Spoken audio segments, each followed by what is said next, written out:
Guys, I am incredibly angry today. Here I thought, when I made my Nintendo YouTubers video, that I would be the one to officially kill off the tyranny of this genre of YouTube video for good. Here I thought I would be the one to make change for the better. And, unfortunately, that's not the case. The YouTubers are back at it again, doing something even worse than before. They have done such a hideous crime that I could never forgive them for. And that is the crime of disagreeing with me about video games. So that is why I'm here today. We cannot allow a world that has different opinions on games than me. And we need to take back what is right from those that took from me. And I've compiled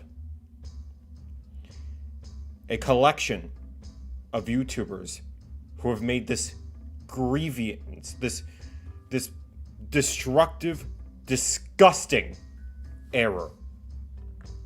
This horrendous error in humanity. And I'm going to be the one to set it right once and for all, so that there will never be another bad take ever again. Hello, everyone. It is I, Matthew Smart, from Matthew's GameCube, the only person that runs Matthew's GameCube. And we've got the first of what's hopefully going to be a series on this channel at some point. We're going to test the waters here. So, I did this about a month ago, when I was playing Mario Kart Double Dash Retro Track Grand Prix.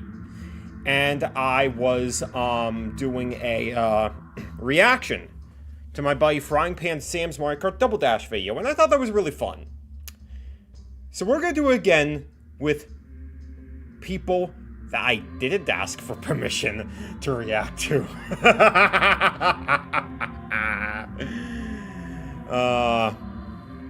And oh, the water is already turned into flames, my guy. So, we have got 4 videos that I've compiled today. And maybe I'll search up some more in the future.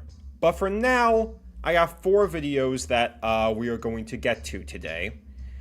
And we're going to start off with one that might break all of y'all's hearts. This might be a case of your goat washed. This might be my case too. We're bringing in someone that I value a lot. Someone that I really, really admired. We're bringing in Mr.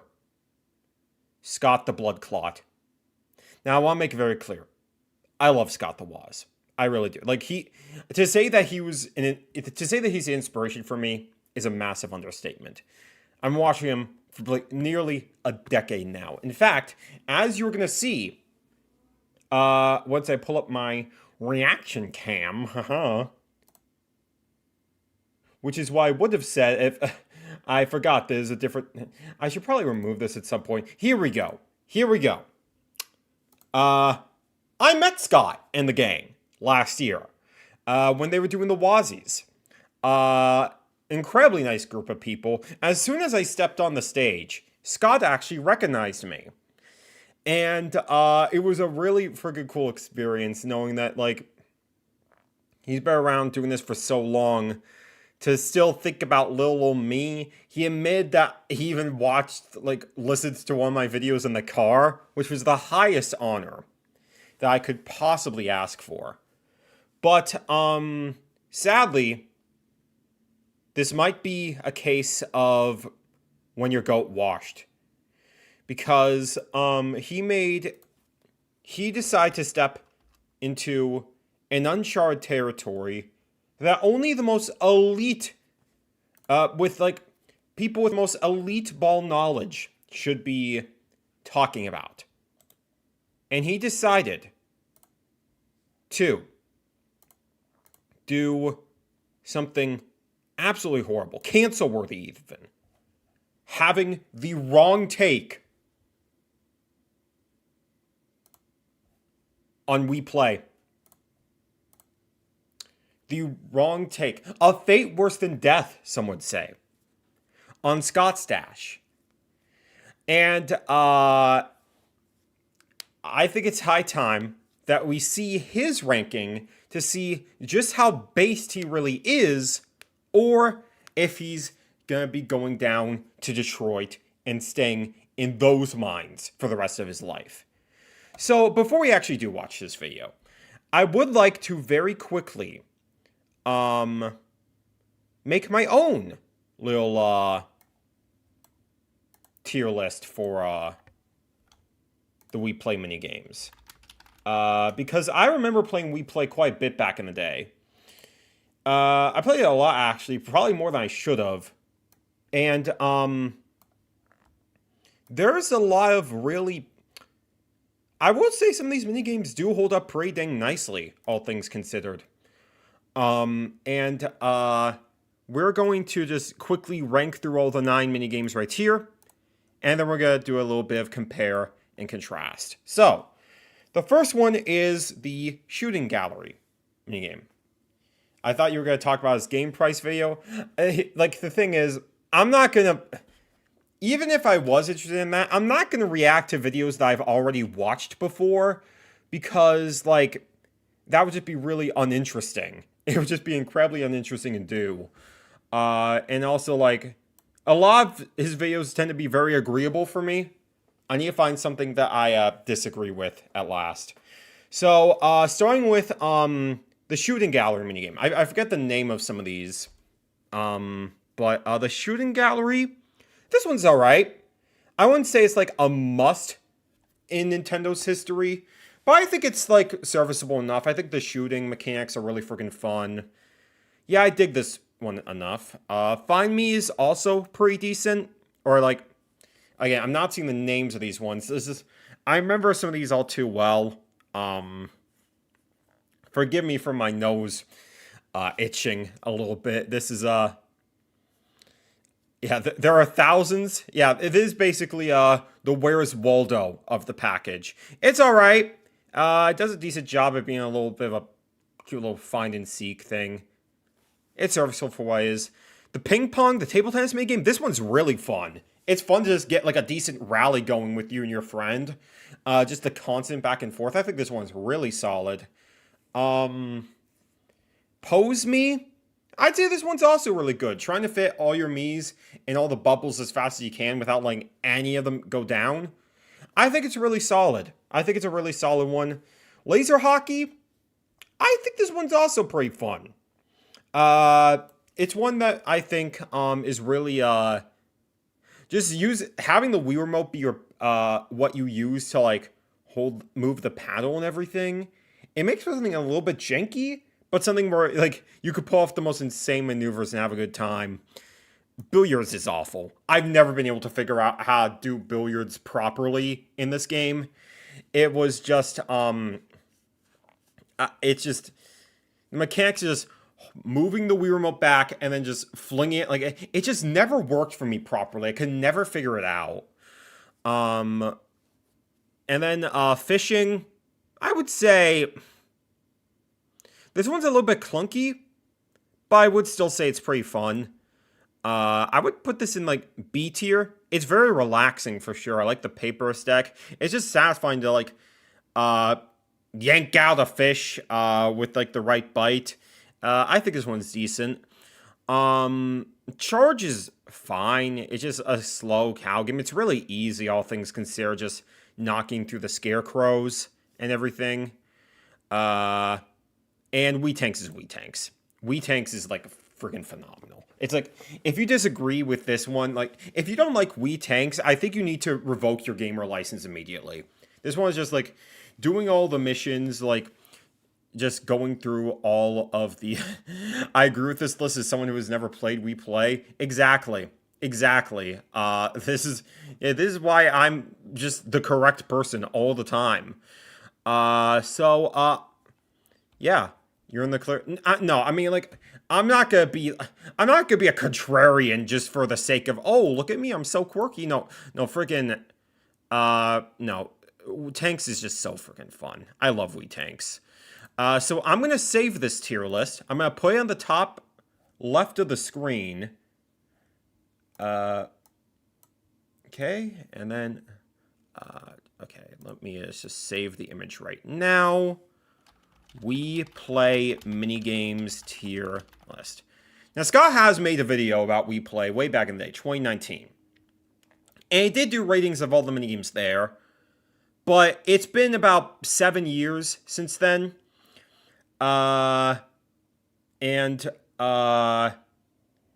His opinions could have easily changed over time. So, where the frick is my image? Here we go.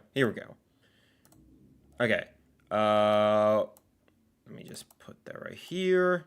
And okay, I think we're good. Alright, just okay, let me shrink this a little bit in the box. OBS just be like that sometimes. Why is it not showing up on the Oh, I'm dragging the wrong element. Okay. I'm being stupid. Okay.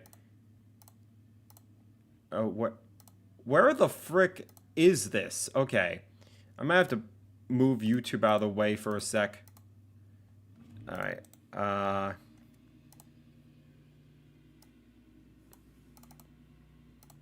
Hold on. Okay. You know what, screw it. I'm deleting this. I need to delete this layer and make a new one, because it's not being cooperative with me for whatever reason. There we go. We got our tier list right here. Once I was 7 years old, my mama told me to play Wii Play because it comes with another Wii remote. I mean, isn't that the reason a lot of us got back in the day? So, yeah. Now, let me just make sure that all the audio and settings are good on my end. I'll turn up the desktop audio a little bit so you can hear Scott better. And let me just do a real quick double check to make sure it's good on my end. Okay, yeah, we should be good. So, without further ado, my brothers in Christ, Scott Stash ranking the We Play minigames. As someone that did play We Play quite a bit back in the day, more than I would like to admit, I do value some of these minigames here. There's a lot of simple fun to go around in a lot of the minigames in We Play. I got the tier list of my favorites to least favorites up above, and I need to know if Scott has the right opinion, or if I need to unsubscribe from him. So, well, you can tell I'm not even subscribed right now, but I'm on my second channel. On my main channel is where all my subscriptions are. I will do it in my own time if I need to do so. So, without further ado, Mr. Scott the Wozniak, tell me, worst to best We Play minigames. Let's freaking go.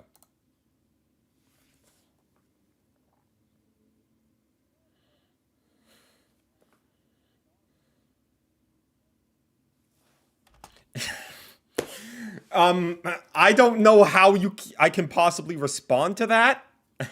This is the trial episode all over again. Real, but it's a real lawyer this time. Me. Yes, it's the worst game ever made and the best at the same time. I could say the same thing about my experiences with Mario Party 4.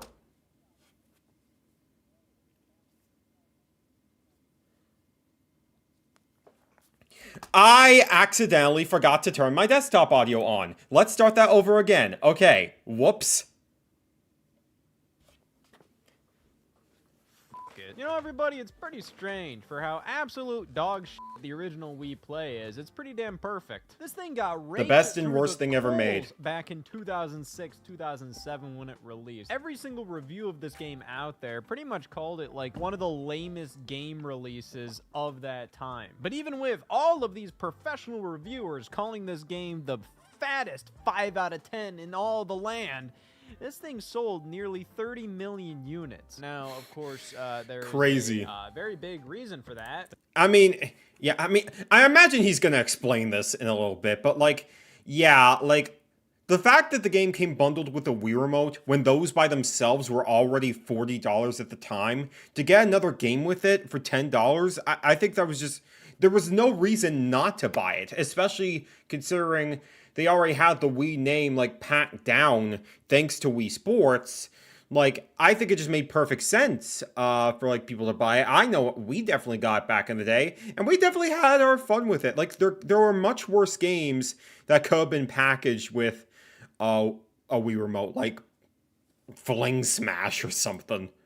The reason why so many people got Wii Play back in the day, the reason why I got Wii Play, was because it came with a Wii Remote bundled in, and this bundle was only $10 more than a Wii Remote by itself. It genuinely was a situation where everybody looked at this and went, I mean, why wouldn't I get this? I get a brand new game in addition to the new controller that I want? But it felt like most reviews completely disregarded the fact that this game was only available with a Wii Remote included. And I'm looking at these reviews on Metacritic from back in the day, and it's like, Jesus Christ. Although bundled with a Wii Remote, it's still impossible to recommend Wii Play. Alright, bucko, well, if I just bought a Wii Remote by itself back in the day, and I've had Wii Play on my shelf for years, even if I didn't play it, if I went to sell it right now, this thing is selling for like 20 bucks with no Wii Remote. So, if I would go to sell my copy of Wii Play and keep that original Wii Remote, I profited. Dang, I can't believe it. Wii Play suffering from inflation. We need to build a Wii Play charity. We need to build a Wii Play charity to protect all the copies of Wii Play. Wii Play is a right, is a human right, not a privilege. PlayStation fans will be ecstatic of buying their game if they got a free controller with it. That's why Concord failed. No free PlayStation Plus subscription. I mean, interesting comparison, but like, yeah, in no universe did I expect, like, freaking, what, Concord to come up in a conversation about Wii Play. I guess it, like, makes it, because, like, yeah, I mean, part of the reason that game failed is they wanted to sell you, like, they wanted you to pay 40 bucks for a game that was just like so many other free games on the market, and it was just like, Scott Hates Breath of the Wild was right. Just give it up, Sony. Give it up. Here's the thing with Wii Play. I knew back in the day this was not as good as something like Wii Sports was. Back during the heyday of the Wii, as a kid, even I kind of knew that, like, oh, this is kind of a smaller bonus game, and it's not at the same level of Wii Sports. I mean, sure, definitely. But at the same time, maybe this is just the autism talking, but, like, as a kid, like, I didn't really care that much. I think it's just because, like, at the end of the day, like, anytime I'm playing a video game, I think I'm always, when I was little, I think I was always trying to see the good in it. I still could say that, I do really value trying to find the good in a game than a bad. That's why, as ironic as this sounds for this channel, I don't really like being cynical. It's more so just a matter of, like, it's just easy to look at things in the industry, go, this is bad, and move on. And obviously, Wii Play is, like, far from a war crime or anything. But more so just, like, especially when you were a little kid, like, you just sort of, like, had to deal with the games you got, and you had your fun with them. Finally, someone brave enough to speak up. I am the catalyst for change to come. Yeah, you just sort of appreciate the games you got. And from what I played, like, yeah, Wii Play was a fun game. I enjoyed Wii Music back in the day. Granted, I haven't played it in a very, very long time. Honestly, I'd be curious to do a stream of Wii Music at some point. See if it actually holds up for me. Because I did enjoy it with the family quite a lot back then. I do agree with the sentiment that party games deserve their place in the video game sphere. Could you imagine if this critique transcended into movies or music? Yes, because I hate fun. Like by saying that party music is not good, you are by default saying that a Gangnam Style is not good. And we cannot have that. Wii Music was a mess, and yeah, I had fun. Exactly. It's the best, worst game ever made. So I wouldn't even say I was like ever disappointed by Wii Play, because quite frankly, at the time I viewed it as like just like a cheap, smaller game that was like $10. And for a $10 game, I think Wii Play offered more than enough. I remember frequently popping the game back in. I felt like most of the games on offer in Wii Play kind of had that fun, simple, arcade-like energy to them. You know, they were addictive to pop in every now and then and aim for a high score or just dick around with. I don't know, there's something very simple yet engaging. Yeah, I mean, I think that was a lot of the appeal of like Wii Play, just the simplicity of it all. Granted, I've not played Wii Play Motion, aside from like, I think maybe 1 or 2 minigames here and there. I don't own Wii Play Motion. But I feel like trying to make the games more expansive, ironically enough, takes away from a lot of the I'm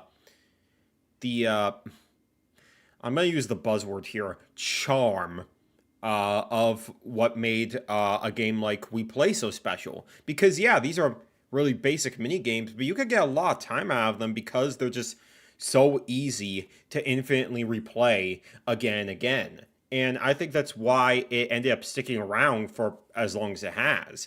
And why something like Wii Play Motion, beyond just coming out like, what, 5 years later, just didn't really have the same amount of impact. But a lot of these games. Now, I wouldn't call, frankly, most of these games anything even remotely amazing. But for what it was, a $10 bonus game, I thought Wii Play did its job. And when you look at the developmental history of Wii Play, all of these games are kind of just developed alongside the sports and Wii Sports. Like, Nintendo just developed a ton of mini games that used the Wii Remote's capabilities. Like, I don't even think they're planning on Wii Sports being its own separate thing and Wii Play being its own separate thing. They just happened to see, oh crap, we made a lot of sport tech demos. Which funny enough, bringing up Wii Sports for a second, I remember a story where it's just like, originally Nintendo was against bundling Wii Sports with the Wii. That was actually Reggie's idea. Like, he really pushed for it, which, you know, definitely made the right call on that. Because, yeah, Wii Sports being bundled with the Wii, I definitely really think helped make the Wii the huge success that it was. Yeah, because, like, again, that simplicity of, like, something that a casual demographic could easily understand with, like, no prior knowledge of video games. Reggie was, like, you can argue Reggie, you know, the good, the bad he brought to the industry. That was something that was a definitive good on his part. Even if, like, Japan didn't like it that much, I'm pretty sure that's part of the reason why they're so stingy on, like, pack-in bundles these days. But, yeah, it really was. The Wii series of games definitely was great when it came to introducing casual demographics to the world of video games, while also just being really fun games in their own right. Like, unironically, games like Wii Sports Resort, Wii Party, those rank as some of my favorite video games out there. And while Wii Play is definitely not on the same scale, I can understand why it made such an impact. You know, the worst thing about the Wii Play motion adapter, you mean like the sensor bar? George Lucas's game devs was developing some Star Wars games for the Wii, and were upset that Nintendo didn't tell them that they were working on a new controller with, oh, the Wii Remote Plus. I didn't even consider that. Yeah, that is, yeah, I mean, the thing is, because the Wii Remote definitely did not have the gyroscope, it kind of forced a lot of games to be very simple back then, which they worked fine enough, but like when Wii Sports Resort onwards came and they introduced the gyroscope in, well, yeah, I mean, yeah, the Wii Motion Plus that you attach to that, yeah, but the Wii Remote Plus came earlier with, the Wii Remote Plus came later, which actually added the, the gyroscope directly into the Wii Remote, and that's the Wii Remote I use to this day. Yeah, it was, yeah, I think that definitely helped make Wii games feel more legitimate with the gyroscope, but I think that was also at a point where a lot of developers, at least like the big third parties, wanted to move on from the console. So it was a little too late, but I'm glad it did end up happening. Well, let's put them all together in a game and call it Wii Sports. And then let's put everything else in another game and call it Wii Play. I don't know. Wii Play's collection of minigames aren't nearly as coherent and cohesive as Wii Sports collection. What's going on, baseball? We're doing the roast of Nintendo YouTube. They made the error of disagreeing with me about video games, and I have to put them in their place. But for the most part, pretty much all of these games utilize the Wii Remote's pointer in a different way. So I guess that's the main hook of Wii Play. It shows exactly what you can do with the Wii Remote's pointer. Then you have the fucking cow minigame. Yeah. I don't know. But I guess Yeah, that one is definitely...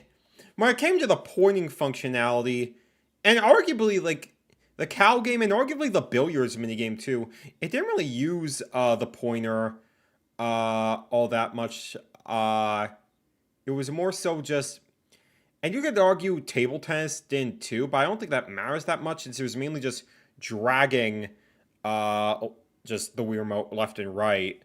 So it worked enough. Spoken like a warmonger. Exactly.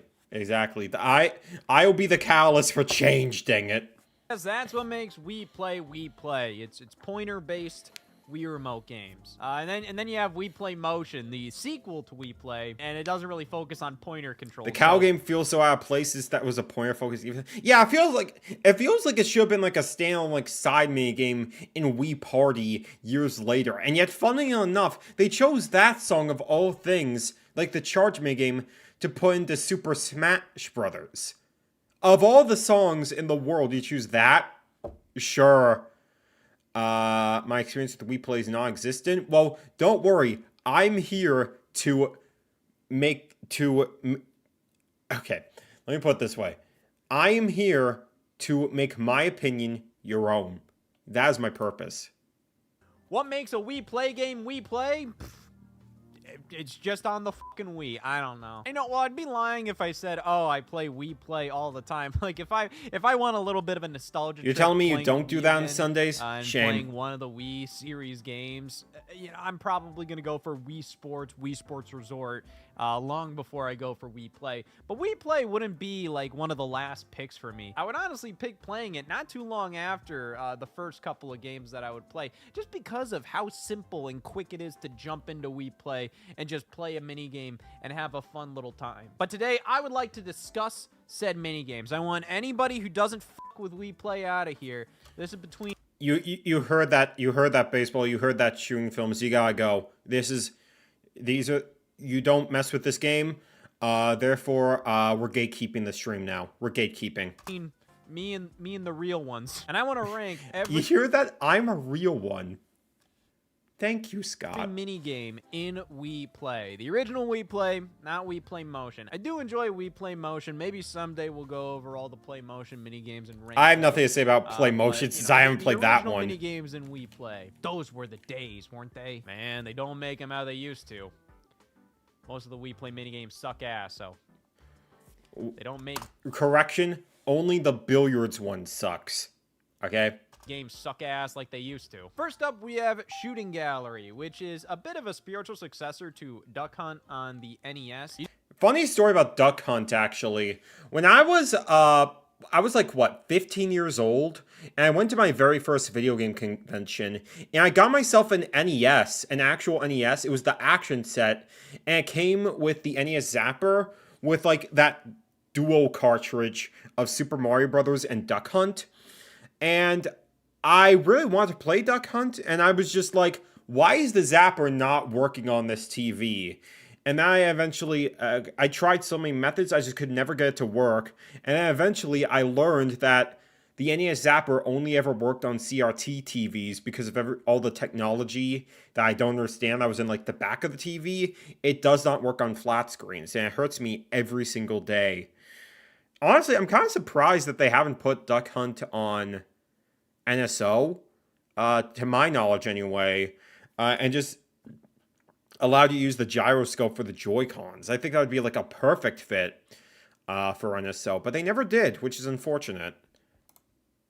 You do have ducks that look exactly like the ducks from that game, appearing every now and then as bonuses. Then you also have a clay pigeon section, which is also from Duck Hunt. But then you have a tin can shooting portion of the game, and that's straight out of Hogan's Alley. So Shooting Gallery ends up feeling almost like a direct tribute to some of the light gun games Nintendo has done in the past, which is very cool. It makes a ton of sense, especially with Wii Play being kind of like baby's first Wii game kind of energy. I mean, if you look at Wii Play on the back here, with the Wii Remote's intuitive controls, anyone can master these mini games and any of the Wii Play games with ease. And at the end of the entire game, they call you a Wii Remote Master. It is kind of cute considering... That is... Yeah, let's just say, can someone like Drake, for example, call himself a Wii Remote Master? That's what I thought. While I am a Nintendo fan to a big degree, I'll always be willing to criticize some of the choices made by the company. I just thought I would put that out there. I will say I do enjoy the Wii series. See, Isaac, you and me have, like, the correct opinion. Like, I'm just saying, like, the objectively correct opinion. Like, I'm just gonna use the O word right here. Is objectively correct to give Nintendo praise when they do good, and give them crap when they're bad.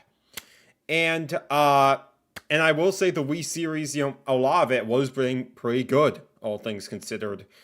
Yeah. Duck Hunt was consistently one of the pack-ins with the original NES. That's the action set I got at that convention. And I'm still upset that I have not played Duck Hunt on here to this day. I think how long has it been since I've even had a CRT TV? It is a fun arcade-like experience. Absolute, just real, and, I'm jealous. I'm jealous of you, honestly. I need to freaking, one of these days I might get myself a CRT TV again, just to know what it's like. But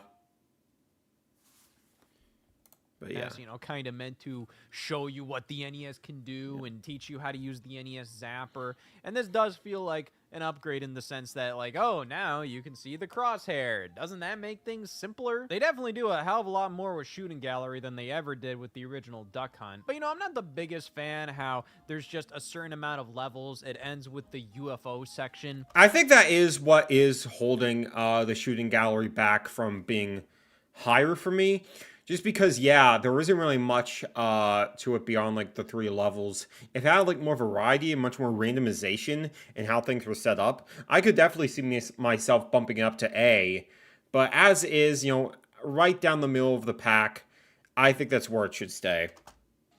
And then it's just over. Of course, the idea of getting, like, a perfect score on Shooting Gallery, I don't even know if that's possible, considering they just throw a bunch of crap at you near the end. I'm sure speedrunners can find a way. UFOs, and then, like, 10 different fucking ducks start appearing. But I think the fact that or TAS anyway. I kind of wish they had, like, a bit of an endless mode. Something that, like, okay, like, after the UFO section, it then goes back to the first level with the balloons, but there's more balloons, and they're faster, and there's more ducks appearing or something. You know, there's more opportunity for you to lose. But I mean, thinking of that, you can't lose in this game. You just get to the very end.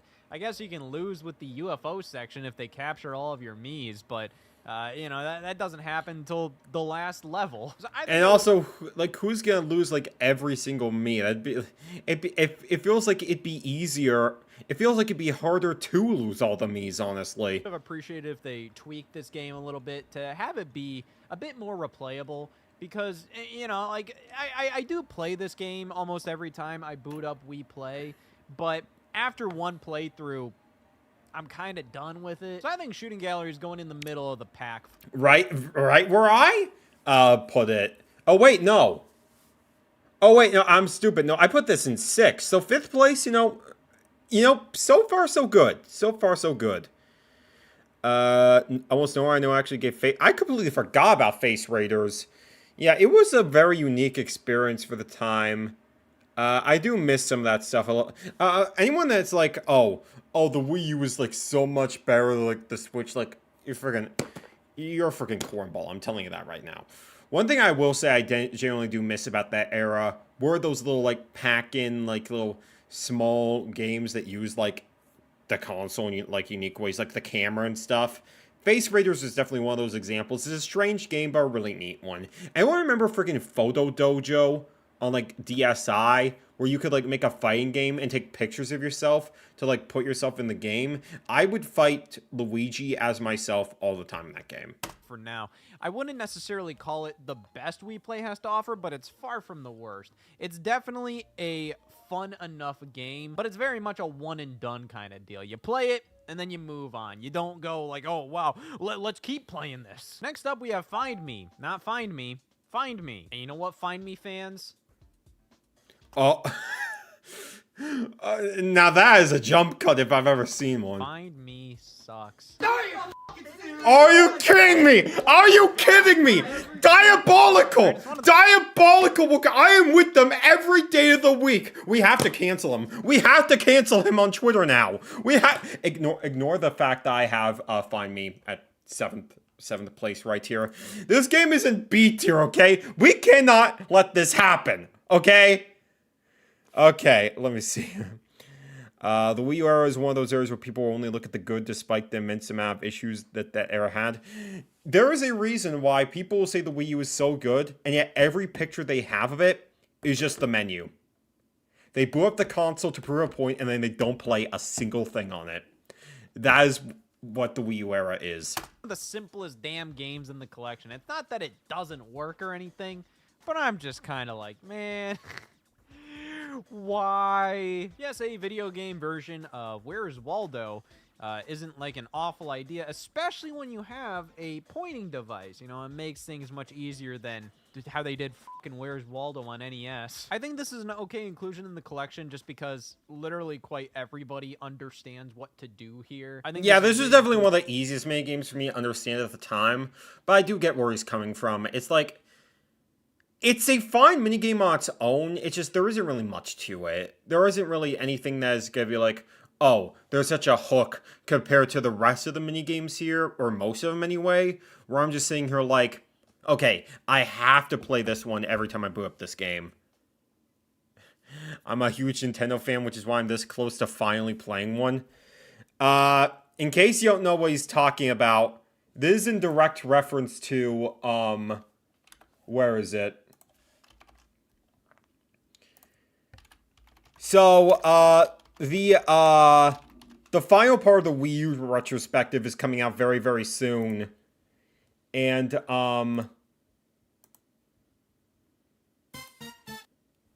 let's just say he put out a part in it already on the Scott Hates Breath of the Wild channel.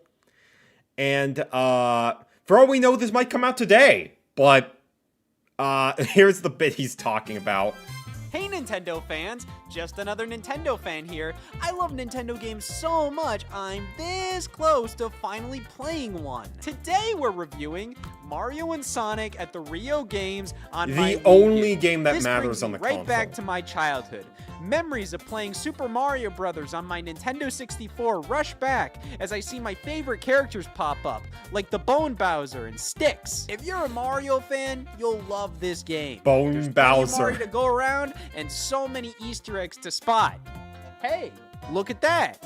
Leave a comment if you recognize what that is. Yeah, I recognize that. That's the only Unk gamers will recognize that model of Donkey Kong. They went woke with the new one. Super Mario fans, unite! Unite! Shout out to Nintendo for sending me a copy for a review. They also sent me a copy of Tokyo Mirage Sessions #feed, and I just tweeted out a picture of the title screen. This is literally every 3DS and Wii U LARPer in existence. I had friends that said the 3DS was better than the Switch 2 because you could put it in your pocket and travel with it. These friends would never leave their house. I cut ties with them. That is unfortunate. That is unfortunate. I mean, I think you can make a more legitimate argument about the 3DS being better than like the Switch or Switch 2 on the merit that, unlike the Wii U, the 3DS had games to play. But the idea of, oh, you can travel with it, that's not really a perk on, like, the quality of it. Like, I'm not saying the Switch and the Switch 2 is easy to travel with. I need, like, a carrying case. I don't really bring up my Switch that much, but it's just, like, granted, I don't really play much handheld gaming to begin with, but at the same time, like, that's the reason? I don't get it. And this is a message to the Nintendo community. If we can get this video to 30,000 likes, I'll tweet a picture of the title screen again. You have to do your part, guys. You have to do your part. I did my part, and now you have to. I give Sonic and Mario at the Olympic Games an epic nanners. You're not going to want to miss this one. Unless you're one of Bowser's minions.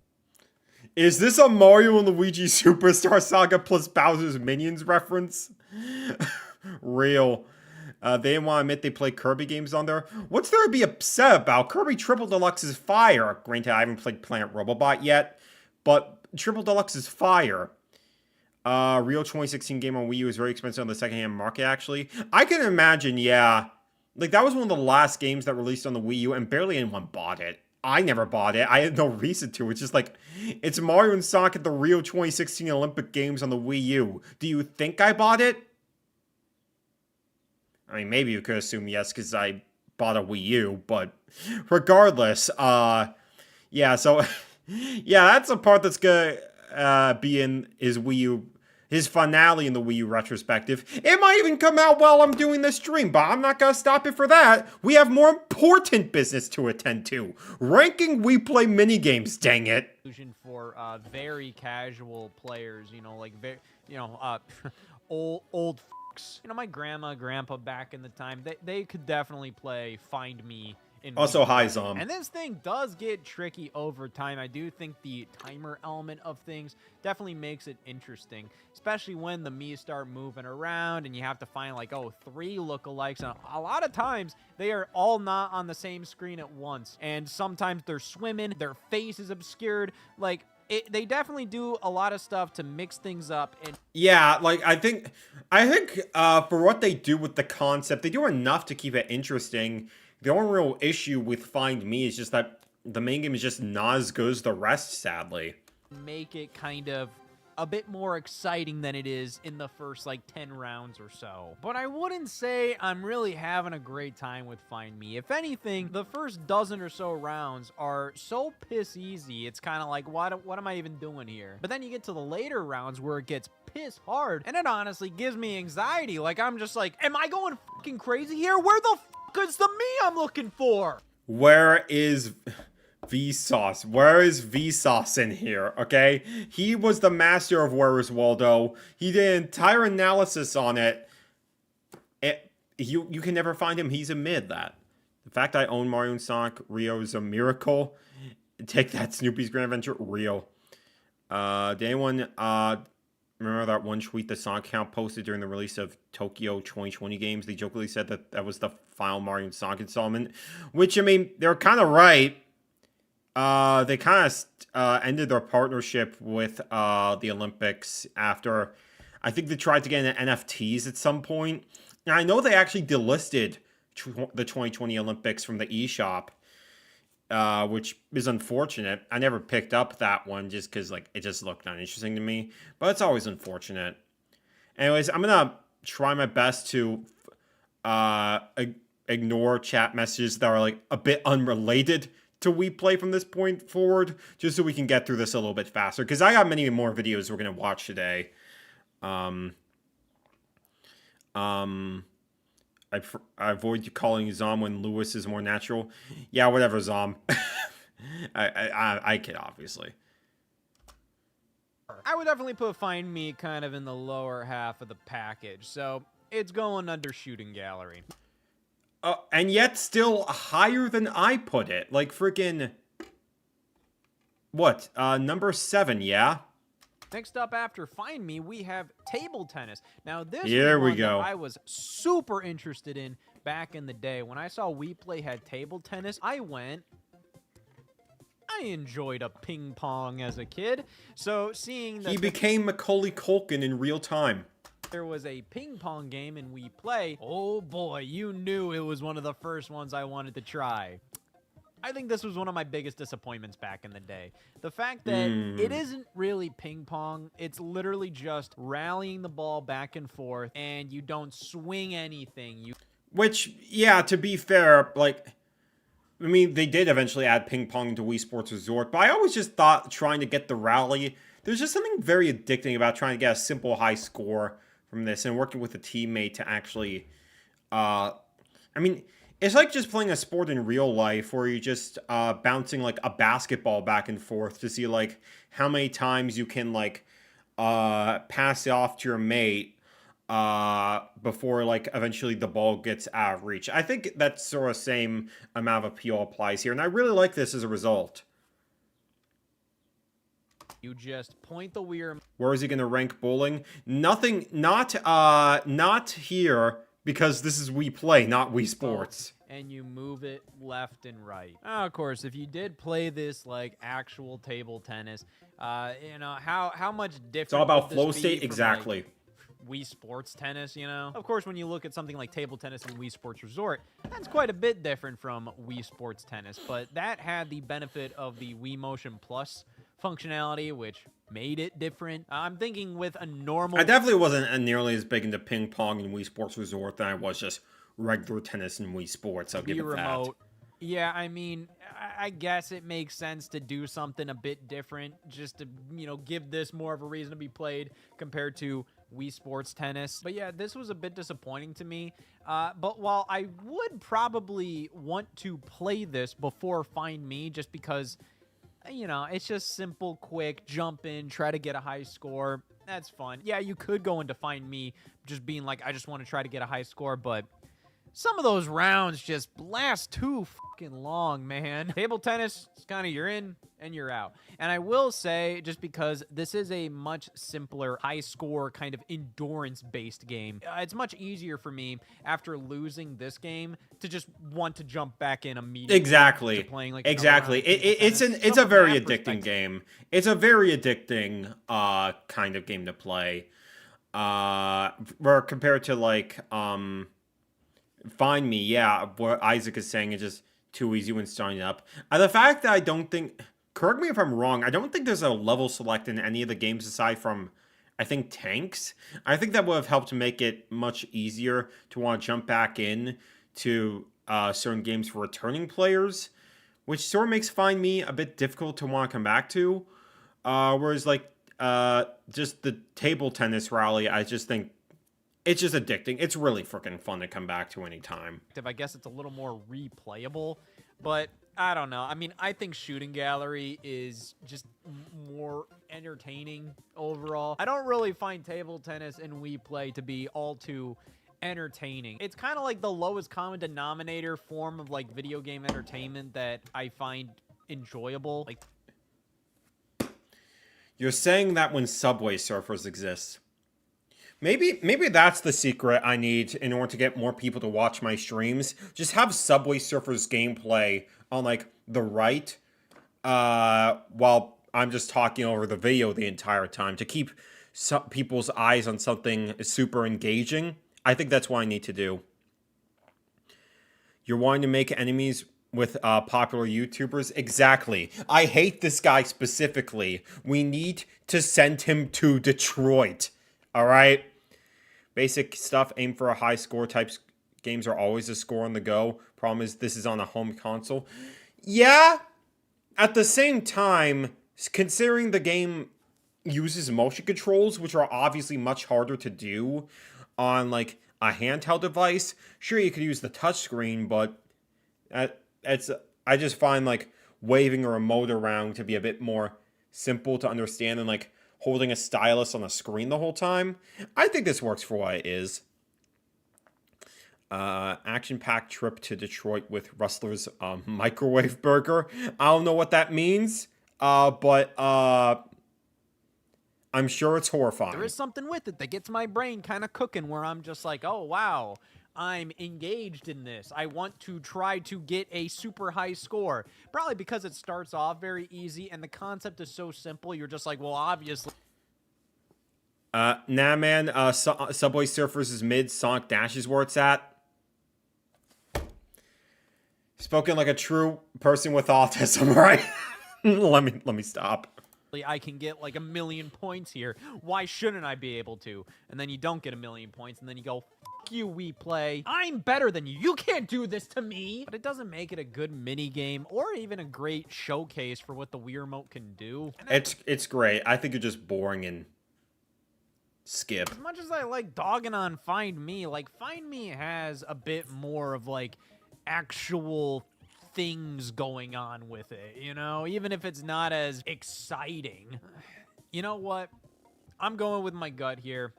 I think table tennis is actually worse than Find Me. Ain't no way! Ain't no way! Are you...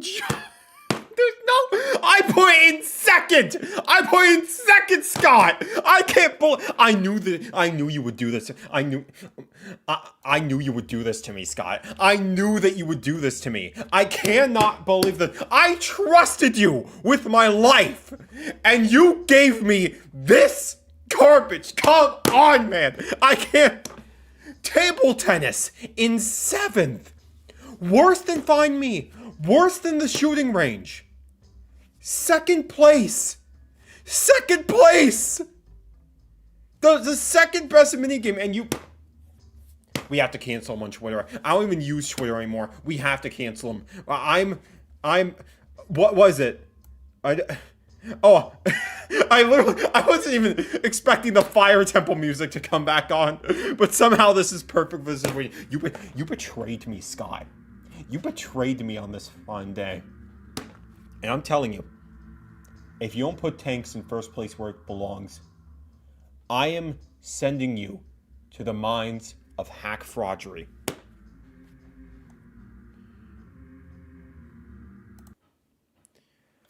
Also, no, the Ocarina of Time remake is not real. That was a lie said to you by the woke. I do kind of enjoy the table tennis minigame here, but it was one of the most disappointing to me back in the day. It is one of the simplest. There's not a ton of depth with it. It's not shockingly interesting or entertaining or... Well, you're playing, we play! Yeah, these games are not going to have depth to them, like, at all. It's just pick up and play stuff that you just get into and you have fun. Why can't you enjoy the little things in life, Scott? Why? My goat really is washed. He really is washed. Oh, wow, it has this cool thing going on or that cool thing. Nah, it's literally just rallying a ball back and forth. And for what it is... It's satisfying to get a high score, but I think a lot of these games are satisfying to get a high score. And hell, I think it's satisfying to get a high score and Find Me. So, you know, this feels like a therapy session where I realize, wow, my childhood was traumatic. It's like me excusing absolutely awful behavior by a loved family member of mine.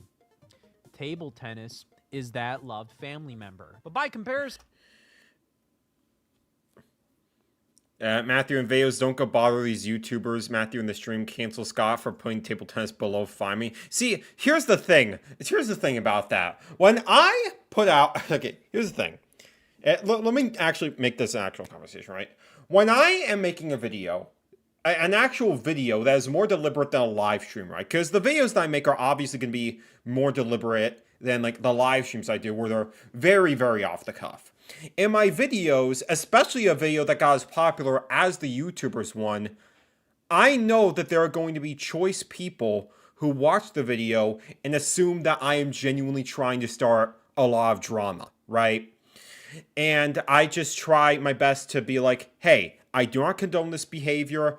I'm going to make it clear, if you do this, you're not welcome in my community, right? When I'm doing like a stream like this, where obviously... stuff is going to be much more free-flowing. There's going to be much less people watching this compared to watching, like, a deliberate video, for example. Like, I tend to play up my emotions for the camera just because I just think it's funny. I just think this is funny to do. Like, obviously, like, if you saw, like, when you read the title, Burning Bridges with Other Nintendo YouTubers, and I deliberately made the thumbnail so stupid with like the "it's over" text, putting Scott in there and everything. It's like, I feel like that should be a sign that I'm obviously playing this up for the camera a little bit. And like, you know, the people that are going to be watching my live streams, they're going to be like my more regular viewers, those that already sort of get it. With videos, I kind of have to go into them assuming that a person that is watching this is likely watching my channel for the first time. Whereas with the streams, I don't really consider that nearly as much. I know it's a joke. Yeah, I mean, I know you were joking when I say that. I just feel like it feels like I should give an explanation for those that aren't as in the know as to what I'm doing. Obviously, like, I do not condone harassment in any way. I'm obviously playing this up because I think it's funny. But, like, yeah, that is sort of my stance with all this, anyway. Anyways, next up is Pose Me. And Pose Me is just a weird fucking uncle. He didn't do anything bad, he's just strange. Similar to Find Me, Pose Me also gives me a lot of anxiety when I play it. The game quickly gets very overwhelming for me, especially when they have you twisting and turning your Wii remote. I will admit, I think it probably is the most strange game in the collection, other than the cow one, obviously. It is a very bizarre game where it's just like, oh, just these elaborate backgrounds, this strange music, but like, and just fading your me, like, with you controlling the me with the pointer into these strange poses. It's very addicting and yet very surreal at the same time. And I do dig it just because of how fast-paced it gets the farther you get into it. And also it's much better paced than something like Find Me, for example. It's a good thing that they actually, showcase that in this game, how you can twist your Wii remote around. Because to be honest, the games that we've seen so far, the way they use the Wii remote, there's nothing about them that like couldn't just be done with like a computer mouse or something. Pose Me actually utilizes the Wii remote in kind of a fun way like that. They also utilize the stock images that come on Windows Vista PCs for the background. Yeah, I have a lot of memories with my Windows Vista PC my family got. Yeah, again, the backgrounds are really, really strange. Charming, but strange. To really tinker around with, like, digital video, a Windows Movie Maker, and the sort. I didn't have a camera yet, so I would just, like, mess around with the images and videos that came, like, pre-installed on the computer. And they had, like, these pictures. Yeah, who remembers Windows Vista? A video of a bear in a lake. I don't know. That's just what these fucking Pose Me backgrounds remind me of. You have to swap between 3 different. Yeah, I think I remember when I got my Windows 7 computer. I just had this like stock video of just horses and like other animals like roaming around an environment for like 30 seconds. I kind of miss stuff like that, just pre-installed with the computer, just little things like that. You think Scott messed with the rainbow effect? Why wouldn't he? By hitting the A and B. I feel like most people would like play more if these minigames had more replay value, like different levels of variety. Yeah, I mean, I feel like, again, I think it's more so just the concepts of these games and how quick you can jump into them that I think makes them like so appealing for people to like hop back into them. As is, the minigames are like fine and everything. I wouldn't say other than tanks there is a must play here, but for what it is, it's like it's serviceable. Buttons. And that's all it needs to be. Poses in the bubbles before the bubbles go to the bottom of the screen. It's a very simple game. I was never that into it. Like I said, later levels definitely kind of ramp. Scott's colorblind. He doesn't know what green is real. He's gonna disagree with me again. Things up a little too much. I can't believe this. It just makes me feel so damn overwhelmed. Feels like the kind of game that I really have to be hunched over and resting my elbows on like my knees so that I can. Matthew, the horses here, shut up. Hold the Wii remote like this so that I can be as accurate as possible. Because this thing can get pretty intense.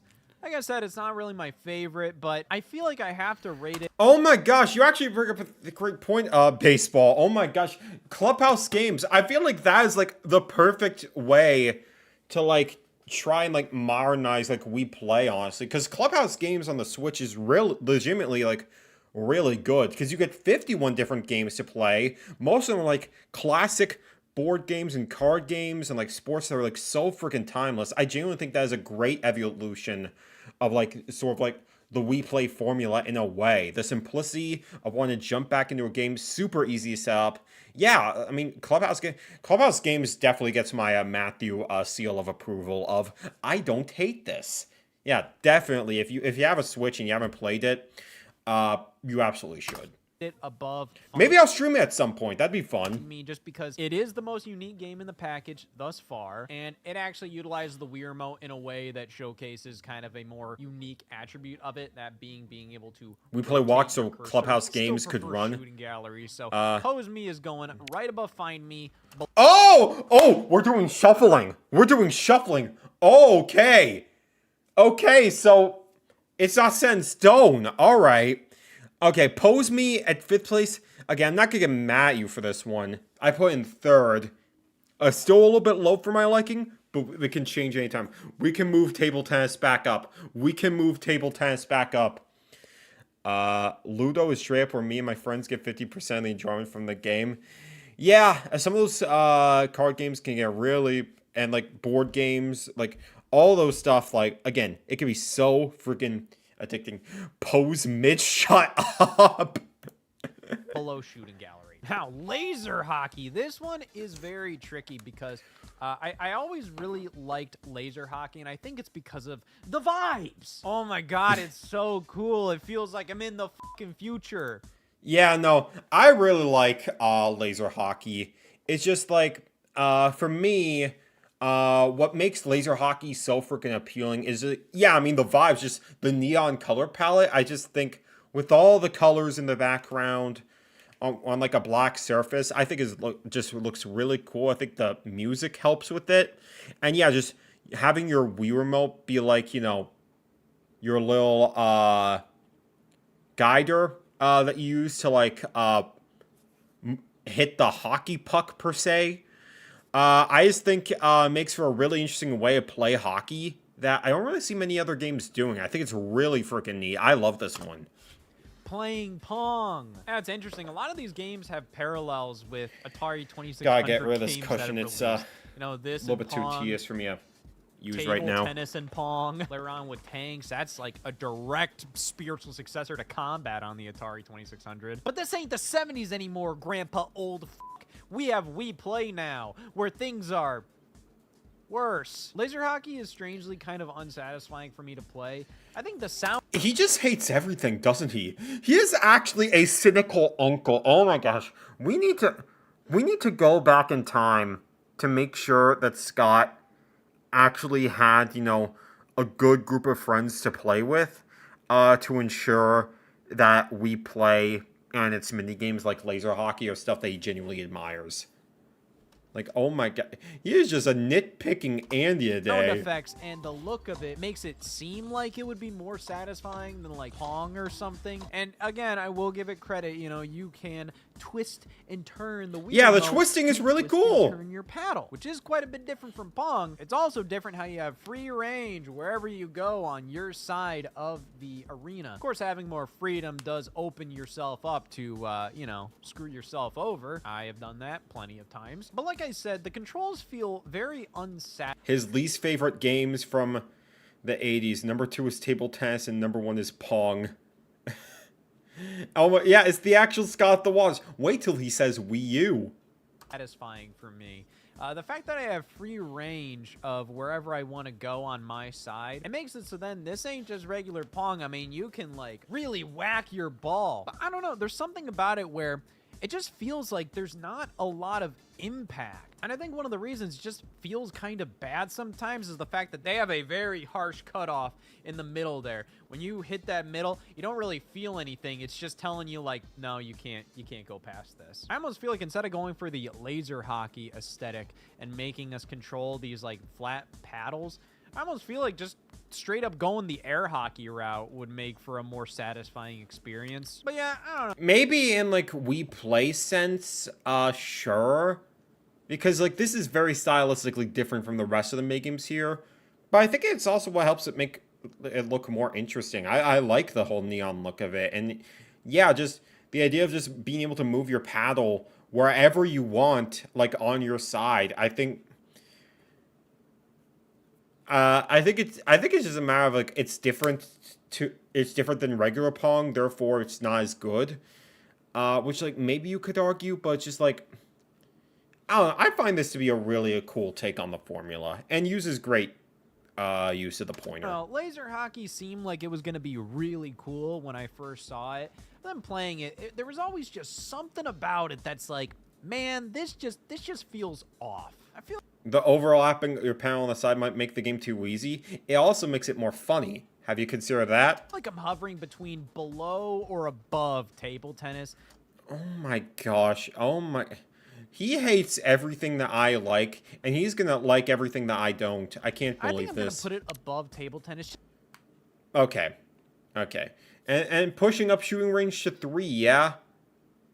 I mean, putting it below table... I mean, putting it above table tennis is still crazy. But, like... I mean, it's 6th. I put in 4th. I won't hurt you too hard for that, but...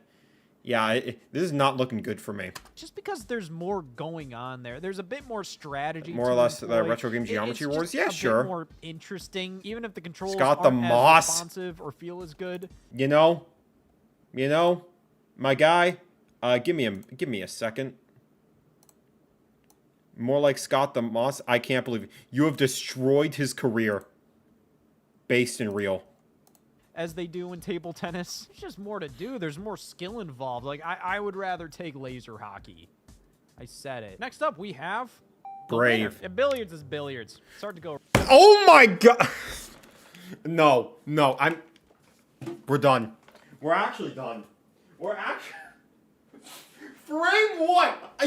You don't even let me speak for a second! You don't even let me speak for 2 seconds, Scott! And you already... I can't believe it. I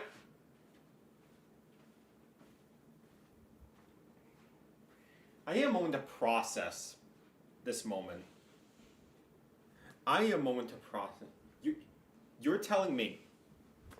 You're telling me, Scott, the game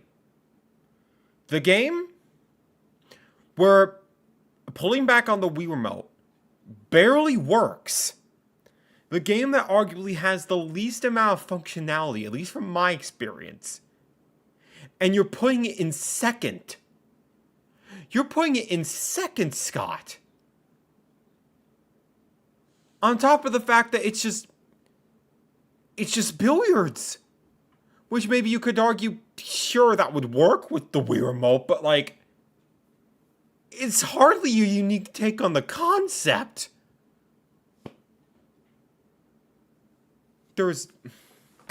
And you put second from the top. Alright, yep. We are sending him to Detroit. We need to take him to Detroit immediately.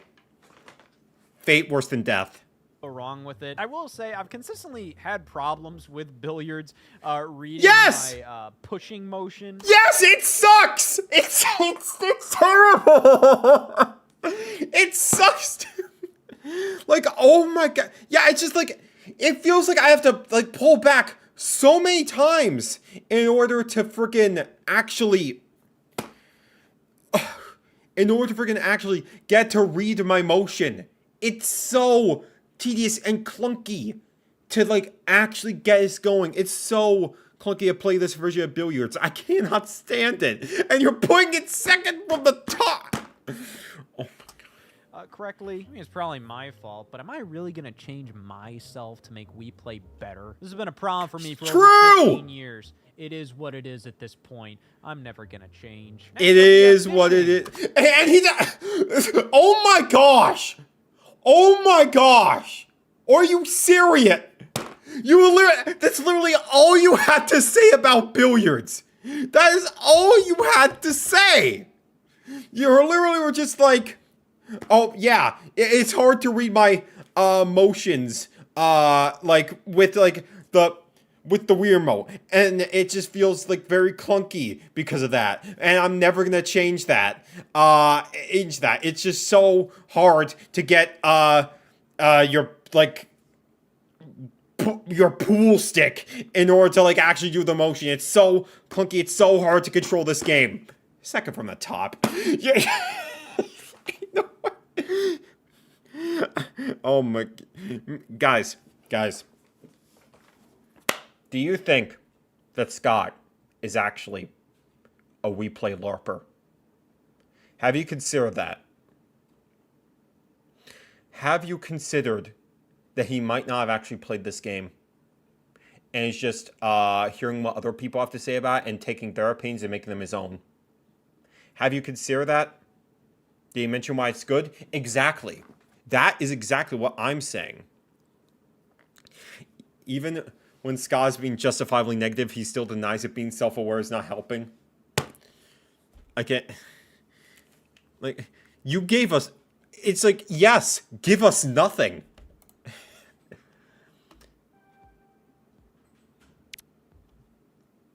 Oh. Oh. And then you're putting fishing in eighth too. Oh my gosh. What are we doing here? What are we actually doing here? Oh my gosh. What are we doing? Like, I don't rate fishing as high as other people, but like... And like, maybe it's a little bit clunky to like get the fish out of the pond. But it's not nearly as bad as like billiards. It feels like it actually works.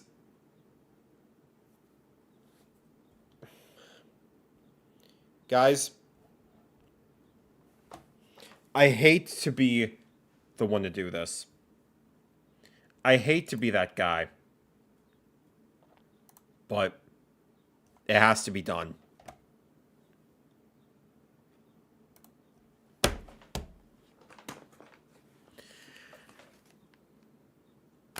What can I say? I have to give my honest opinion. I will never stop speaking my truth. It has to be done. Well, I will let you speak. You're not going to win me over, but I will let you speak. Whoops. All right, I've always had some love for fishing in We Play. You know, the fish designs remind me of the rainbow fish books. So that's got to be worth something. But, you know, that's something I think he mentioned is like actual We Play video too. An interesting comparison. The fact that this thing is near the very end of We Play to be interesting because you have to unlock the games at the very end. And for some reason, like the text that pops up when you unlock games makes it out to be like the games are getting progressively more advanced. Then you just have fishing here. I don't know. I don't hate this mini game, but it's very clearly near the bottom of the list in terms of like what's really worth playing. I do think it looks cute, and there is some strategy with like, oh, where you place your fishing hook and how still you are, and you know, like making sure you pull up at the right time. But it's like part of the charm of fishing in We Play is the fact of like the idea of trying to make sure like what was it part of the charm of this game is ensuring that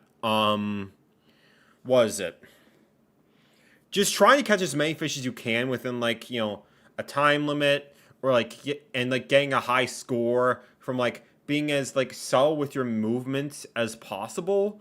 And, like, trying to... This is a great frame to stop on, by the way. The idea of, like, catching as many fish as possible within this very small, secluded environment. And just trying to, because, like, again, I'm not gonna act like the Wii Remote's, like, functionality in here is the most precise in the world, but it feels satisfying to like yank a fish out and like, you know, see what it looks like, get some good points from it. It's a really satisfying gameplay loop, and honestly, in hindsight, I probably should have put this in A. Like, I don't know why I put like laser hockey in A, but I put like friggin' fishing in B. Like, all good, Lewis. Take care. But yeah, this is yeah, I don't... You're just wrong, Scott. I can't believe you would be wrong for the first time. I mean, it's fishing and We Play. Yes, and it's... Oh, so it's literally... We're doing fish racism now. We're doing fish racism. It's fishing and We Play, so it's obviously not gonna be... You're putting freaking billiards in second place, and fishing is second from the bottom. It's like, oh, it's fishing, so it's obviously not gonna be... But when billiards does it, oh, I'd be there every day of the week, even though I had nothing good to say about it. Unbelievable. How could I rank it above table tennis? Next up, we have probably the oddest one. Okay, forget. It literally is just fish racism, alright? We need to ban Scott from every single aquarium. Like, he's just gonna look at all the fish and be like, oh, why isn't the fish doing anything? It's just swimming around. There's nothing interesting here. Oh my God. I'm gonna be the one to say it. I'm gonna be the one to say it. I'm gonna say the one thing that no one is brave enough to say. Fishing in Sonic Adventure is enjoyable. Big the Cat's campaign in Sonic Adventure is enjoyable. Y'all just mean, and you do not enjoy the simple things in life. I'm gonna say it right now. He's a gamer, of course he hates War. I didn't even consider that, honestly. He mentioned some good things about fishing. Bottom 8 is almost nothing about billiards stuff, too. Like, oh my God. You know, the funniest part, when you say that specifically, is like, I feel like, not to say that I'm better in this regard, but more so, if I were to make a professional tier list like this, I feel like I would write some notes down as to like, okay, why do I specifically not like this minigame? Why do I specifically not like this one? Just cause like, I feel like, especially if you're making a video about this, a well-planned video about this, I feel like you have to justify your reasoning in some way. You can't just go, oh, this game is like so clunky to control. Really high up. Oh, I like some of this stuff in here. But fish racism. Bomb. I can't believe that. Yeah, this is just, I don't know. This is a, genuinely, this is a diabolical list. This is a diabolical list. Watch him be quirky and put Charge at number 1. He's not gonna do that, obviously, but like, out in the entire collection, and that's Charge, the cow racing scarecrow fucking mini game. As a kid, I really enjoyed this one because it was so different, because I thought it was kind of fun to have a racing game. But playing it nowadays, man, this thing is such a one-trick pony. I remember a rage bait list, 100%. 100%. I remember showing my dad it for the first time. Like, I think my dad was in the room when I was playing it, and he thought it was funny. He was like, what the hell is this? It's like your Mii's on a cow. Okay. You know, I think it was cool to have a game that kind of showed you, oh, how can you use the Wii Remote kind of as a steering wheel sort of deal. But man, other than that, this thing is just a fucking joke. Damn, Scott, calm down. Calm down. Charge is already dead. Yeah, I mean, okay, this is one I will be like, you know, okay, this is one where I'm just like, yeah, I'm not going to disagree with him here. Charge is genuinely just, it's nothing. It's just nothing. You play it once, you think it's cute, but just like, this feels so out of place compared to everything else. Why would you bother to, play compared to, like, the rest of the minigames? The only reason why it's above billiards is because I feel like I can actually control it. But just, like, I don't feel the urge to play this one, like, at all. And the fact that the song is in Smash Brothers just baffles me. I'll say this. As a kid, this was something that I really enjoyed. Kind of like how Wii Sports Boxing was something I really enjoyed. But as I've grown up and as I've replayed he lost his joy and whimsy, unfortunately. I do kind of realize, wow, there's not much to these ones. And I kind of liked it as a kid just because it gave me some satisfaction of like, wow, you know, kind of beating the shit out of things. And Charge gave me the satisfaction of the illusion of riding a cow and running into scarecrows. But as I've grown up, my priorities have shifted, and the satisfaction of that has... Yeah, he's grown up. The ranch is not him. The ranch is not for him anymore. He's clearly not choosing Texas. That's who we have Ella Langley for these days. Unfortunately, Scott never chose Texas, and therefore he cannot... enjoy the simple pleasures of riding a cow. Which I actually did, unironically. I did ride horses back in the day. Like, I did, like, horse therapy when I was, like, very little. When I was, like, 10 years old or something. It was honestly really fun. I'd like to do something like that again at some point. Gone down on my priority list quite a bit. I would honestly put Charge at the very bottom, below fishing, just because... And then obviously, you know, Tanks is going to be number 1. Which, he's obviously not going to be quirky and probably like, oh, it's going to be... Like, Tanks is the best one. Let's not kid ourselves here. Score. My first time playing... He doesn't like Wii Boxing. I mean, of all the minigames in Wii Sports, I would probably put that as my least favorite too. I'd say it's still fun enough. Charge in quite a while was right before I'm doing this whole charade. And yeah, I got like a perfect score up until like the very last like 5-10 seconds of the entire game. So it doesn't even really feel like something where it's like, oh, wow, I really just got to keep going at this. Like, no, Charge feels like something that, like, after about, like, 10 minutes... It's a one and done, yeah. I mean, yeah, you'll pretty much master it. At least with fishing, it feels a bit more fresh every time compared to Charge. Charge is like, you play it once, and it's like, yep, that's the cow mini game. All great Wii plays from 2007 have at least one. And finally, we have... the winner. Yeah, Tanks is the best game in the pack. Yeah, I mean, we're not gonna disagree with you on that. So you know what? I will remove your dislike. I will remove your dislike. He agrees with me. Therefore, the video is neutral again. But yeah, I mean, who's gonna disagree with Tanks? I mean, this one has like the most depth out of any of the Wii Play mini games. It's just so freaking engaging. It's so freaking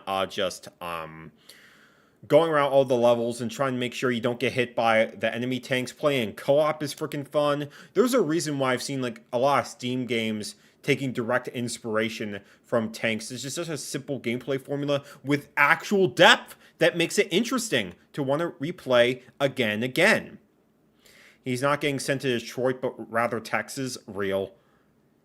Even a We Play LARPer likes Tanks. Like, that's how you know. So many levels to it. It gets so difficult, but it feels so obtainable. It feels like an actual game. Like you have something to work towards and train on. You have different variances of tanks showing up. There's so much strategy to employ. Like, how could this be worse than Charge? Like, they can't even give you more than 2 variants of Scarecrows in that game. And for how much people have said Tanks is pretty derivative of combat on Atari, I mean, thinking about it, it really isn't. It takes the general idea of combat from Atari, kind of as much as like Super Mario Brothers takes the general idea of Pitfall on Atari or something, you know? Yeah, both are platformers where you're jumping over obstacles and traps, but I mean, they're both different things. Yeah, Combat is a game with tanks from an overhead perspective, much like Tanks, but Tanks is kind of its own beast, and I honestly think Wii Play is worth it just for Tanks alone. 100%. 100%. I mean, that is where, like, I stand on it. Like, Tanks is the one minigame here where it feels like, oh my gosh, there's something here that's just so freaking addicting. I want to come back to this again and again. And now we have the final list. Obviously, you know, Tanks being at the top is, like, you know, the objectively correct choice. Charge being at the bottom, I'm not going to fight you on that one. Like, it is kind of boring. Billiards being in... Okay. I think putting Billiards in second and Fishing at 8th, I feel like you should easily swap those two around.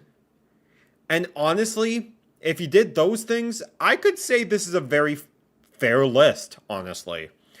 Like, this is like literally, just all you have to do, swap Fishing and Billiards, and you would...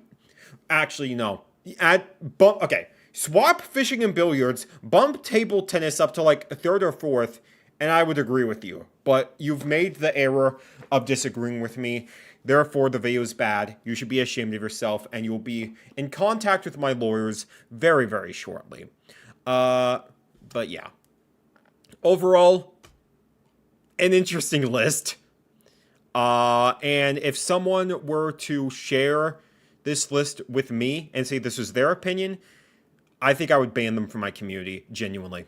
Oh, that's my full ranking of all the Wii Play minigames. I was bored today, couldn't you tell? You were so bored you decided to not even write any notes in order to like make sure that your points on Billiards and Fishing were sound, and therefore, yeah, the video was terrible, and you are going to be banned from every single aquarium under the sun. But yeah, that is the first of many roasts we are doing today. He was so bored he decided to rage bait 100%. That is exactly the play. That was his goal today. He wanted to wake up and choose violence, honestly. Me personally, besides Billiards, I agree with Scott. I mean, if you want, but you're not going to be my parasocial friend, I'll tell you that much. But yeah, that was the first of many videos we're going to be looking at today. Let's take a look at a couple of the top comments just to see. We played dude, is that a threat? Of course, the funny.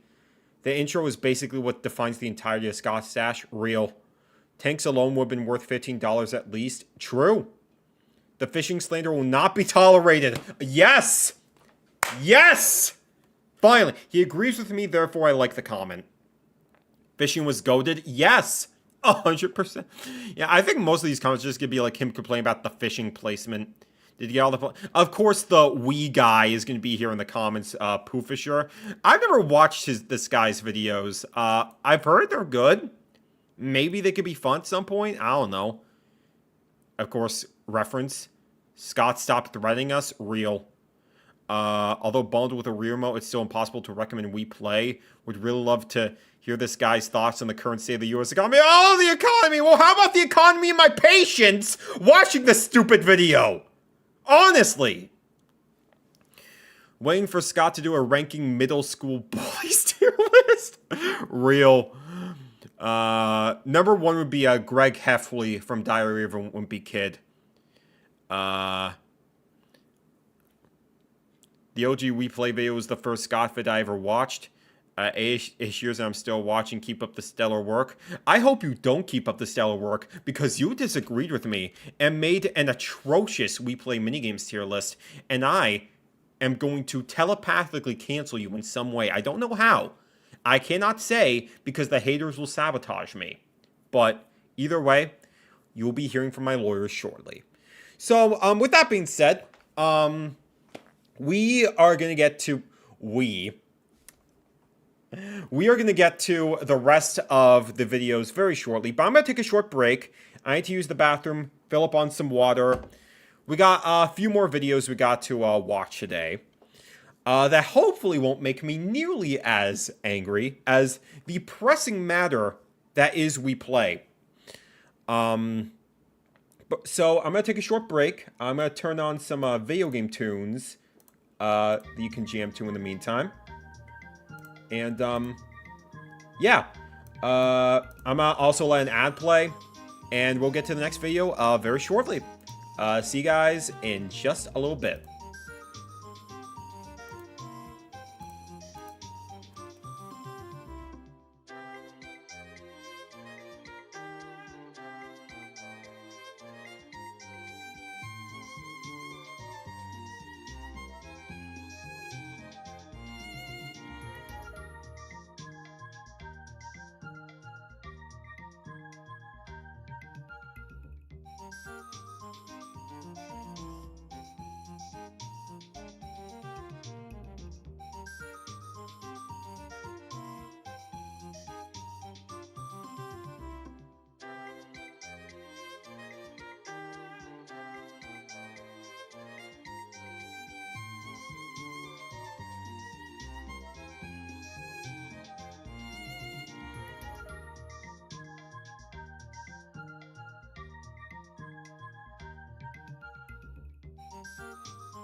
We're back in the building.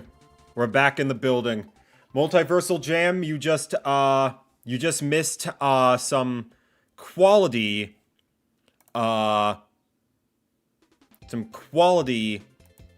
roasting of Nintendo YouTube. We canceled Scott the Woz. We successfully canceled Scott the Woz. He disagreed with me on Wii Play, and therefore he sucks now.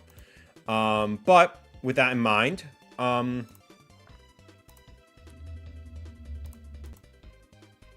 we are going to get back into the swing of it right now with the next video that we're going to be watching today. Let me just get out of the intermission screen. And now is time for the next Nintendo YouTuber that we are going to successfully cancel for the crime of disagreeing with me. And that is the one, the only, Mr. Mario is not a hero, who gaslight an entire generation of kids into believing that he is an evil man. Is the one, the only. I forgot to remove the playlist from the link. But that is okay. The one, the only NicoBBQ.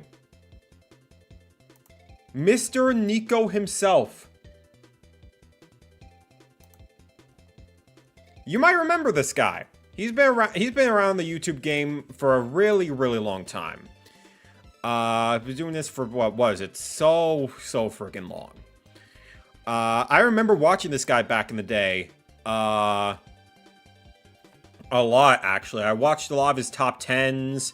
I watched a lot of his, what was it? Silly videos where he's just talking about, Mario's not a hero, or Luigi's not a hero. These characters are not heroes. Bowser's actually the good guy and everything.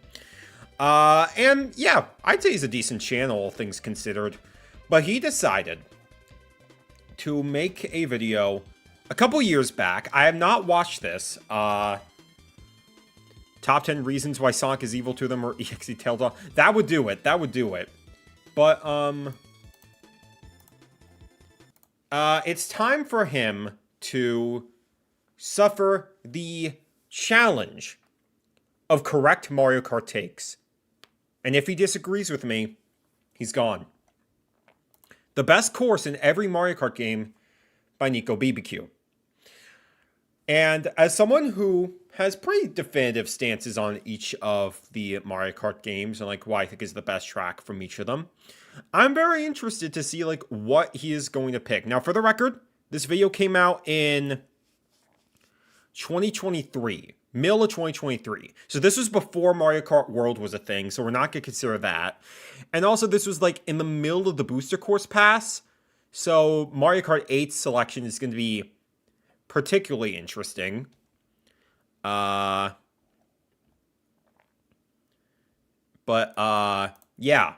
I'm going to be very curious, like, what is going to be his take, and whether or not I will agree. Because there's lots of videos out there talking about the worst course of every Mario Kart game. Not many about, the best courses. So I'm interested to see what he's going to say. So without further ado, Mr. NicoBBQ, let's see what he got to say.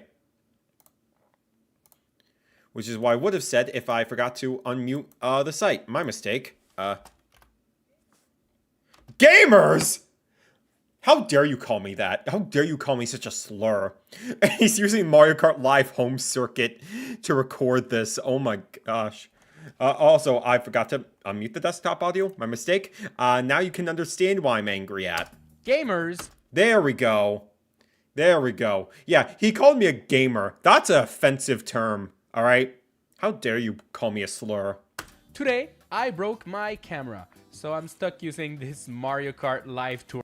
I also got food with me now. A nice old lunch plate to ensure that we're nice and not starving while we enjoy this wild ride. Poor camera instead, but still, it's the perfect opportunity to tell you Why is Musty White? Shut up. all about my favorite tracks from every Grilled cheese? No, there's a PB&J. single Mario Kart game. So yeah, let's begin.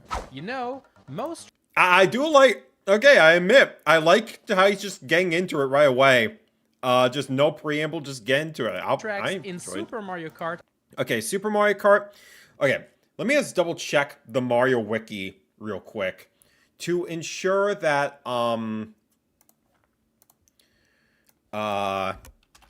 we're all on the same page as to what tracks are in each game.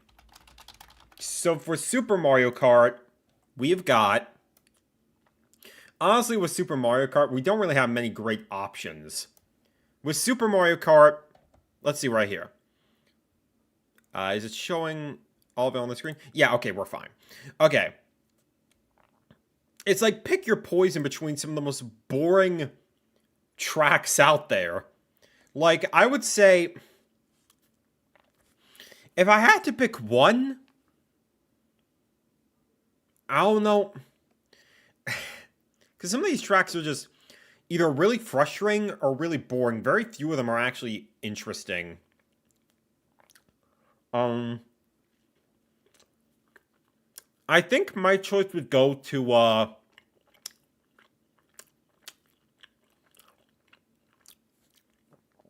probably Donut Plains 3. Just because the layout actually feels organic. I like the little jump you have to make on the bridge. It's interesting enough, I would say. Unfortunately for me, I haven't had PB&J in over a decade because Jelly almost killed me. How did that happen? That is frightening.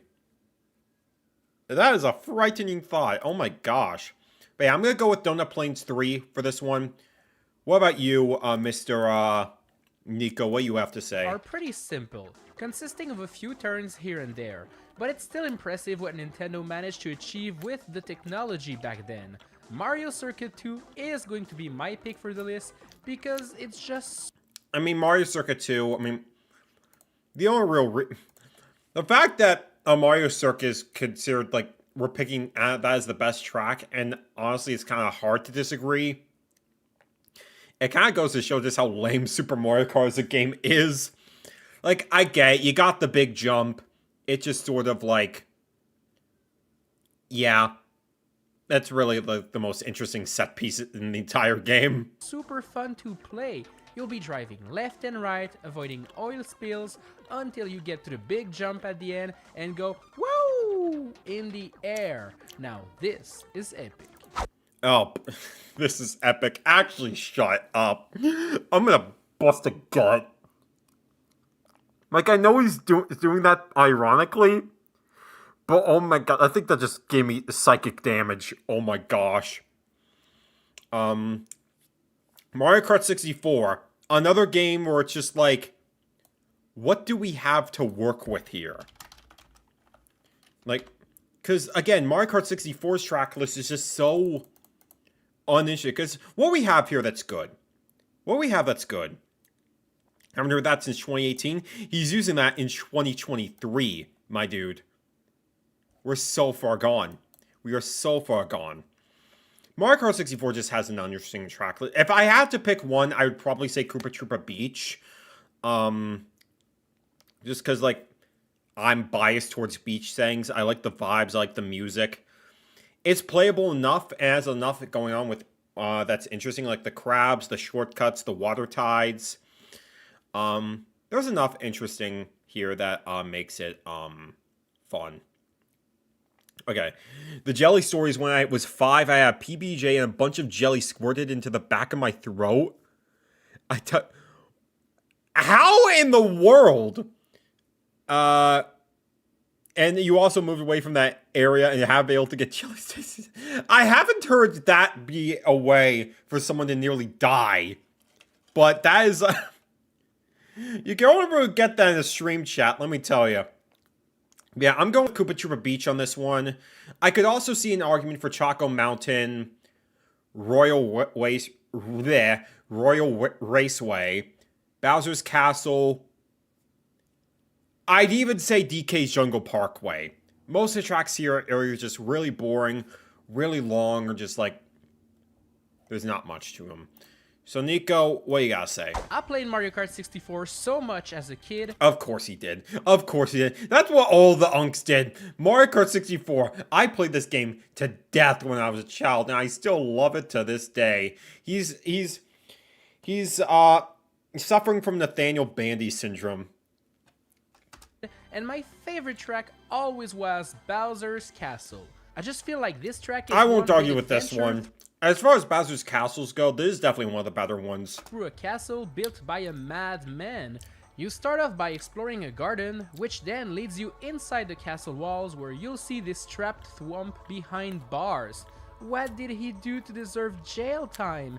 Is this guy a traitor?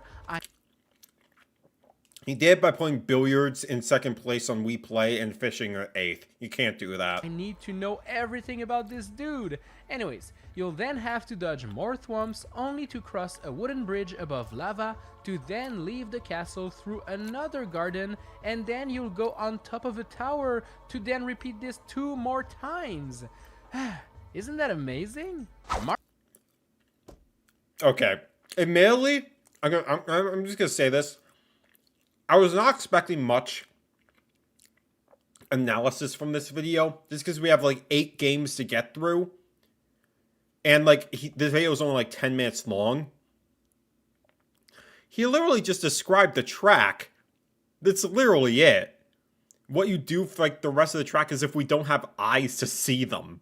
It's like, it's generally one of the most boring ways you can do analysis, honestly. And I'm just like,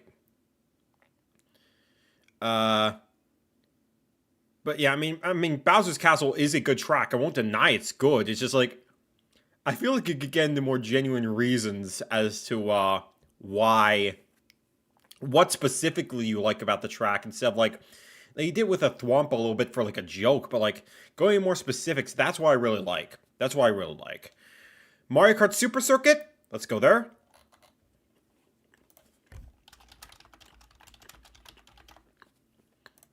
This one I already know what I'm gonna pick, but Rainbow Road, it's a fun Rainbow Road because like the skips you could do in Rainbow Road are phenomenal. But my pick is Cheeseland, just because the concept is just so freaking unique. Just driving on a plant made out of cheese is so freaking cool. Oh, Coconut Mall is so great. You drive around on a mall. Like, what kind of concept is that? You're driving on a moon made of cheese. That is super rad. And also just the Mousers you can avoid, the big jump. This one has a big jump too. It's just really freaking fun. I see you're ranking Mario Kart tracks today. That's this segment. Later on, we're going to get more crazy. Sunset Wild, Sky Garden, or Cheeseland. Those are, I'd say, the big 3, honestly. Why is the cheese yellow? Shut up. Mario Kart Super Circuit on the GBA features I a had some jelly stuck in my teeth. Or peanut butter, I should say. My couple apologies. of pretty cool tracks, some of which have now been Oh, can I hear that again? on the GBA features a couple of pretty cool tracks. A couple of pretty cool tracks. I would argue we have a pretty solid selection of tracks here. Shy Guy Beach, Riverside Park, Bowser Castle 3, Sunset Wilds, Cheap Island, Sky Luigi Circuit. There's a lot of really cool. I would say this is the first Mario Kart game to have consistently good tracks on it. It's literally just gonna be handheld therefore, isn't it? Some of which have now been remastered in Mario Kart 8 Deluxe, but one that still hasn't been as the making of this video is my favorite one, Sunset Wild. Oh no. Oh no. Oh no. It's not that I disagree, it's just that he didn't know what was coming. Oh, that has aged so poorly. Oh. Because I love Sunset Wilds too. Like, freaking, just the idea of just a track like, The changing time of day as you went along is really freaking cool. As an Arizona guy, this is one of the prettiest parts of like the place. Like I went to the Grand Canyon. The Grand Canyon is a beautiful place. That outback, the Western theme, the Shy Guys and everything. And Cactus, this is a beautiful freaking track. And then they screwed it all up in 8 Deluxe. He had no idea what was coming. Did he know? Did he know? Oh, man. Like, this is like... Oh, I'm gonna let him live in his moment of happiness before the storm that, would end up, coming. This track reminds me of a classic Western movie with the background featuring big desert rocks. The music, which seems to be straight out of Back to the Future 3, is just insanely... You're telling me you're mentioning Western movies for the inspiration, and then the music reminds you of Back to the Future 3? Of all the things, if you're asking me, I would pick something like Blazing Saddles. That is an insane movie. Absolutely insane movie. I recommend it if you're looking for something a bit more insane. Back to the Future 3 is a wild choice of all the things, but, yeah. Good. And let's be real, it is actually super fun to dodge the cacti, the mud puddles, the rocks, and those Shy Guy totems and tents. Plus, the final lap takes place during night time. So yeah, this track is just full of surprises and amazing details like that.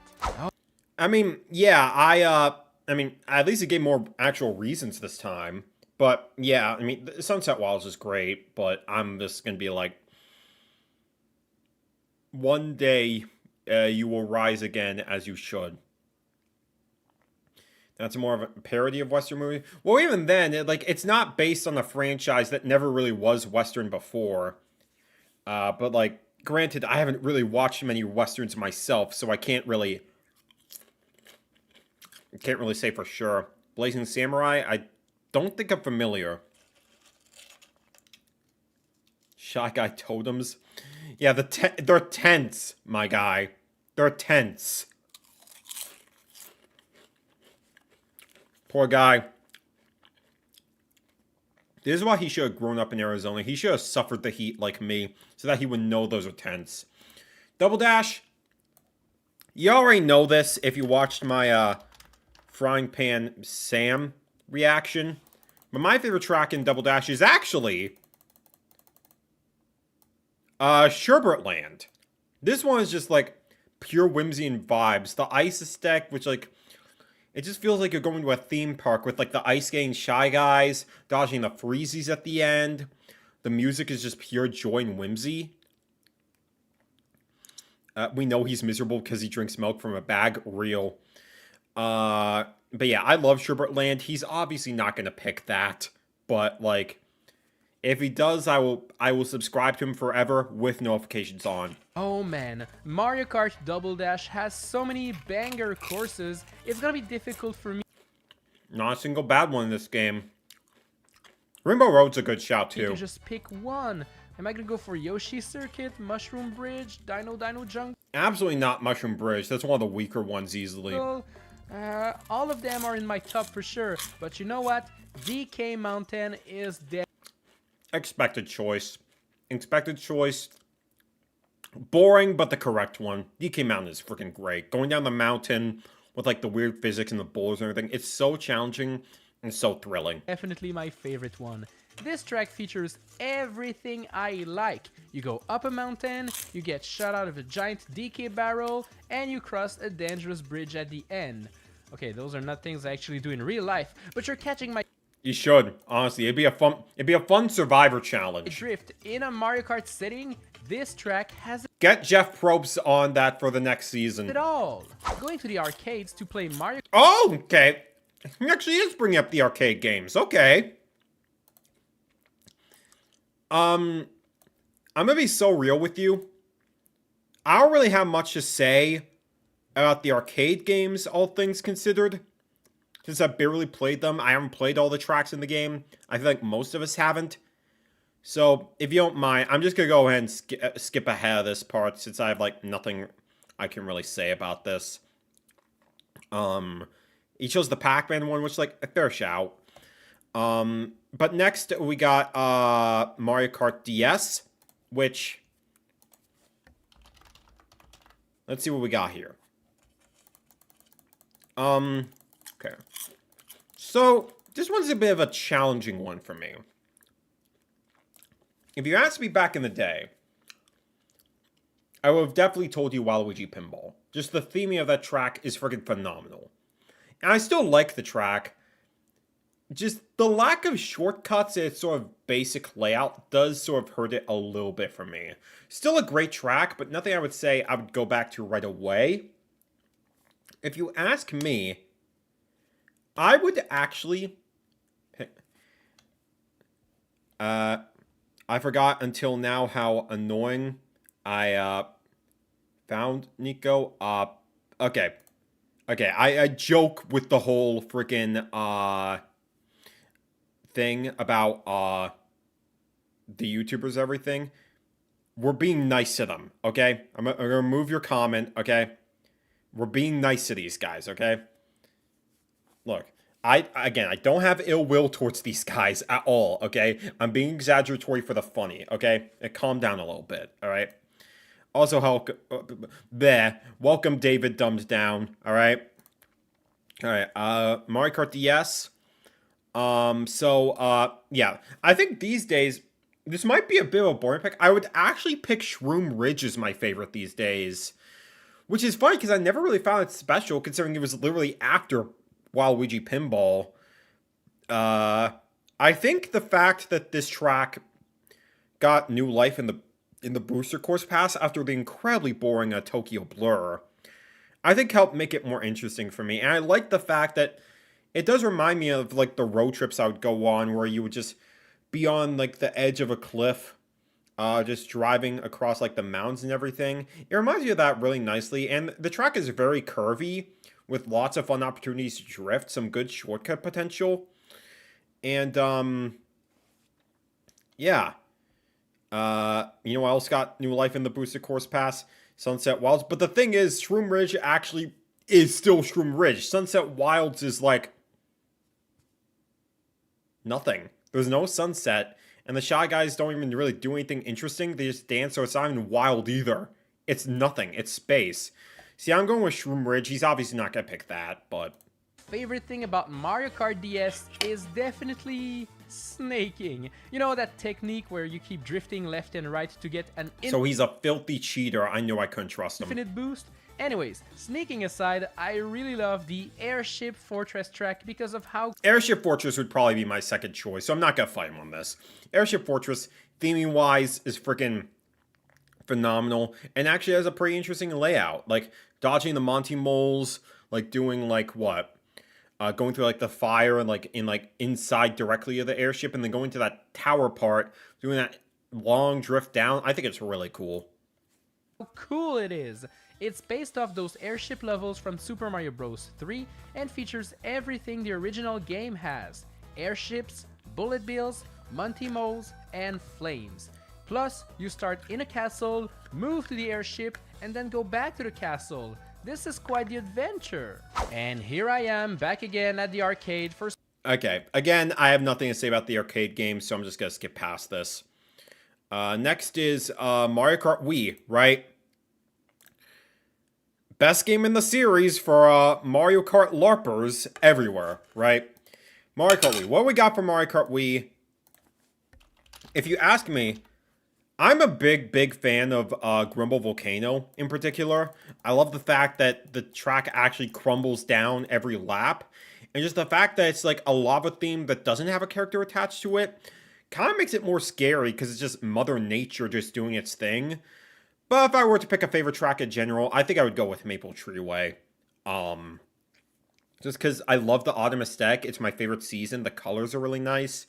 You do the cannon thing again, dodging the wigglers up the tree, and then just, whether it be the net bridge at the, in the Wii version, or like flying across on the 3DS or Switch, I think it's like a really friggin' just beautiful aesthetically, beautiful in terms of layout, just so much fun. You explain why I like the Airship Fortress? Yeah, that's just kind of Nico for you. Part Wii features a lot of classic tracks, and this next one is going to be huge because you're all getting Coconut Mall. He's boring. He's boring. No. He is an NPC. He is an NPC the entire time, and he did the meme like what? Freaking 3 years too late. Oh, he's boring. He's actually boring. He's gonna do the whole bit. He's gonna do the whole bit of like, it's such an iconic track. He's gonna be like, oh my gosh, you get to drive through a mall. That's such a cool, crazy concept. It's so insane. It's so cool. He's not gonna mention anything about like how the track functions as an actual track. It's just gonna be like, he's just gonna be drive through a mall, so it's good. That's gonna be the reason. Coconut Mall as a track is fine, but if I see you like Coconut Mall for every other Wii track, I'm running the other direction very fast. Exactly. How can Also, sorry for your ears. I not pick this instant classic? As this instant classic in a game whose entire track list has instant classics. Toad's Factory, friggin', what was it? Grumble Volcano, Maple Freeway, like the best Rainbow Road the series has ever had. Come on, man. There's better fish to fry. Coconut Mall is fantastic. It is the type of tracks that every Mario Kart track should aspire to be. Fun, original, amazing music, and it features multiple paths to choose from as you're racing. The details for all the shops and restaurants are just insane, and all in all, the details this are track cool. just simply is the best one in the game, period.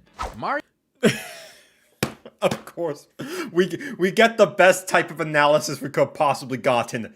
Zero analysis. He basically just mentioned the thing that pretty much any Mario Kart track could possibly be, and just applied it to Coconut Mall. The only unique thing he said was just, the things in the background where like all the shops are cool, which they are cool, but they have nothing to do with how fun the track is to play. Oh boy. Oh boy. We need to officially change his channel name. Fellas. I need to do some coding real quick. Where is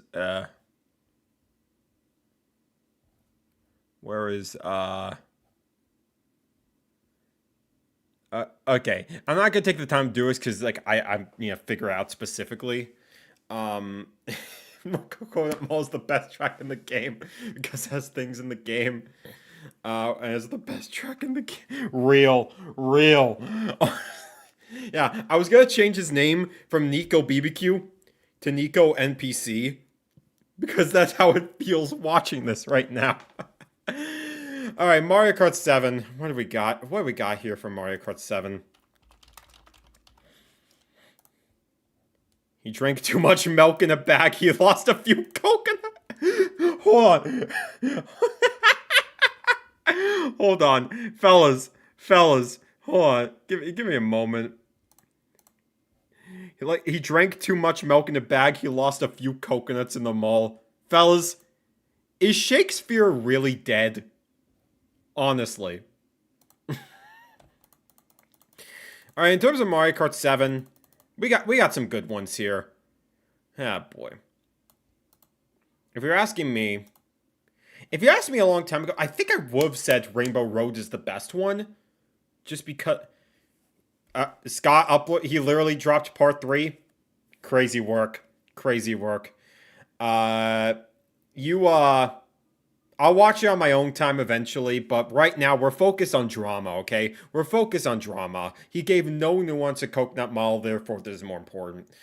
And we'll talk about the Wii U game in Mario Kart in a second, so it's all good. It's a solid replacement. So Mario Kart 7. If you're asking me, I would have said Rainbow Road a while ago, but I'm also just like... I think these days, I'm more so like, Rainbow Road is still really good in Mario Kart 7, but it's also a track where I think it's more so carried by the aesthetics, because I think with a Rainbow Road, you want it to be challenging as well as like a spectacle. This is more of a spectacle over anything, because it's very hard to actually fall off on this track.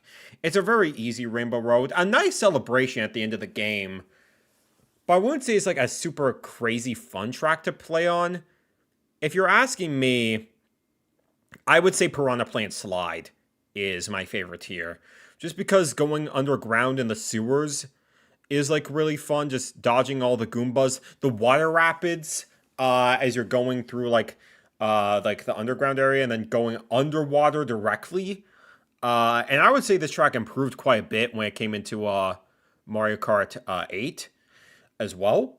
With how there are like little boost pads in the underwater areas now as well. And then flying out to freaking get into like the overworld again and trying to get through that shortcut with like the little piece, a little bush piece you can go through, and the Goombas you still gotta avoid. I think this track is really freaking solid, but what is Nico gonna go with? Mario Kart 7 features a bunch of amazing tracks, but my favorite one is the very last one you'll experience. And of course, it's gonna be Rainbow Road. It's gonna be spectacle, therefore, isn't it? Special Cup, and it's none other than Rainbow Road.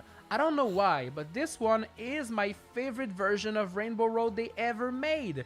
The track takes place in You're wrong. It is the Wii one, actually. space and makes you race on Hold on. Can I hear that again? Rainbow Road they ever made. The track takes place in space.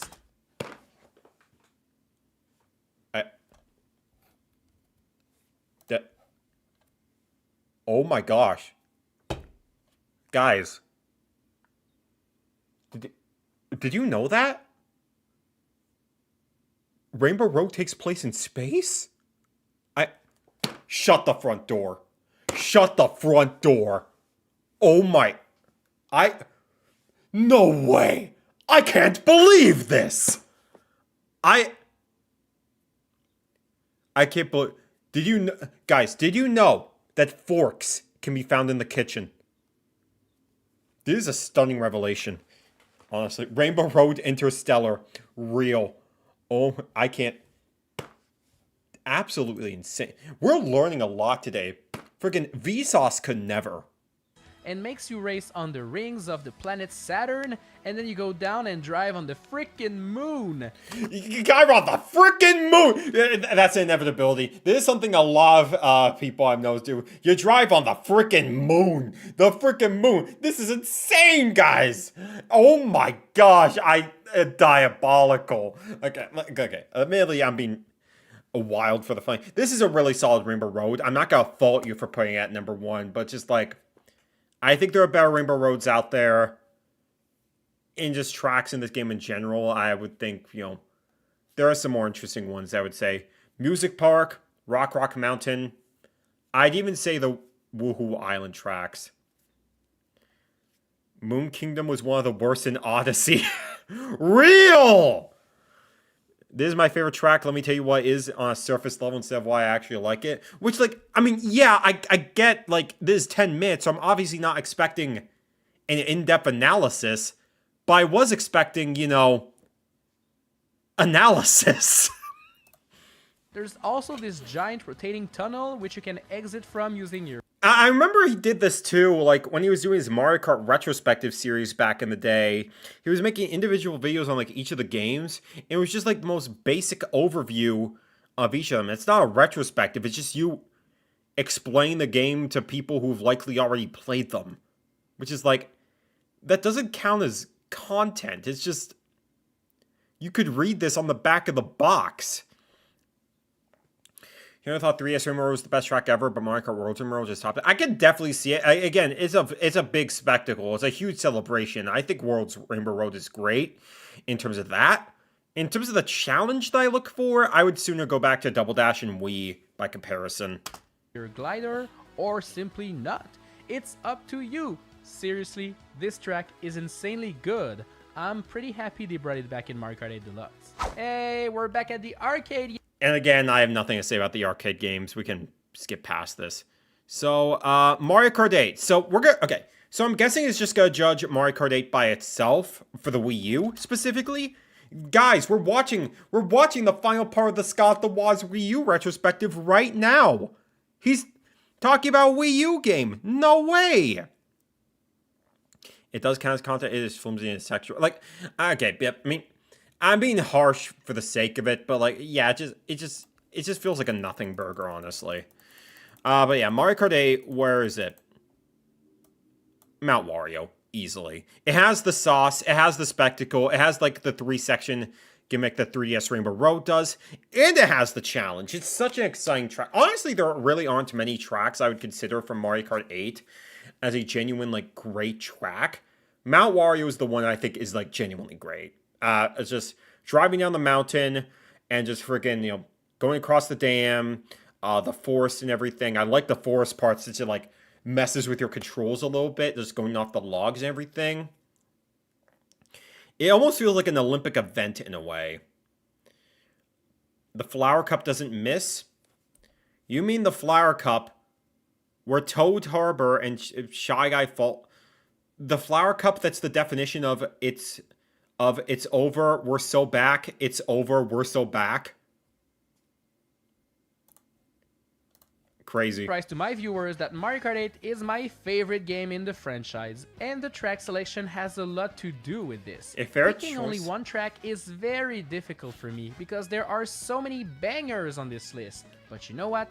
I'm gonna have to go with Mount Wario as All right, he agrees with me. We're back. We're back. Okay, we like Nico again. We actually like Nico again. Let's freaking go. We're winning. my favorite track because of how cool and original it is. You start off in this giant helicopter, And now- you have to go down the mountain, through an ice cave, through a dam, and then in a forest, only to end up on this legit Olympic ski slope. This track only has one lap, and it's not enough. I wish we would just go back up and do it all over again. Then just select the track again. So, oh, baby. This is such a cool one. So Cool, as in snow. Cool. You want to know what that reminds me of? You want to know what that reminds me of? The way... Again, is Shakespeare really dead? You want to know how I feel like he felt when he wrote this line in particular? Give me a second. All right, let's play that again so you get the context. this is such a cool one.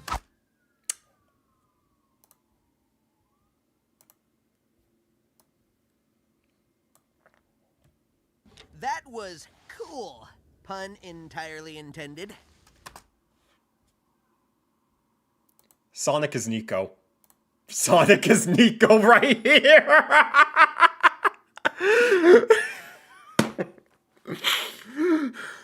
Again, is Shakespeare really dead? Is Shakespeare really dead? Let's be real here. Tails is all of us. Real, exactly. This is why Tails was always the best Sonic character. Oh, man. Alright, alright. What we got next? So here's the thing. Technically, Mario Kart 8 Deluxe is simply Mario Kart 8, but with additional characters, a new battle mode, and all of the DLC. Okay, all the DLC. So if we're considering the DLC, let's go to the DLC real quick. If we're talking about these tracks in particular, you may be surprised for me to hear me say this. Ian Flynn back at it again. It's all Ian's fault! If you ask me, like, you might be surprised to hear me say this, considering, like, I'm the Animal Crossing guy. And while the Animal Crossing track is really good here, I gotta go with Super Bell Subway on this one. I think this track just... It has just the right amount of challenge and just the right amount of just all the subway trains just going across the map and just making it very hard to go around, and just all the different paths you could take on, like, in the train station. Makes for one of the most dynamic tracks in the entire game. I think it's great. Honestly, it could work perfectly in Mario Kart World since there's no anti-gravity in it. Yeah, I think this track is freaking phenomenal. Also, hey, Mark, my most based guy ever made. Yeah, we're debating the best Mario Kart tracks with someone that has no standard for analysis. Yeah, let's see. What is he gonna pick? He's probably gonna pick a reference track, isn't he? Included. That would mean the track selection is the same. But wait a minute, there's this new thing called the Booster Pass. Oh, we're just skipping to the Booster Pass. Okay, if we're skipping to the Booster Pass, okay. Course Pass. If we're skipping directly to here, then, okay, so for context, right, this video came out in June of 2023, which means that at this point, what was it? Release date, which means at this point, only Wave 1 had released, which is like these 8 tracks in particular. So he is aware of the Incredible? No, because like they came out in 2023. Sunset Wilds debuted in the game in 2024. So the best course in Mario Kart Deluxe. I think he's just judging the Booster Course Pass by itself here. And again, since we only have Wave 1 to work with right now, I mean, in a pool of just mediocrity, I would say Ninja Hideaway is the best one. Just because, like, again, it's such a dynamic track. It's so freaking challenging. With, like, all the different paths you could go. You could go an entirely different lap on, like, the second and third laps. Just, you start at the bottom, you go to the top. You have those options. And, like, the more rigid packs makes it a really, really challenging course. I dig that one a lot. I was about to go crazy. Yeah, no. Yeah, you just missed talking about Mount Warrior, which I also think is the best track in the base game, so fair dues. Which will add 48 new tracks. Yep, 40 freaking 8. That's huge. Anyways, as of me making this video right now, well, not all of the tracks are released, but it doesn't really matter as Yoshi's Island was introduced and this track. Wait, I'm stupid! I'm stupid! I'm stupid! I'm stupid! Oh my god! For some reason, I'm actually dumb. I'm actually dumb. For some reason, I thought the Booster Course Pass started in 2023. I have eyes! You can see they're in 2020. So we had until, like, what? I was stupid. I'm sorry, Multiversal Gem. You're off the hook. You're off the hook. I'm sorry. So we had until, like, what? We had until Wave 4 to work with. We had Wave 4 to work with Yoshi's Island. I'm stupid. Oh my gosh.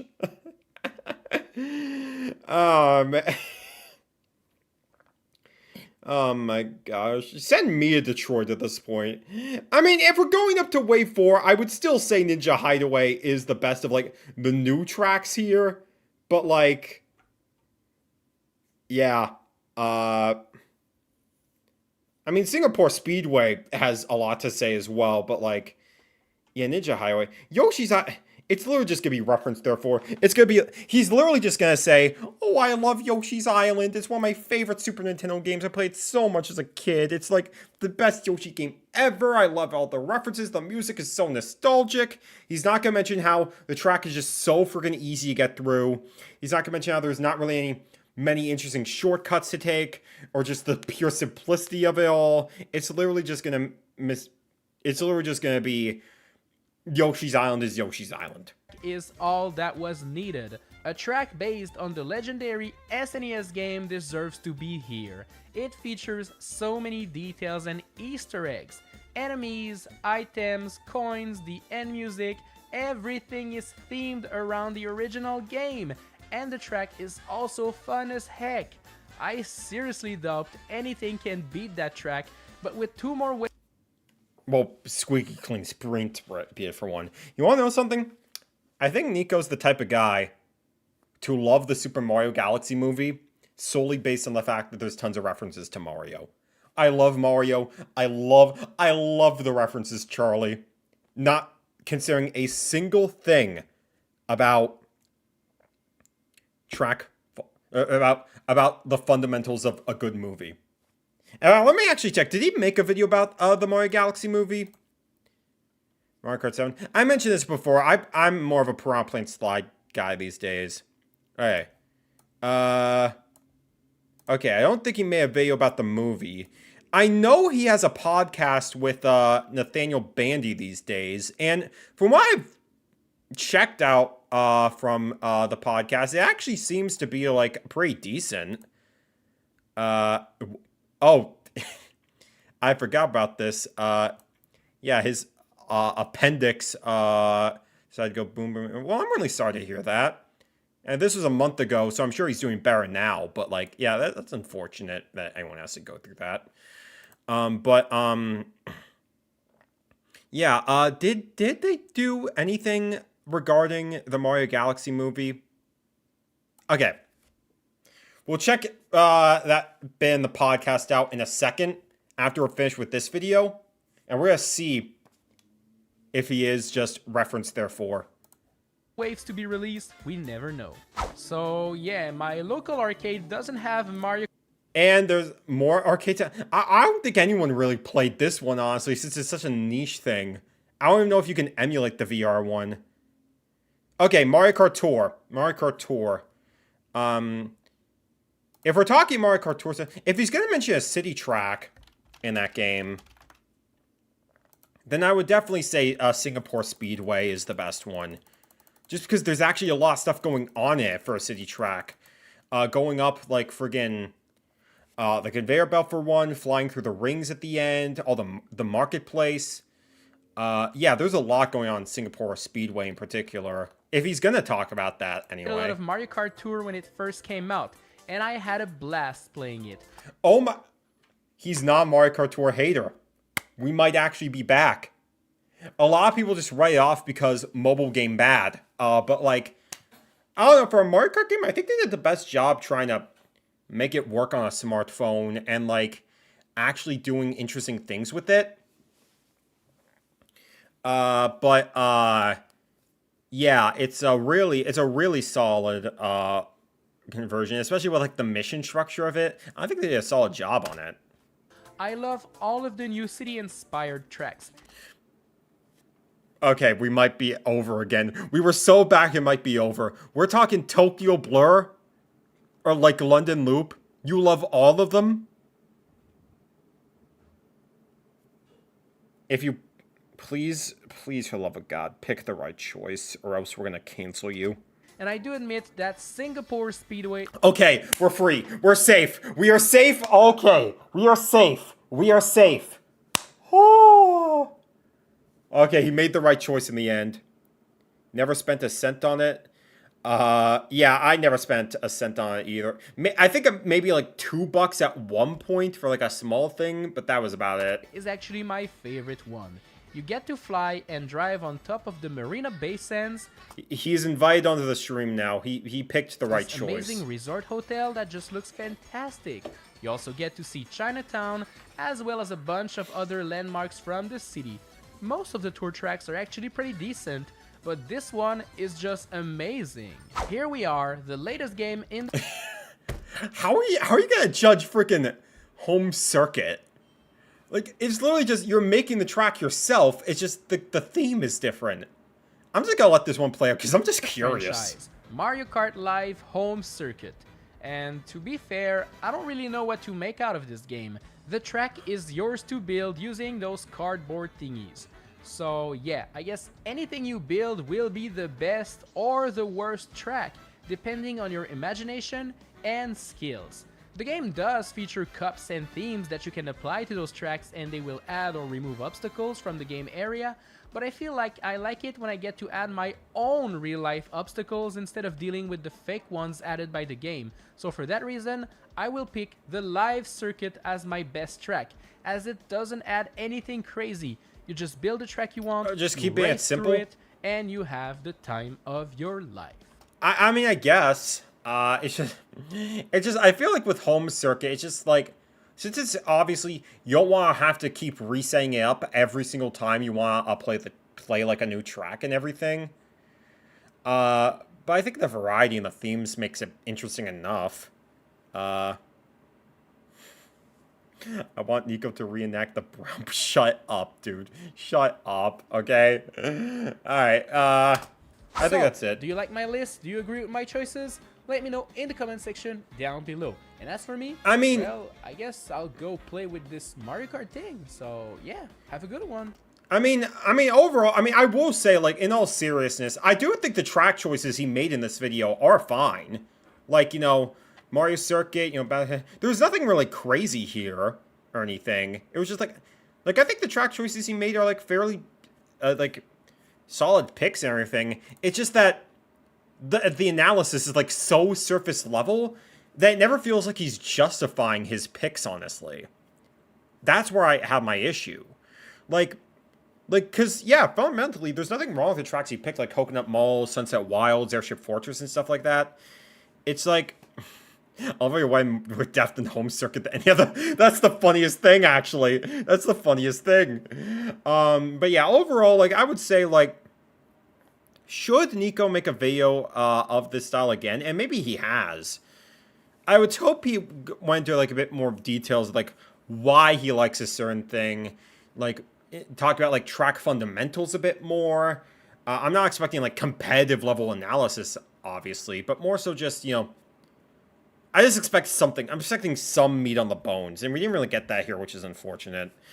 But let's quickly see if Nico is on the right side of history, or if he is a Nintendo bootlicker. So let's skip ahead a little bit to, like, when they talk about the movie. When do they talk about the movie? Mario movie discussion. All right, here we go. We're not going to sit through this entire thing. I got many other videos to get through. That Monopoly game? That's wild. It was a lot more tame compared to Scott's Crimes Against Replay. Yeah, honestly, yeah. I feel like this is going to be a little bit of a jumbled mess. So if you don't want spoilers, save the podcast. For the record, like, if you haven't seen the movie, not that I recommend it, since it's awful. This is your one warning. To watch later and watch it once you've. I'm just gonna sit here to see, like, if he actually says, like, it's good or not. Movie, because we're gonna basically go into everything. You saw the post-credit scenes, right, Nico? There was two of them. I did. Yeah. Okay. I I just wanted to make sure. Boom. All right. Does he like it or does he Yeah, not? We cannot just have the movie on in the background. I don't even know if Nathan likes it actually either. Or Reggie will definitely not go on the podcast with us if we ever do that. Yeah, if we just show like 5 seconds of the trailer, we're gonna get demonetized. Yeah. Reggie will get very. I'm gonna speed up a little bit to take a time. He'll push that copyright button. But yeah, okay. Anyway. Today, yeah, we're saying a bunch of random stuff. It's late. We're recording Gamer Hour podcast. I'm tired. We sure are. That's From okay. what I've seen, like, this podcast is fine. It's just like two friends who've been doing this, like, for a very long time, just having chill conversations with each other. Like, I like the tangents in podcasts, so that's all good. Yeah. I guess, like, I want to start with you because I just watched the movie a couple days ago. And like, what was your like when you first got out of the movie? Just like in a few words or a few sentences, like, what did you think of it?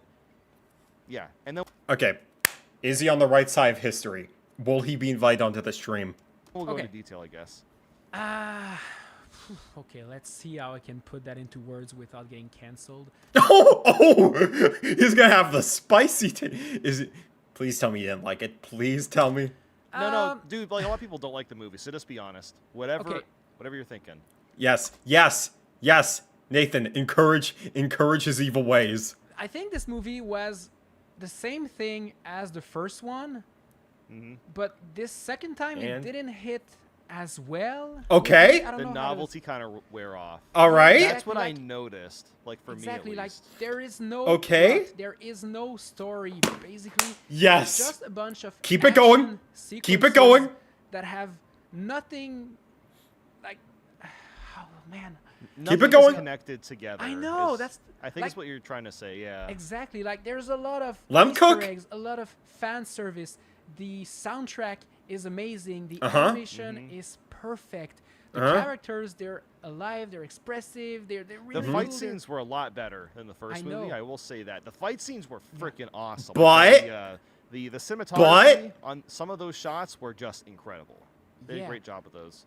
But if you're trying to, you know how stories are. You typically have Go a on. beginning, you have whatever, and then the end. But there's none of that in that movie. It's just boom, boom, boom, boom, action scene, action scene, action scene, action scene. Uh-huh. Oh, we're going to this planet. Why? Yes. Who cares? Now Who you're knows? babies. why? Yes. We're just here now. Now you're babies for 10 seconds. That's cool, right? Oh no, we can't get into space. Hey, I'm Fox McCloud for no reason. Let's go into space. Let's Yo, go. Hey, yo, look, it's a freaking pigman. All right. Like, Oh my God, that's Mr. Game & Watch. Wow, Yeah. that's the Mario Odyssey dinosaur. Yes, What do I it's do? literally just Oh, pointed look at that park of the right there, Mario movie. Galaxy. Keep Remember it that cooking. game? Keep Let's it kill the cooking. dinosaur in literally the dragon. Let's kill the dragon in 2 seconds. Yep. That was the movie. It was just like, here's a reference, here's a reference, here's a reference, and that was the whole thing. And then they took a needle and they stitched it together without trying to like. thread it Oh in my a nice, gosh! neat way. He It did not actually matter. got Anything the. that they- He had the ball in his court, and he did the best slam dunk you could have ever For gone. reference, they just put it in there with no thought whatsoever. Like, yes, there is technically a story with Rosalina getting captured, and like Peach tries to save her, and by the end, they're Yeah. sisters. Yeah. Which makes no sense. No, like, because I like bought Rosalina has the a brother. I know, I bought the freaking Mario Galaxy book, you know, the physical one, because I read Yeah, the the freaking story. storybook. She doesn't have a freaking sister. Peach Yes. and Rosalina, they're not sisters. Yes! Sisters, what are we Yeah. doing? Why would that? Like, sure, they look similar, but like this is not We canon. won. We at actually all. And won. since- This that's is the the thing, good since you ending. brought up This the is book, the you know good what's ending. Insane. Out of every Mario game they could have picked to make a movie for, Mario Galaxy is the #1 contender because it already has a story. The storybook literally just And there's follows less the story in the book. They movie! didn't do that. Nope.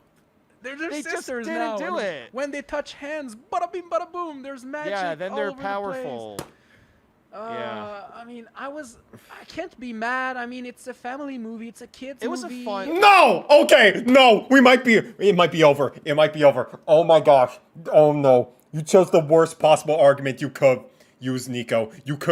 Because I hate this argument so much with all my life. Because you were implying, when you say it's a kid's movie, that kids do not deserve good media.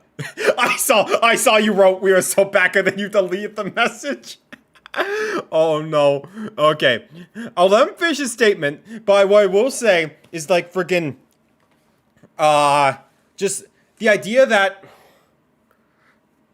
because like I saw so many children's movies that still hold up so friggin' well. Obviously, you know, the Toy Story movies. I literally saw Shrek in the theaters like a week ago with my mother for the 25th anniversary. That movie holds up so friggin' well. There's so many great kids and family movies out there. Do not cut this slack just because the main demographic for this movie are infants who drink Soylent all day. Do not do this to me, Nico. Please, you gotta bring this back. You gotta bring this back.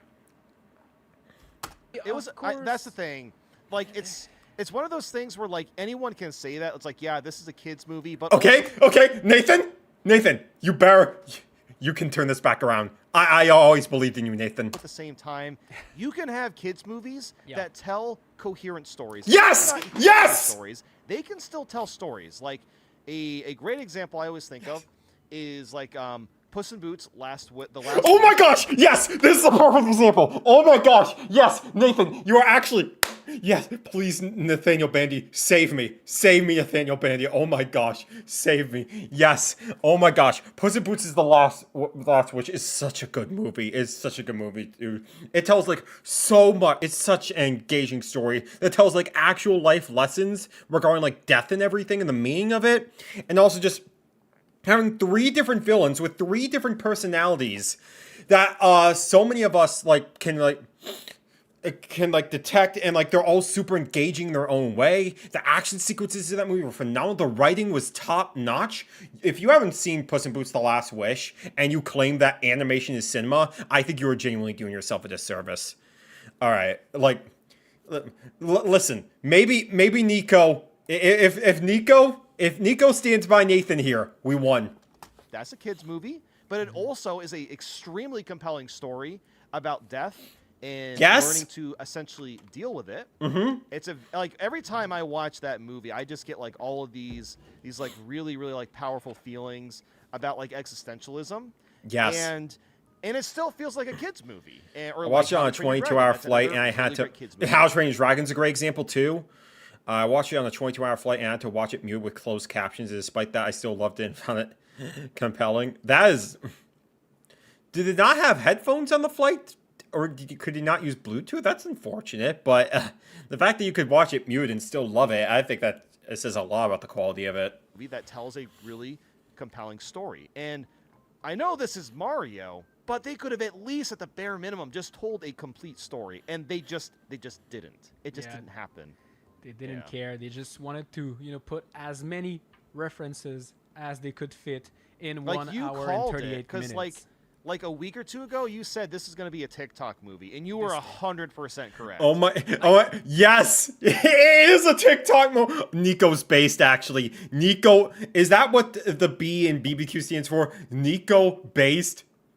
For a minute there, I was like, am I scrolling on a phone, like endless scroll? Like, okay, it's a Scrolling scene for you. about Mario Odyssey in the pyramid. Boom, it's Yoshi. Boom, now it's Luigi with the frog suit. Boom, oh hey, Rosalina. Oh, it's Ward. Oh, it's Birdo. Like, it was never ending, and it. Like, there was no substance to anything. Oh my- Like, I don't know. Okay, I think that's all I think I needed to hear about this. I think we get the gist by now. Overall, Nico, you've won us back.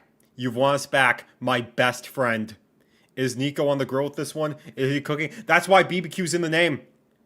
I'm inviting him to my barbecue next time. He's more than welcome.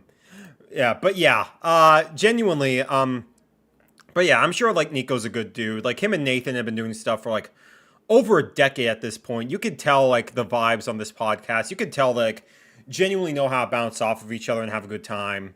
Yeah, overall, like, I mean, wishing the best for him, obviously. So, with all the tensions out there, I think it's time we move on to our next video. But we're gonna be taking a little bit of a breather. We watched 2 videos, and then we got 2 more before we end the stream. But we're gonna be taking a little bit of an intermission with something on the side that I want to watch. So Namco has decided to start up a new, a brand new Pac-Man show, actually, that they're just airing for free on their YouTube channel. Pac-Man Snack Breaks. And they're airing like new episodes of this like every single month. And basically just a cute little reanimated like Pac-Man show. Just with lots of this cool little concepts, very expressive animation in it. And I figured, I'll watch the first episode live, see what it's like. Because this genuinely looks really freaking cute. We'll get back to the nonsense very shortly, but for now, yeah, went down than Scott's replay slander. True, honestly. So yeah, let's watch this episode of Pac-Man Snack Breaks. Welcome to New Pac City. Yeah, I think the premise of this show is like Pac-Man is moving out of his village to go to the city, and like wacky hijinks I'm sure are gonna ensue. So let's check this out. Alright, I like the simplistic, like modern, like You made it, cartoony Pac-Man. New Pac aesthetic. City, where the skyscrapers are as big and bright as my limitless. Stop monologuing! It's 8 a.m. You got it, Nabe. Already. One, I like the voice actor for this already. I think he fits for like the character, like the joyous attitude. And already, like frame 1, we got a decent joke in there. Just instant like cutting off the monologue, and he was just like, "Oh, you got it." Stop monologuing! It's 8 a.m. You got it, neighbor. If a letter's what you wish to get, Pac Wizard's who you need to have met. A card from my Pac parents? The postman delivered that. 15 seconds in, and it's already a treat. You could say it's a Pac dot.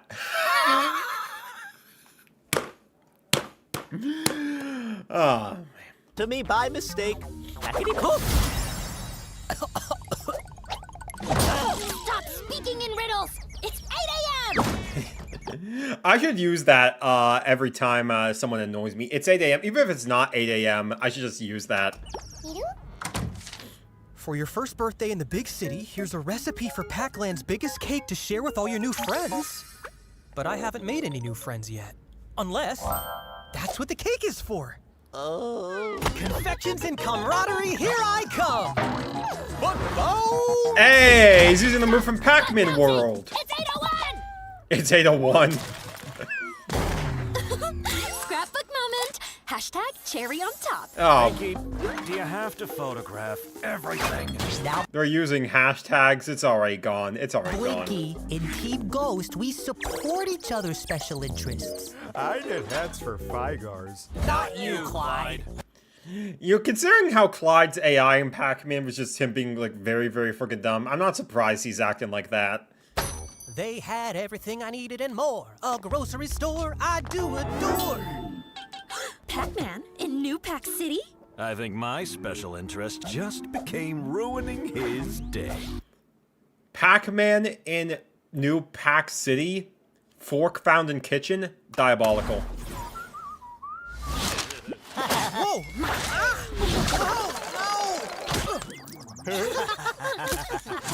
Team Ghost? Oh, no, you don't. Whoops! Pardon me! Mother of mazes! I forgot how fast he... I really love how expressive the animation is with like the little blur and like just him turning into like Pac-Man regularly, like the flips and everything. Yeah, this feels like a cartoon I would have like loved to watch back in the day, honestly. Just obviously with them being like only 3 minutes long, there's obviously not gonna be much substance to it, but at the very least, there's not really gonna be any filler here. Without him. Mother of mazes! I forgot how fast he is. Grab something and split up. What about the power of teamwork? Pack parkour! Pack parkour. Did he really say that in the year of our Lord 2026? I'll take that, thank you. Curse my wandering mind. You guys may have lost all the loot, but as long as we have this, we can still wreck his day. Oh. He's right behind me, isn't he? Whoa, chill. Hey, do you four like birthday cake? I'll share a slice if you give me that recipe back. They have malicious intent, don't they? I proudly present Pac-Land's biggest birthday cake. What's a cake without a cherry on top, friend? What the what? What the what? Shut up. Perfectly timed. Just insert the old, like, JoJo to be continued meme right here.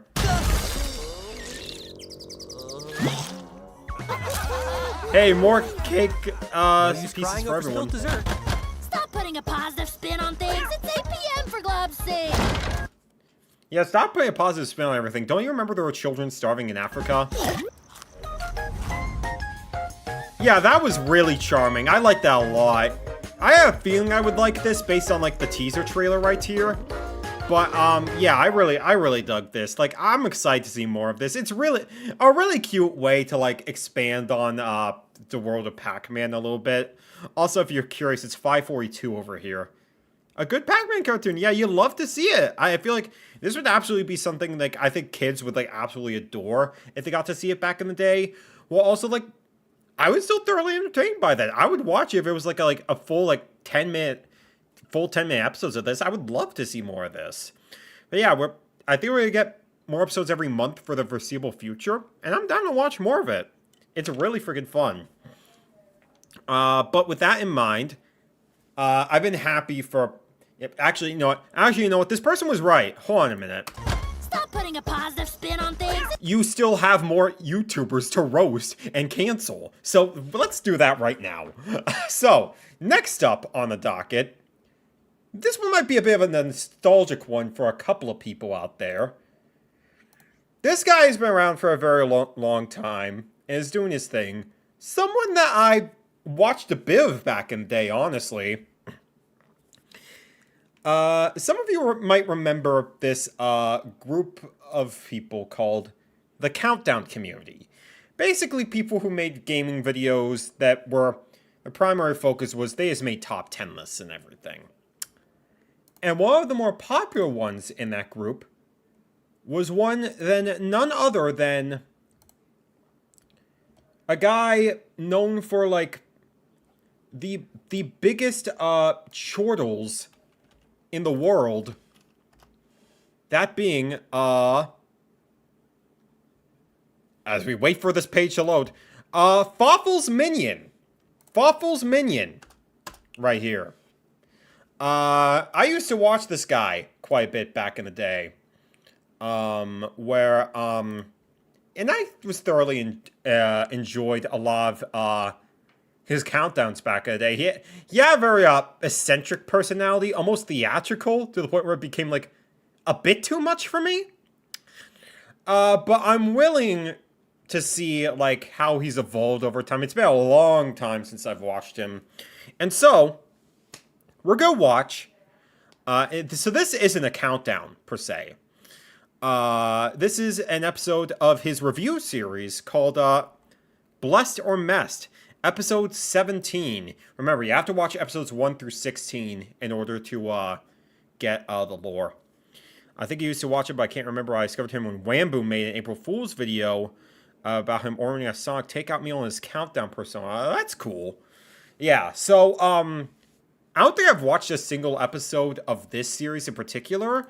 From what I could gather, from what I've heard about it, it's more so just, I'm going to take all the pros and cons I could find about a game, and if the pros outweigh the cons, the game is good.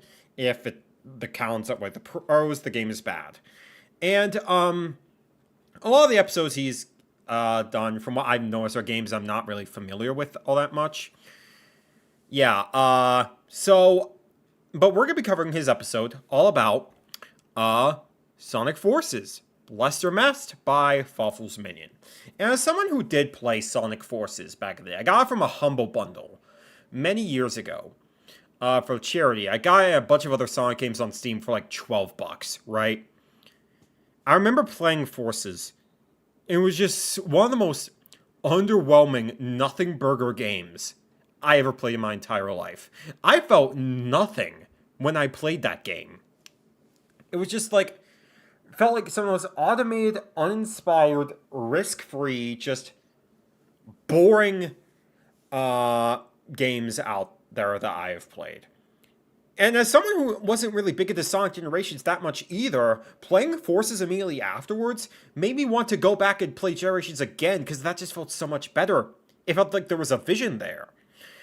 I remember my cousin playing Forces once, and I was like, this looked bland. Like, at age 8, when an 8-year-old is able to point that out, that's when you know you're cooked.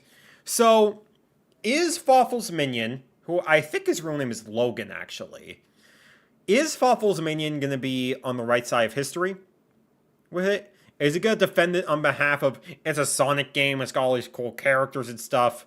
Or is he going to be on the right side of history when you realize this game was just so nothing that Sega needed to pivot in order for Sonic to actually be a decent IP again, with like Sonic Frontiers and Shadow Generations and stuff like that?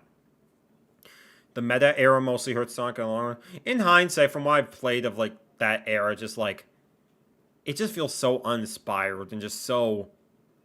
It felt like they were trying to force, like, a feeling from this era based on what fans felt about Sonic at the time, and haters and everything, rather than just letting Sonic be Sonic. That's why I feel like did hurt Sonic for quite a while, on top of Forces just being incredibly boring. I must have fallen asleep. That usually happens out of nowhere when I think about Snooze Fest games real. He's not going to be on the right side of history. His name is Logan. Listen, listen, do not bring SML into this. Like, this guy should be able to cook more than SML ever did. So, without further ado, Fawful's Minion. Do you deserve to be his minion? Or do you deserve to be thrown into Detroit? The meta era feels more like games made for people like Ego Raptor, honestly. Yeah, Game Grumps is an entirely different conversation, but regardless. I actually did see the Game Grumps live in person at a convention in like 2016. They seem to have fun bouncing off of each other, Aaron and Dan. So that's nice at least. It was at least better than the 06 and Boom that directly preceded, but I'm also astonished I still like Sonic when I started with Lost World. I mean, I haven't played 06 or Boom. I can't say on their quality. I imagine Forces is better than this because at least it functions as a game.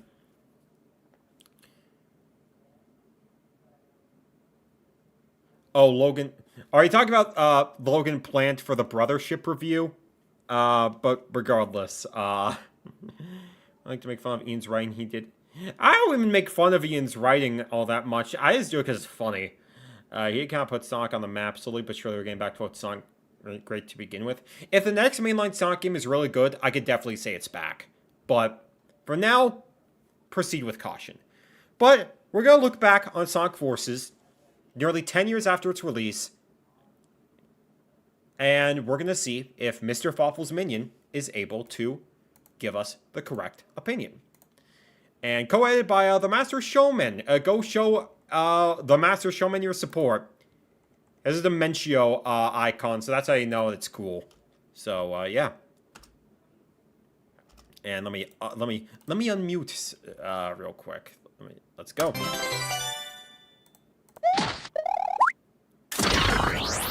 Oh my gosh, like freaking a slick intro, honestly. In terms of like the sprite work is really freaking good. I'll definitely say that. Gotta have your build up. Hail viewer, welcome back to Blestermest, Lawful's Minion, and Awful's Opinion. Lawful. Hold on. Can I get those names again? Hail viewer, welcome back to Blestermest, Lawful's Minion, and Awful's Opinion. They can't even get the subtitles in. Lawful's Minion and Awful's Opinion. Those are good nicknames, I'm not gonna lie. At your pleasance. Wait, are you happy? Alright, who'd you kill? Oh, nobody! I'm just psyched to be in the company of a good friend. Oh, that's rich! Nah, I just like an easy payday. Sonic, oh wait, let me guess, has always been good. Okay, I think you might be trying a little bit too hard for my liking. I definitely like the presentation, honestly. Like, if it were up to me, like, when I watch, like, analysis videos, I generally prefer if you're just talking to me like a normal person. But I could see how this would be charming for, like, the right person. Let me guess back. He had a rough transition into 3D, didn't he? That is the obvious joke that every video about 3D Sonic makes is a rough transition to 3D. I feel like people that joke about, Sonic had a rough transition to 3D because of how overplayed it feels more annoying than the people that unironically say it. I don't think anyone even unironically says it anymore. When was the last time you've heard someone unironically say Sonic had a rough transition to 3D? Genuinely. Last time I could think of that was like maybe 2017 when like freaking, I don't know, it was when I watched the Sonic Mania review by the freaking completionist, and we all know how his story turned out. And he got into backlash for it, so there's that. This counts as an Ian Flynnism. Real. Ruin every joke. And the peak of this cringe warfare formed with the latest, most hated game in the franchise, Sonic Forces. Okay, latest most hated. If you said most hated in general, I would have had something to say. Latest most hated, I think that's fair. An anniversary title compelled to combine the qualities of its redemptive predecessors and end a latent war of doom and gloom in the aftermath of a destructive sonic boom. Drafted to war and he still rhymes. Yeah, shoot him down with boredom. Reinforcements from Raritanium Squad. Who the heck are you? Who the heck are you? You're baby, like, chibi anime guy. Who are you? Who invited this man to the barbecue?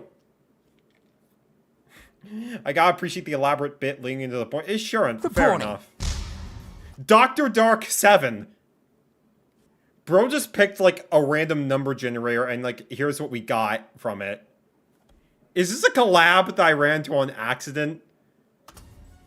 Hey there, rookie. Ready to fight? Hell yeah! A TV screens our backup? Great presentation. You spent all the budget on 20 copies of Hogwarts Legacy you ain't ever gonna open. We're lucky to have a drop shadow left. Oh my god. Worth it. Forces of good, legions of bad. Which is more? You're trying too hard. You're trying to. The Hogwarts Legacy, you're trying too hard. Furries when choosing their name. Opinion or fact?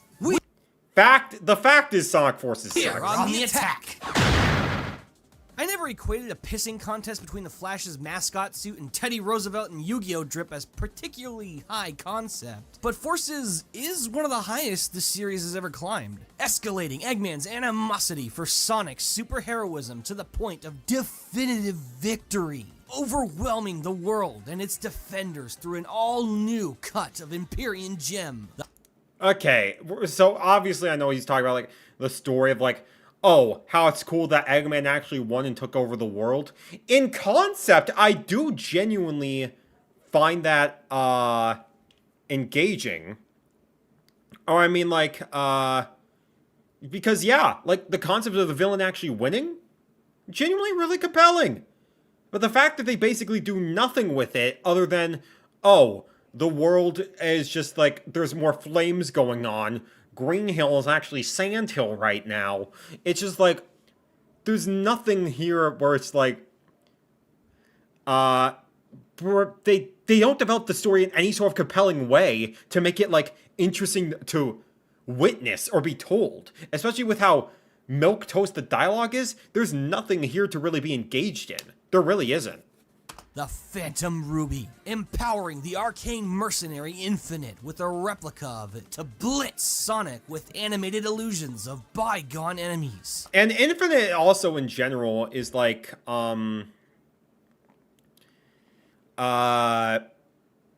it's just a boring, like, it feels like someone's like, maybe this is hypocritical, say, considering this is Sonic we're talking about. It just feels like, to me, Infinite just feels like the most lazily just boring idea for, like, a villain where it's just like, oh, like, literally in Xiao's campaign we're just going, I'm not weak. It's just it's almost boring, milquetoast, risk-free, just edgelord writing you could possibly have. This type of character that people thought Shadow was, honestly. I don't like the random reference to unrelated stuff seems poser. I feel like that's part of the reason why I stopped watching him a long time ago, is it felt over-performative to me, which, like, for some people that's fine. It's just, like, for me, it just felt like, I feel like he kind of took Is Shakespeare Really Dead literally, honestly. That's showing what his corner of the Countdown community does, but I feel like he could develop the whimsical, crazy persona in a better way. A lot of people in, like, the Countdown community at the time, they definitely did over-exaggerate quite a bit. A lot back in the day to, like, get points across. People like, you know, Josh Scorcher, the Quarter Guy, number of, like, others. Rabbit Luigi, I don't think he did that too much. I did genuinely watch a lot of Rabbit Luigi. I thought he made some really good stuff. But just in general, it just feels like this guy is basically a relic of a bygone era, which some people might like.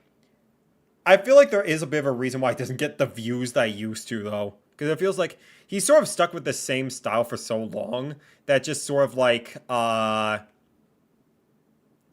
he's found his niche, basically. But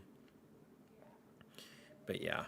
With their hope imprisoned, Sonic's remaining friends lead a hapless resistance, recruiting a custom hero to and his friends that do nothing but talk on the screen for, like, the entire time. slowly turn the war around. Are you done yet? Wait your turn! No matter what happens, Sonic Forces still keeps its fantastic concept, setting a serious tone to Again, good concept.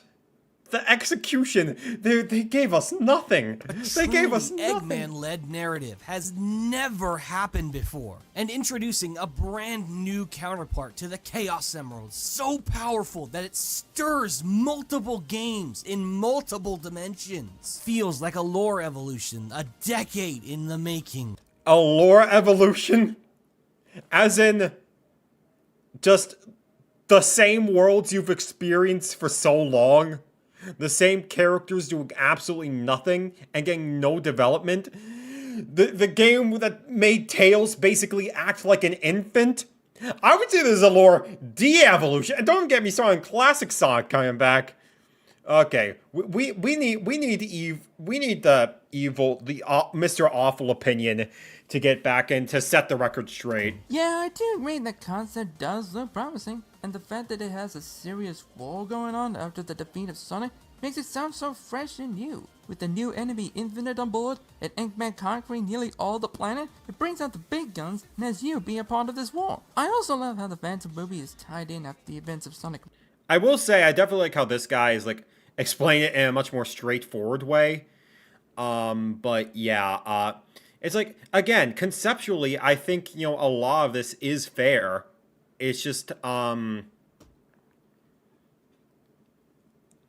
it's just they do nothing with it. Like, the Phantom Ruby, it, like, a lot of stuff, because they used the Phantom Ruby in Sonic Mania, and they used it to, like, freaking, what was it? Just transport people all around the place. And I thought that was cool. But here it's just like, it's just edge for the sake of it. Mania, since this was the game that the Ruby was introduced in, and now making a comeback here in Forces. Yeah. 2 points right there already. Well, let's see if you can overtake it. Yeah, too bad they bungled it up. Need I remind you that the Ekka's Portal roleplay known as Sonic 06 also... Okay, you're doing a bit too much with, like, the echo in the back. Just make the voice a little bit more raspy and you'll be fine. ...had interesting concepts. You're called... The kiss mentioned. Every Sonic joke in the book is gonna be in this video, isn't he? Forces. That doesn't mean you gotta force it. That big idea budget could only afford half a heart, it seems. Cause Jesus Chaos. Nobody in the game... Jesus Chaos, oh my... Okay, yeah, I can see why I stopped watching this guy. Like, I'm sure he's a swell dude or everything, but some of this is just a bit too much. If you're gonna give me an analysis on something, I would just prefer you talk to me like a normal person. Honestly. Sees this big deal as a big deal. Holy Christ, this dude decks Sonic, Eggman locks him up and tortures him for months, and his friends think he's dead. Nope, there he is. He's not even hurt. Perfectly fine. Reminds me of the Sega versus Nintendo's video very 2000. It definitely is a product of its time, 100%. Power warps classic Sonic right out of Mania to hell. From another dimension now. Never once called classic Sonic. Eggman and Infinite are hunting for defective prototype replicas of the Phantom Ruby all over the place to ensure the real one can't be contested. Why Somebody send this guy to the cornfield, all over the place? How can defects even do anything against the real one? Why is everyone letting Sonic live? Focus, god damn you! Ugh, tell me about it. The fact that this story was gone.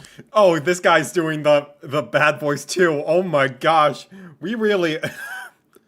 Oh boy. Oh boy. I'm convinced the torture they put Sonic through was destroying chili dogs in front of him. Honestly, the way that awful opinion right here is like sounding right now, he sounds more torture than Sonic ever did, honestly. Was destroying the chili dogs. Yeah, I mean that would do it, honestly. Damn height did I believe it was going to rock. Well, I was wrong. Bro needs to detox with some You got an evil voice filter too? Ugh, you see what you do? Poisoning people's vocal cords? Attaboy, Doc! Make a mess! This story blew so hard that I would rather watch it play Sonic 06 story. Yeah, I said that. Hell. Again, I can't say anything about 06. I don't believe you. Because, like, at least with Sonic Forces, it's just... It's much shorter. There aren't really gonna be any glitches to stop you. It's just really, really boring. You know what to do, Matthew? I'm not doing it. I'm not bringing out the Stewart today, okay? Maybe if I were to do PNG tuber reactions, which I'm not gonna do, but not today. The fact that Sonic... It's not that I'm angry, I'm just drained. Just brush off anything that is thrown at him makes him feel all powerful and have no weaknesses, which is a very bad move since every character has a weakness.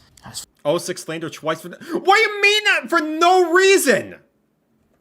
It's 06! Like, I haven't played the game, but I only need to in order just to see how flawed it is. Like, it's a broken mess. anyone with eyes can see that. The ending. I really don't want to remember that scene again.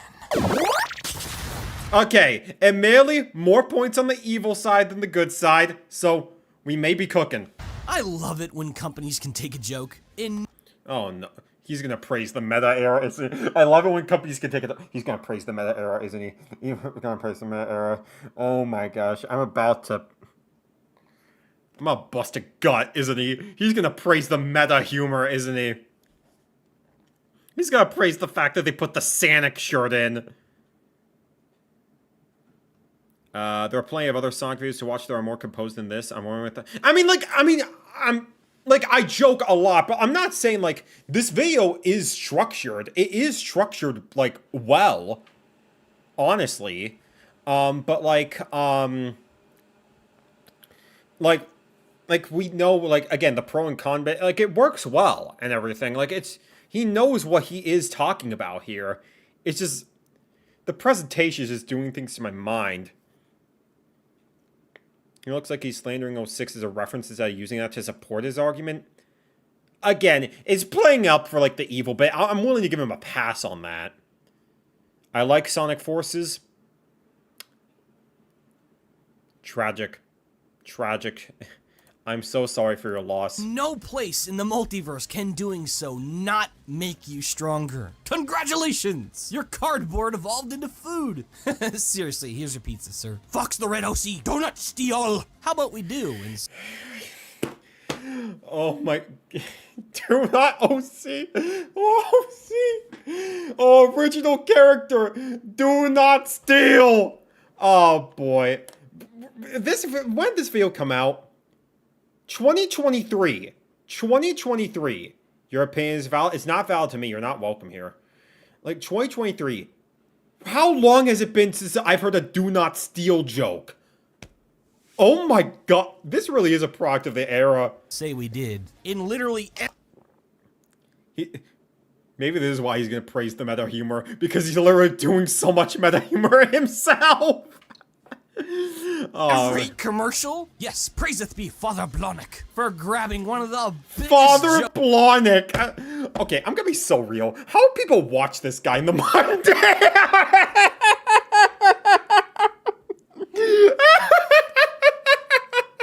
I'm sorry. I'm sorry. I'm being too mean. I'm being too mean. Like, I'm sure Logan's a swell guy. I'm sure he's a swell guy. But we need to give him his normal pills. Oh my god. Father Blahnik in the year 2023. Oh my... Oh boy, if he... I swear, if he makes an IGN joke at some point, I'm getting myself a drink. I'm getting myself a drink. Please, Speed, I need this! My Sonic OC kinda homeless. How are you able to watch this video? I mean, he generally had a more normal kind of presentation back in the day. I would have thought he chilled out on this sort of, like, artsy kind of style, but he just sort of doubled down on it. If you like it, that's fine. I'm not trying to shame you, but, like... Every time I try to understand this guy's opinion, he manages to out-theater kid this theater kid. I don't even know if this guy took theater. I think he just played too much Mega Man or something. Jokes in the fandom by the hilt and holding everyone who told it at gunpoint gave us Force's best endeavor, the Avatar. No, Zuko, go away. He's mine. I'm not kidding when I say this should have been the entire focus. Essentially being a boostless modern Sonic characterized by dynamic weapon and cosmetic variety. Okay, so there's the point he was actually... Okay, it's not meta, thankfully. I will admit... Okay, yeah, I will say... The Avatar concept... Something like I have a coherent opinion. Well, we're on right now. I will genuinely say, the Avatar thing is genuinely one of the few things I genuinely think is a good thing that was added into Sonic Forces. I genuinely do. We joke about Sonic OCs all the time, obviously. But I genuinely think, like... There was such a point where like people are unironically making their own Sonic OCs and trying to insert themselves into their world. I'm sure there's a few of you that are like that genuinely really thought that was super cool. And honestly, I do think the Avatar concept is really freaking cool, and they used it interestingly enough, giving them like different moves, being able to customize like all like the clothing and like the species you are. I think like if this was in a good Sonic game, I think this would genuinely be like a really cool concept, and like including him in the story in a much more interesting way. Because like, yeah, in the story he's just sort of standing there for the most part. But like I generally do think like this is probably the best aspect of the game, just because there's something here that's actually interesting and like kind of cool. I haven't played the game in years, but like I made like a wolf OC in the game that I thought was really cool with like the tie-dye shirt and everything. Should have been Crossworlds. That would have been really cool, honestly. I think having a custom character in Crossworlds, kind of like how the Mii's worked in like Mario Kart for the longest time, I think that would have been really sick. Sonic could have done meta humor correctly for 5 seconds, and then they went and made their entire identity. Yeah. Packing every shade and temperature of wisp-powered heat. And like, if you're gonna bring the wisps back, it was cheap in Sonic Lost World, but having wisps do like different abilities, being able to choose what wisps you have and like the powers, that's also a really cool thing. There's nothing 3D Sonic gives us that spark the electricity. I haven't played the Spark games, but I heard they're really good. The Avatar is far more interactive with the level geometry, thanks to comfier but still fast pacing and a healthy power-up palette. And come on, playing DeviantArt Jesus and going shopping at OC Penny with the entire cringe color wheel at your command is unironically awesome. DeviantArt. This would be the point where I bring up that video clip of Etika finding Jesus the Hedgehog. But I don't think the world is ready to see that, honestly. There's even Sonic shirts. Oh, boy. Yep, and here it is. Why is this here? Oh, what good sports. This is pretty much a Sonic fan's dream. To have that character in a video game? From hedgehogs to foxes to cats. Fawful watched too much channel awesome and took the supervillain shuffle seriously. Show us. Okay. Because you asked. Alright, I will... Alright, I'll find the clip. I will find the clip. It's just that I'm scared a little bit about, what was it? The chat saying something like super out of pocket. Let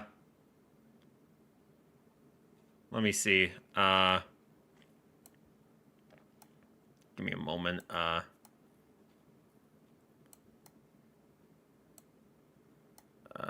I'm not seeing anything. Okay.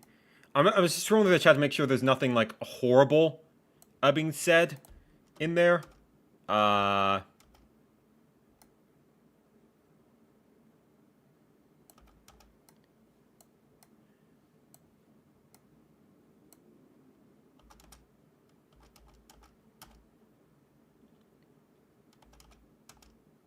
Okay, I did see, like, the N-word in the chat a few times, but given that this is Echo we're talking about, like, that's a given. No hard R, so we're fine, Like, this clip... this clip is way too iconic. I've seen worse from Sonic fans alone. Real. Let me be a sea slug. Real. Yeah, this is the clip I'm talking about. So sick. Keep Alicia up on your hoe because she's sliding on my dick. Okay, I did have that uncensored. Okay, I would not have heard this if I heard that. Alright, here we go. Okay, that's a little NSFW for this stream. Speed, man. Here we go. Some water real quick. Let me go Jesus mode on these niggas. Jesus the Hedgehog.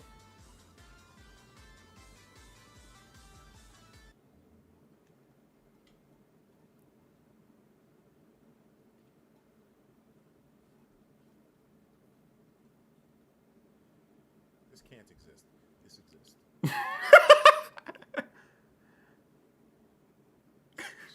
Just the way he stops everything. The way he stops everything. Just as soon as he had that realization, it immediately searched. And it just... It's so good. Oh, man. And Echo was a national treasure, man. Like, we really lost something when he passed away. It was really tragic, honestly. But yeah. There was a Donkey Easter egg in the video. I think they took it out after a patch, unfortunately. But yeah. Let's get back to whatever this is supposed to be. Dogs, it's pretty much free for all. At least they have weapons to use, like a flamethrower, whip, and energy cube. Jigger. I just wonder if Sega would really put all that focus on this. Haha, remember how much you liked 3 points? I'd say that's fair. Classic Sonic and Generations? Now look at what we did to them. Shipped them to the Call of Duty daycare. Call of Duty daycare? Oh my. Call of Duty! Freaking Call of Duty bad in like 20. And I know it's not. I know he's not saying that because freaking. I have a feeling he's not saying that because, Call of Duty sort of fell off in quality over time. He's literally saying this because, Call of Duty is cringe and not Scramblo Bimblo, therefore the whole series is bad. I have a feeling he's that guy, honestly. Also, yeah, hi, LRP.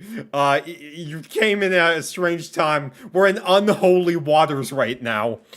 But he's talking about Classic Sonic, which, yeah, I agree. There was no reason to put Classic Sonic in the game other than nostalgia bait. This is blatant nostalgia bait right here. And it doesn't even control good here. It doesn't even control good here, either. Call of Poop.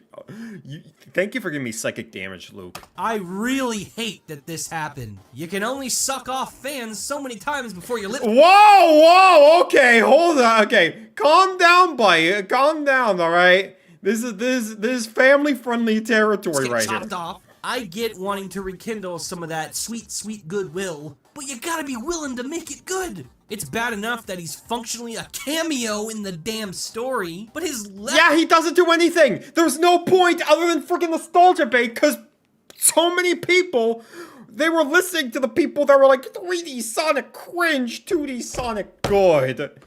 Oh yeah, in this stage, oh my gosh, an auto-scroller in like a 2D Sonic game, and it's not even like the Sky stage in Sonic 2. Actually, this game was dog, honestly. Levels are a ball and chain embedded in the skin, marred by blasphemously clunky physics. Yeah, the physics were just level rough. Design, and backed by the weakest pieces. I guess you could say Classic Sonic had a rough transition to Forces.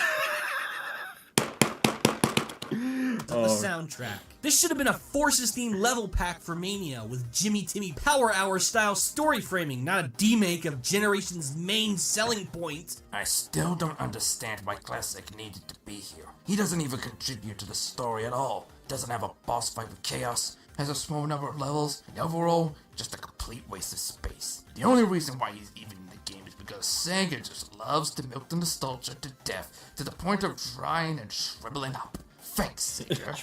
Ryan and... I don't want to play Sonic Origins anymore, you dickheads. Oh, okay. Sonic Origins did nothing wrong, okay? I actually like Sonic Origins, I will say. I know that might be a bit of a hot take. Sonic Origins is alright, for what it is. I think it, it's just a nice way to play, like, the classic Sonic games in a modern form factor. With the infinite lives, the live stream, I think it's convenient.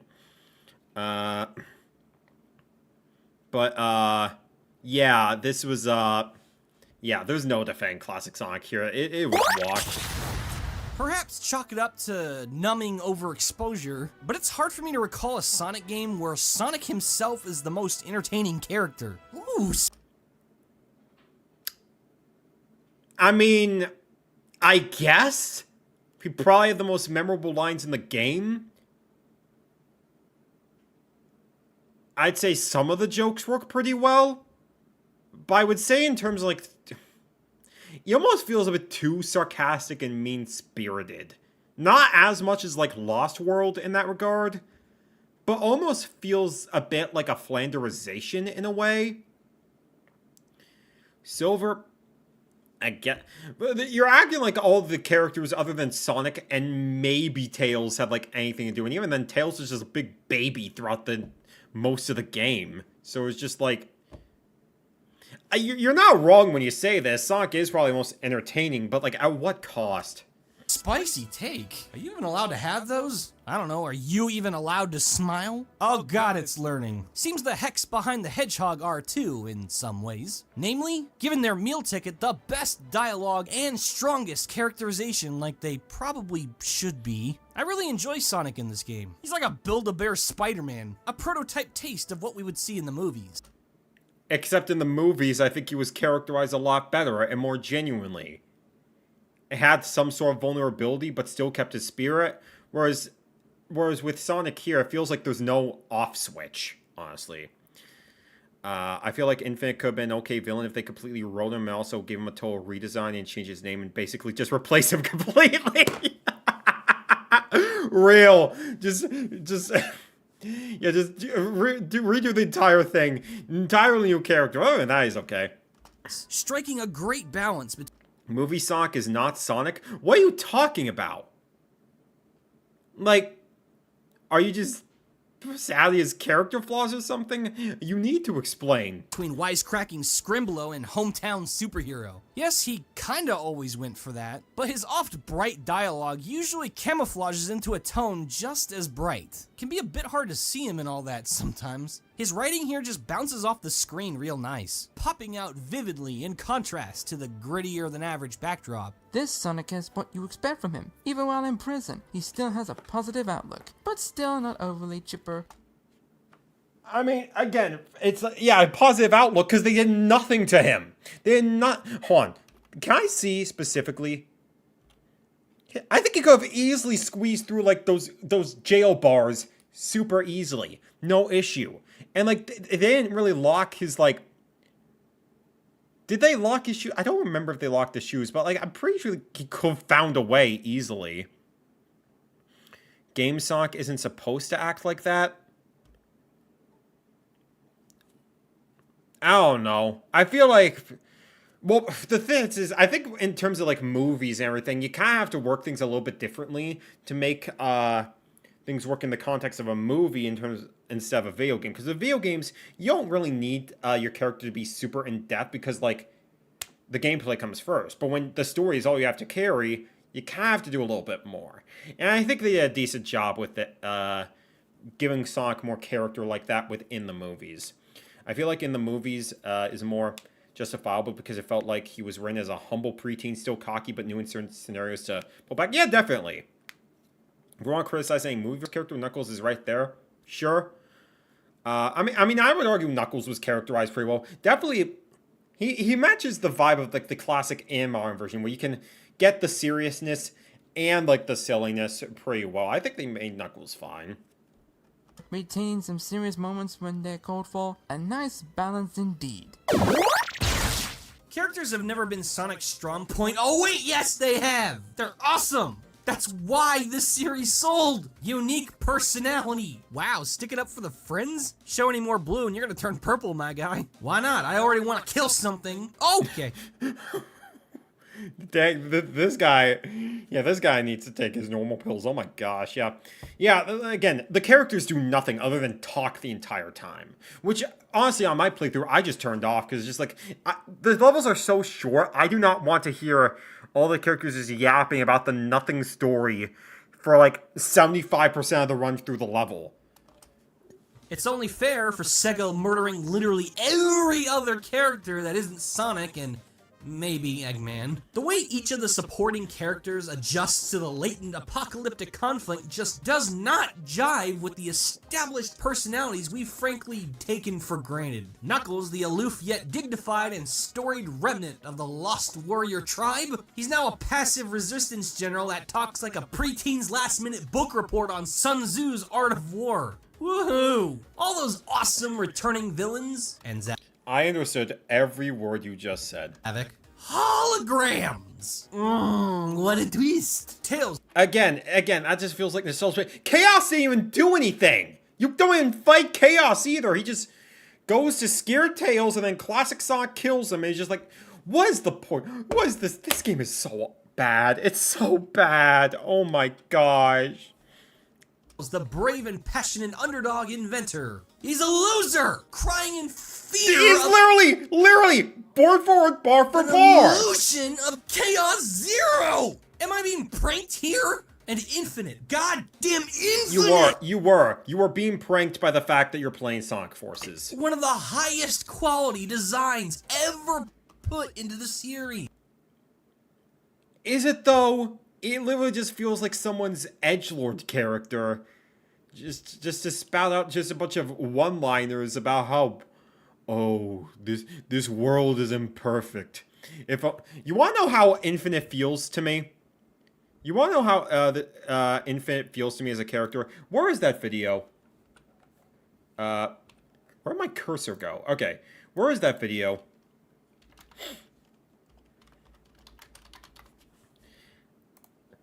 Let me pull up a video that perfectly describes how I feel when I see Infinite in this game. Hey, it's nice to meet you. This world is imperfect. What? If only I could wipe away the impurities. Is anybody else listening to and this? make it as beautiful as me. Lysandaroth, you were behind all this? Yes, it was I. My machinations lay undetected for years, for I am a master of deception. That is how he feels! That is Infinite's character! It's nothing! Cookie cutter nonsense! The very conduit of the dimension warping wrath of an omnipotent crimson gemstone. He's a pathetic, whiny edgelord. Yes! Ripping and moaning that he doesn't suck despite doing I'm nothing not but weak. sucking harder than even Scratch and Grounder. How'd you screw them up this badly? I mean, maybe if the severity of the conflict was actually shown, if Tails and Knuckles truly saw Sonic suffer and seriously believed he was dead, maybe the drastic changes could have worked. But it wasn't! They showed It didn't! nothing! That's They what I'm developed saying! Nothing! And it ruined everything! They made their characters look like a complete joke. This is supposed to be a serious matter, yet they water them down like it's the end of the world. Once Sonic is down, all hell breaks loose. Yeah, that's the thing. They still feel like the acting character. Just as if like, oh, it's just a typical Tuesday. There's no stakes when it comes to freaking how it feels to like, what was it? Imagining a nothing burger, yeah. It just feels like the stakes don't match with the personality. Oh, I'm not asking for the game to be like, oh, this is like, oh, the darkest story like I've ever heard in like my life or anything. I'm not asking like for that level. I still want to have like Sonic personality in it, but it feels like they don't take the situation like seriously at all. Other than just sound like random like Marvel dialogue every now and then. Sonic Frontiers told its story in a much more genuine way by comparison, knowing when to pull back, have its quiet moments while still having like the sarcastic energy. I thought that worked. This is just boardroom stuff. How profane do you have to be just to rely on Sonic every goddamn time, huh? Villains are no different. They're just there just for the sake of being bosses. Or Yeah. chaos, which you don't even fight. Yeah, that's what I'm saying! Hey look, cool Sonic music. Hey look, who cares? Yeah, real. Oh yeah, oh, Sonic music. That's Sonic music, it's so good. Yeah, fork found in kitchen. That ain't a point to this game. And honestly, Force's soundtrack isn't even that good in general. Like, a lot of it is just kind of like a lot of really annoying synth stuff. There are a few songs that I think are good, but like none of it I can really think off the top of my head is like super great. I think the theme Fist Bump is fine, but like a lot of the we're talking about a game where one of the songs, let me educate y'all. Sonic Forces Green Hill song.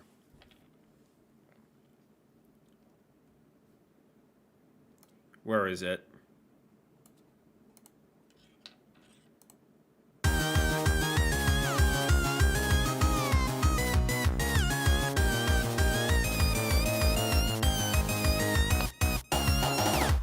All I'm saying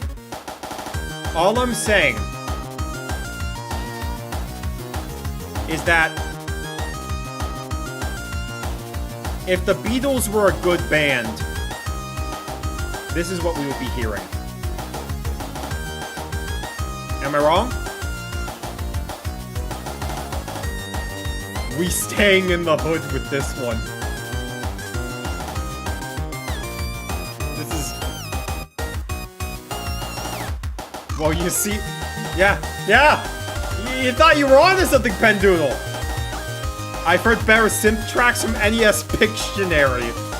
Where is it? NES? I'm telling you, right now, what's just going on with Nintendo YouTubers? They disagreed with me, therefore they suck. Yeah, listen to the NES Pictionary thing. This slaps!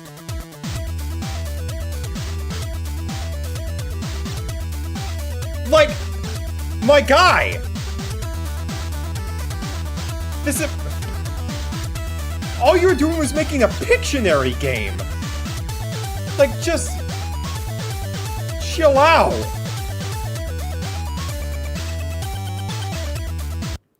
Like, you... Let's listen to the Plock theme. I could go down an entire rabbit hole of, like... Alright, just because you mentioned Plock in particular, and Plock is goated, I will pull up the Plock Beach theme.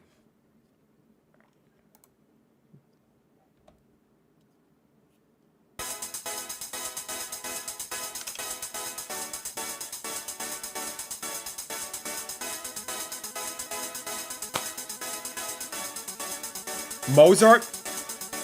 More like Wozart. Beethoven? More like baked in the oven and burnt to a crisp.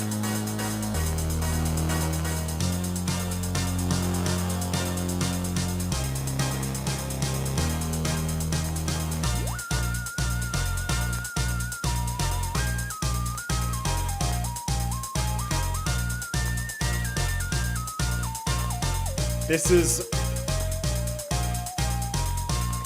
And listen to what happens here on the next part.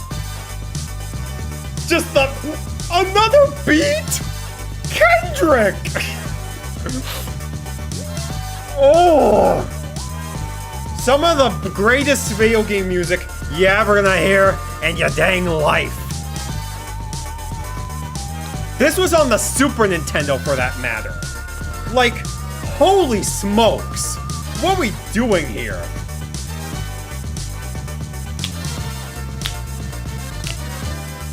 Only half of the SNES sound channels are... I didn't know that! That's the best part! Like, Tim Fallen, like the Fallen brothers, I think one of them passed away a while ago, which is tragic, but... they kept cooking. Day in and day out. So, Fawful, you better not defend the Sonic Forces soundtrack at all, because I'm gonna make sure you hear this in your nightmares until you remember what good music is. Alright, what you got? Oh, please, even you're not that messed up to hate even mid-Sonic music. Mid music is still mid. Mid music is still mid. May I remind you of the Green Hill Zone theme we just heard. Forces has great... Fist Bump is alright. I think that's a decent vocal theme. There's a couple of stage themes that are okay. But in terms of like what? In terms of like what? Sonic just in general? The Venture games. Sonic Heroes. Unleashed. I'd even say Sonic Colors. In terms of 3D Sonic games, those win every day of the week. Frontiers with the cyberspace themes. Do not defend this just because it's Sonic. I know, I just hate your voice. Shut your face so we can listen. It's hard to hear the word scorched Mobius and not get a little hard yourself. But that's cutting. Okay. You need to chill out, boy. Okay. Candy. Chill out. This is a family-friendly That's stream. how Force's soundtrack went. For every time they failed to commit to the harsh tone in its, screenplay, they did so on the OST. Oh, no. Okay, hold on a minute. I'm gonna go back a little bit. I want you to not pay attention to the guy talking. I want you to hear... Okay, not this far. I don't want to hear what he just said again.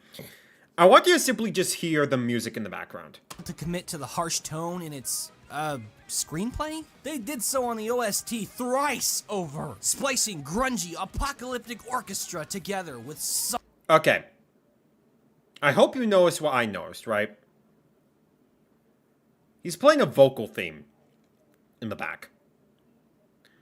Which is Fist Bump, which I argue is a good song. But this is one of my biggest pet peeves with any video about, like, video games. When they play a song with a vocal theme in it, okay, basically they're playing Fist... He was playing the Fist Bump song, alright? And it was just like, when they're playing a vocal theme, as the background music, with the lyrics being said by the guy, over the person... on the same layer as the person that I'm trying to listen to. I hate it when anyone does it. Whether it be like Splatoon vocal themes, or friggin' Sonic, or Persona. Whenever I'm hearing something like, I don't know, Rivers in the Desert, or Last Surprise from like Persona 5, and I'm hearing Lynn's vocals in the back, which are distracting me from the person I'm trying to listen to, is not hard. I realize it's probably a me thing. When they're just I want to hear the person talking. I can listen to the vocal theme on my own time. I want to hear the person who's trying to do the analysis. Genuinely. If you catch me doing this, actually kill me, dude. Thrice over, splicing grungy, apocalyptic orchestra together with somber... Apocalyptic... synth rock cultivates a truly unique soundscape, fit for a jagged adolescent's fantasies of war. What?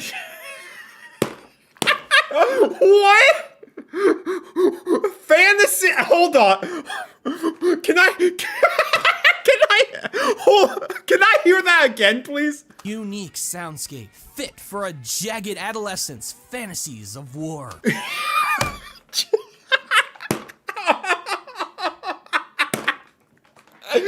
Jagged adolescence, fantasies of war.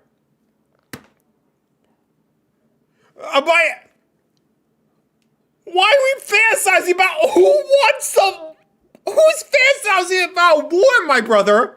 That's you! The US Army should sponsor the new Sonic game instead of Call of Duty. Bro's acting like this bro's acting like this is as serious as freaking Israel-Palestine. What, Walter, what are you talking about? If this... I think these are... We need to give them... We need to... Okay. Alright. No. Alright. Alright. I need to do something for you all. I need all y'all to do me a favor. I'm going to be making a super chat goal. Okay? For the next 30... Whatever. We'll give it like the next hour or something. We're gonna be donating towards the Fawful's Minion Normal Pills Fund.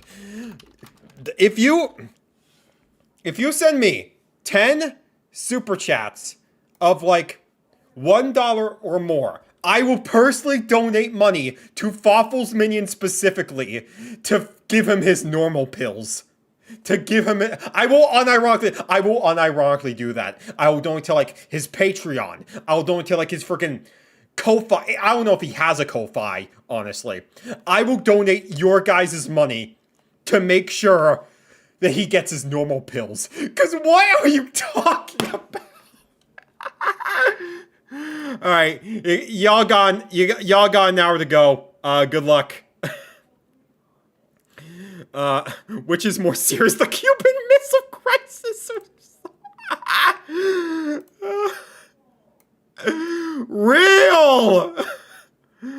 Real honest.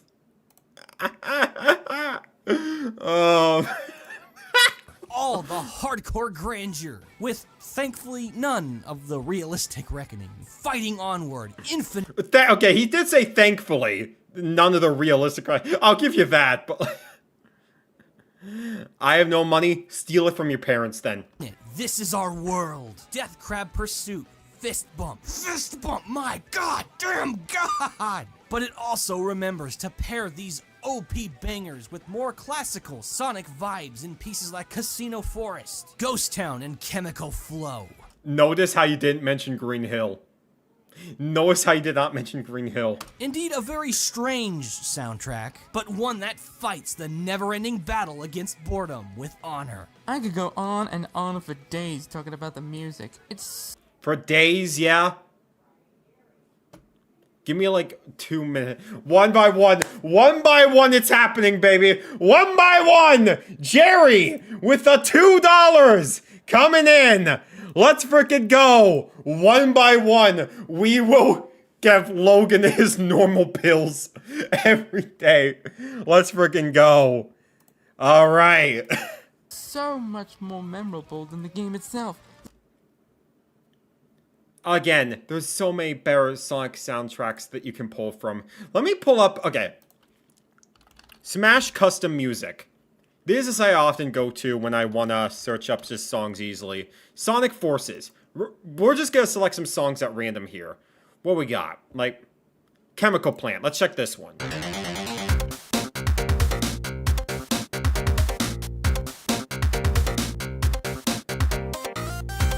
I mean, it's okay,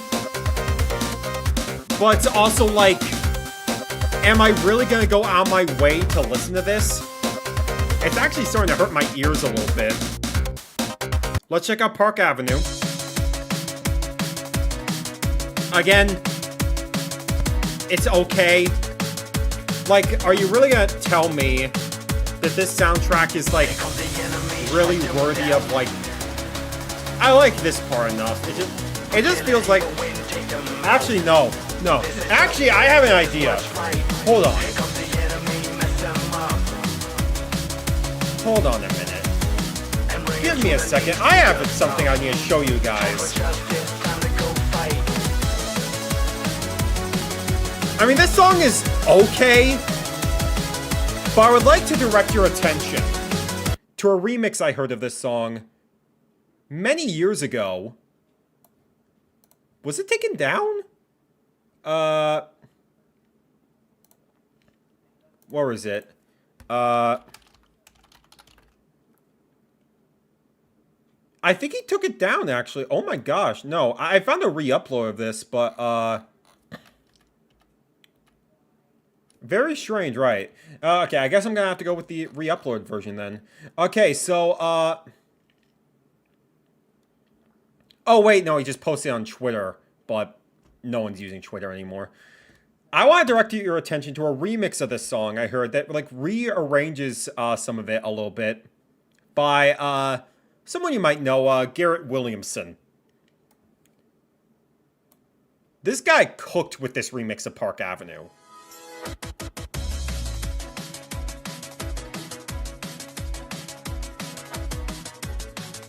Sorry, we got a little bit of violence in. I'm doing it. Thank you, Shearing Films. Thank you so much for doing your part. The split personality disorder real.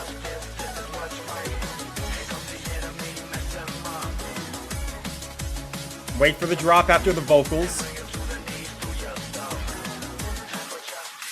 And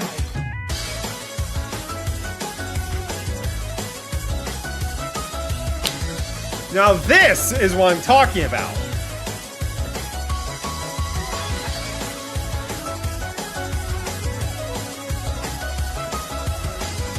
It's just generic, like, fighting lyrics. I always found this remix to be pretty fire.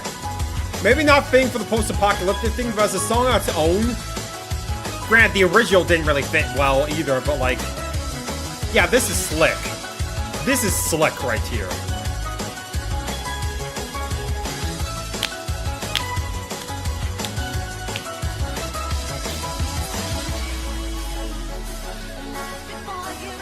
Yeah, the difference between this version and the official is like night and day. Yeah, 100%.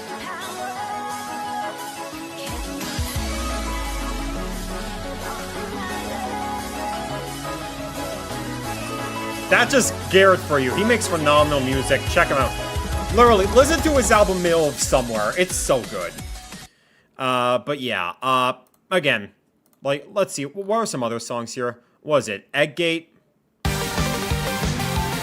Okay, this song is legitimately good. I like this one quite a bit. I guess I did forget about some of the songs, but, like, a lot of them feel a bit too and far between. Yeah, this song is fire. I will give you that.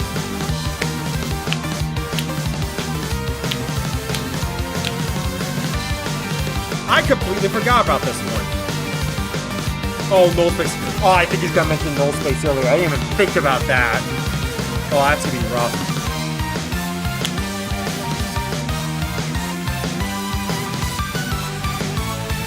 Yeah, this song's fire.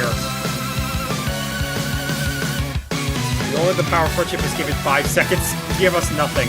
Yeah. Alright, what's Lost Valley? Okay, there's just another one where I'm just like... I think the problem I have with this soundtrack is they tried to fuse, like... You know, we got guitars in the back, but most of, like, the main instruments are the synths. And they don't clash with each other. They clash with each other too much, and I just don't like that. Let me see here. Casino Forest. Again, a lot of this music is like... Yeah, it's mid. Which... And I don't think... Mid music is not exactly gonna be some... I hate using the word mid, I should say. I think it's just a discussion-killing word. But like... Shut up, films. Shut up. But like, if you like kart racer tracks, honestly, a little bit, yeah. They just don't really fit the vibe of Sonic all that much. Metropolitan Highway. I remember this song being okay. I'll skip ahead a little bit. It's fine. I just feel like so many other Sonic soundtracks are much more dynamic than this. It's fine. Oh, also this song, The Light of Hope. This is the credits theme of the game. It's fine as a song on its own. It does not feel like it fits the tone of Sonic at all.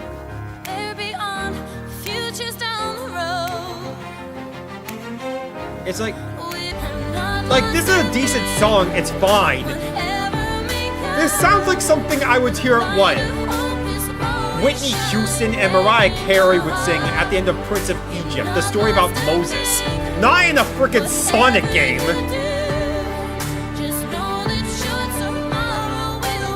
Yeah, it's just... Yeah, it's just... It feels like a Kelly Clarkson song in a derogatory way, which is insane, because Kelly Clarkson is a good artist. Like, I think she's made better songs than a lot of this. Yeah, the soundtrack is fun, it's just most Sonic soundtracks are similar. Yeah, I think I've went on this point enough. Most of the songs here are fine, they're serviceable. But just like, Sonic has so many high highs, I'm not gonna praise this game just because the music is serviceable.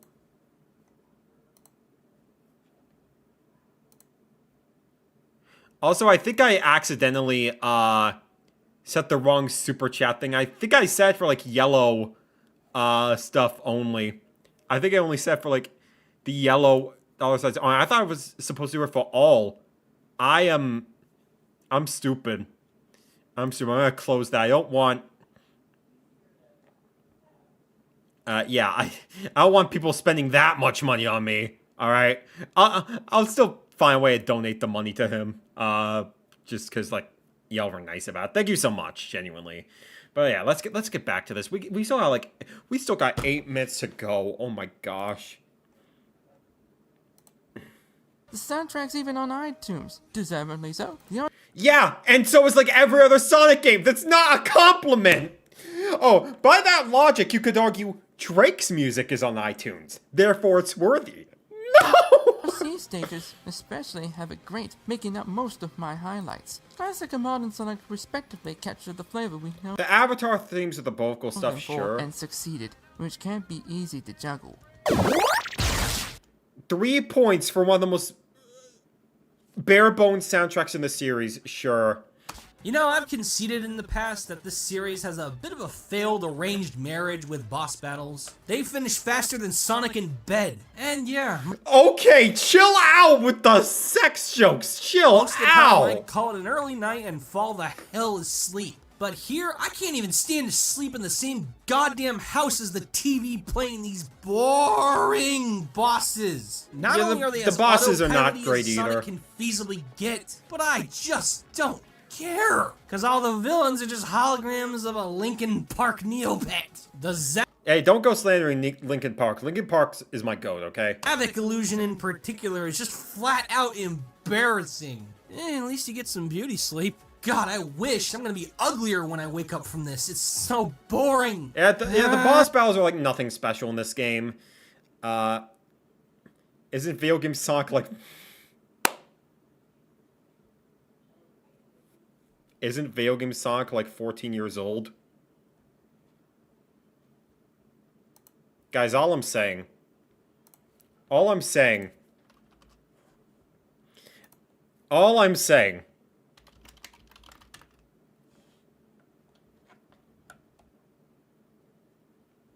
all I'm saying. Psst. I see dead people. I'm not gonna say anything. I'm not saying.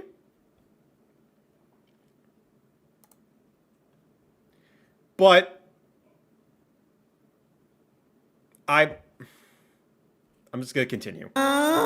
Bosses are made to be fun, right? They're supposed to challenge your mind and will, right? So why the hell do they make them so goddamn easy and simple? Savik, you're not even fighting him. Just a big buzzball. Yeah. Chaos. I've got nothing. Egg Dragoon.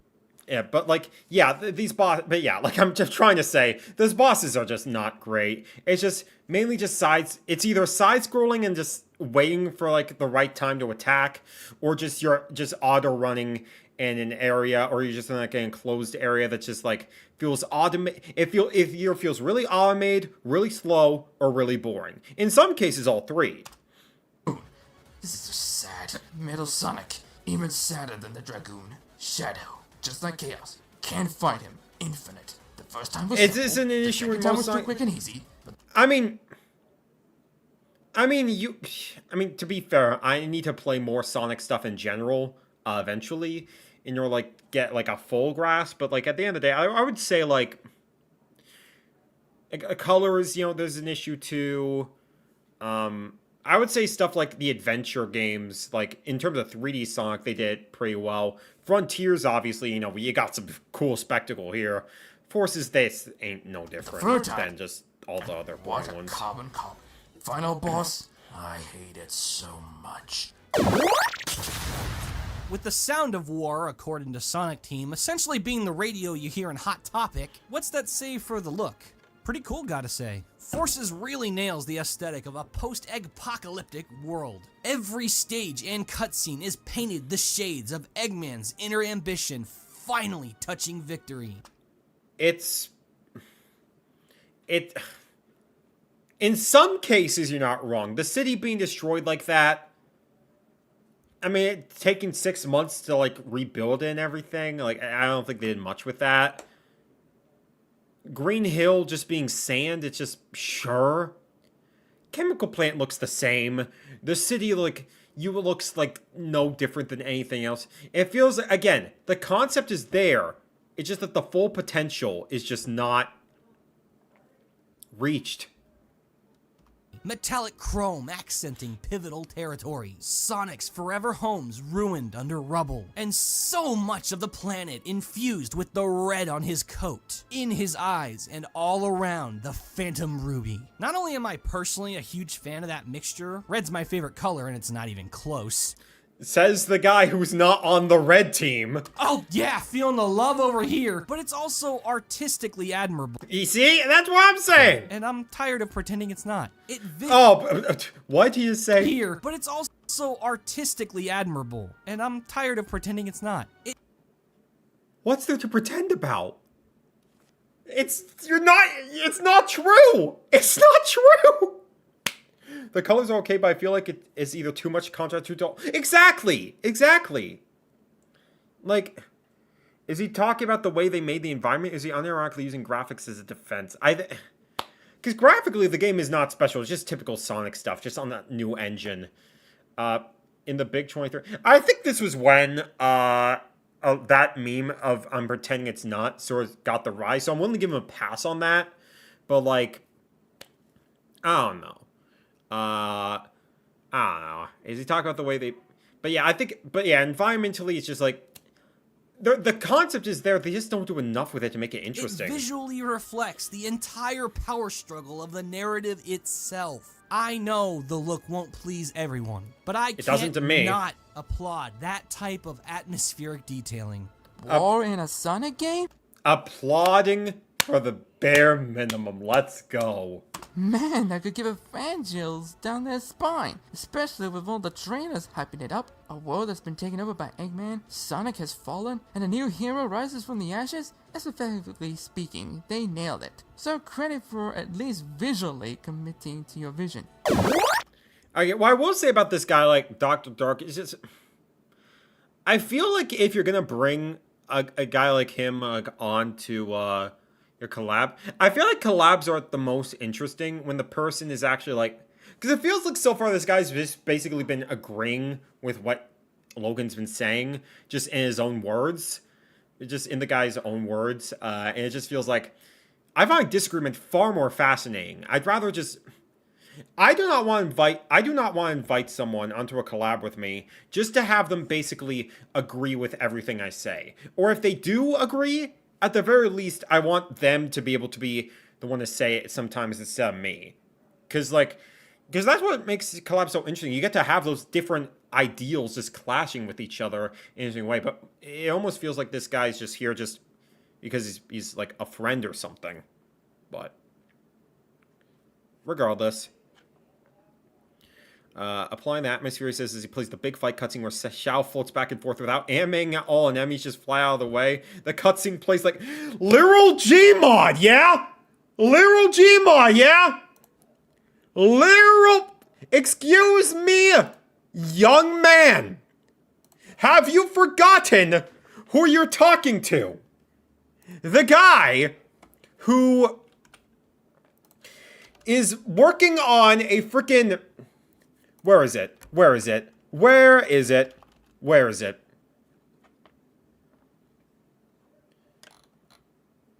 Where's my channel? You're talking to the guy who's making an Animal Crossing Machinima series in Gmod as we speak.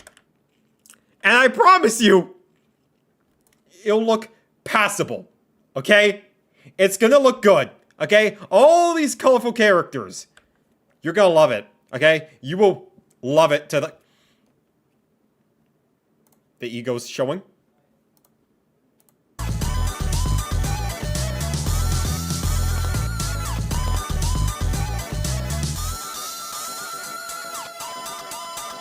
I'm calm. I am calm now.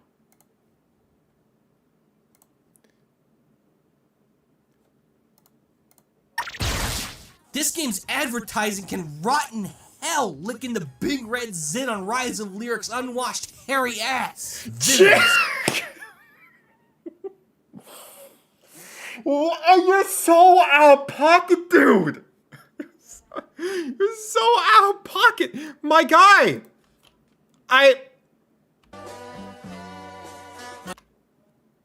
I'm not saying anything. I'm not... Of the past return for revenge. Lies! Lies! When will the lies end? Was your... We're really pulling the downward spiral bit and trying to... Oh my gosh. The video so far has either been defending or criticizing the weirdest things about... Like, I don't disagree with, like, all the cons and everything. For the most part, anyway. This guy knows that the AVG is a character, right? I feel like that's the saddest part of a lot of these people who make, like, videos like this. It feels like... I think I saw this on, like, what? It was when, like, the Game Grumps were, like, doing their Mickey Mousecapade episode. It feels like I saw a comment that, like, really resonated with me, where it was just, like, basically, the guy was like, what was it?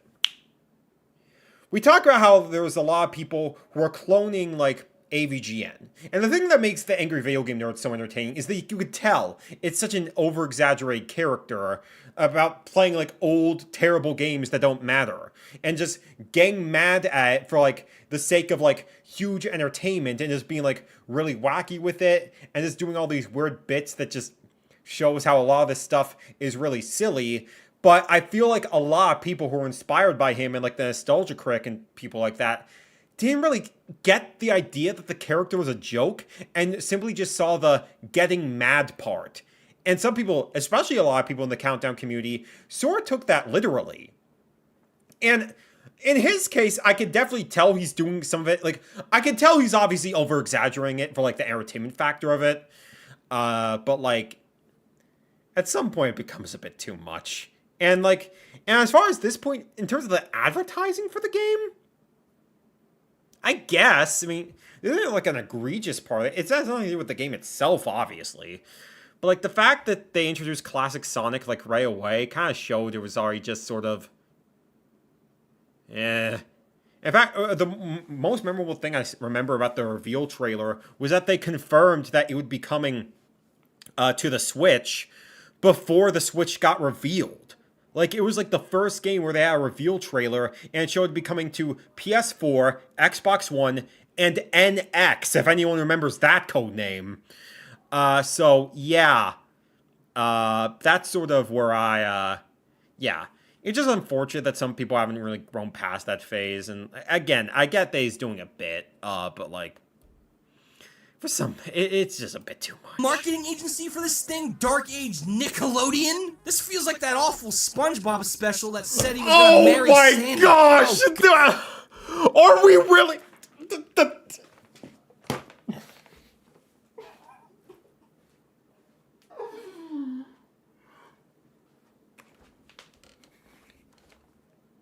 This video came out in 2023. And he's talking about SpongeBob.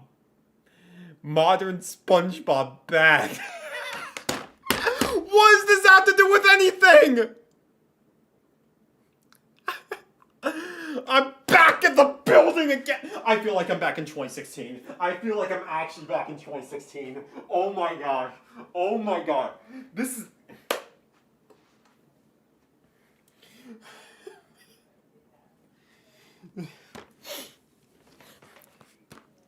I'm just kidding.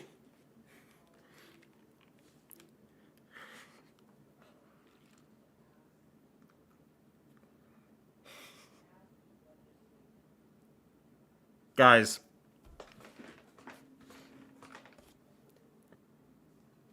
I'm just... Why did I hear Mr. Enter? Guys, I'm gonna be real with you. Would you rather watch Skibbity Toilet? I feel like I'd lose less brain cells watching, like, Skibbity Toilet by comparison. Like, oh my... Again, I want to make clear, no ill will towards this guy. Obviously, if any of you bother him, you're banned from my community permanently. It doesn't matter who you are. I want to make that very clear. But, like... I don't even know, like, I feel like I'm being pulled back into, like, an era that no longer exists, and we're better off with it not existing. The security system Texas roll over Squidward's house and search it. The security system should be in that game. The guy's a bigger freak than you. When you out-freak the furry, I'm pretty sure this guy is a furry, actually. Well, I know he may... Actually, hold on. Hold on a minute. Hold on a minute. I remember. Where is it? Where is the... Guys. Hold on.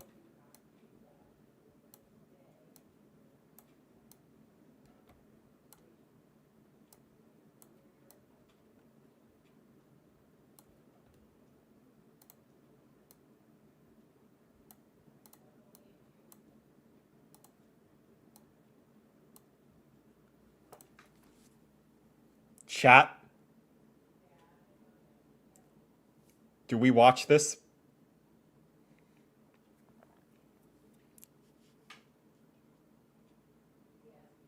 Do we? And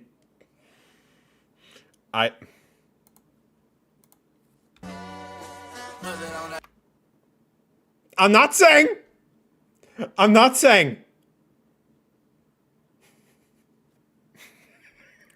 All right, let's wrap this up. We got a few minutes.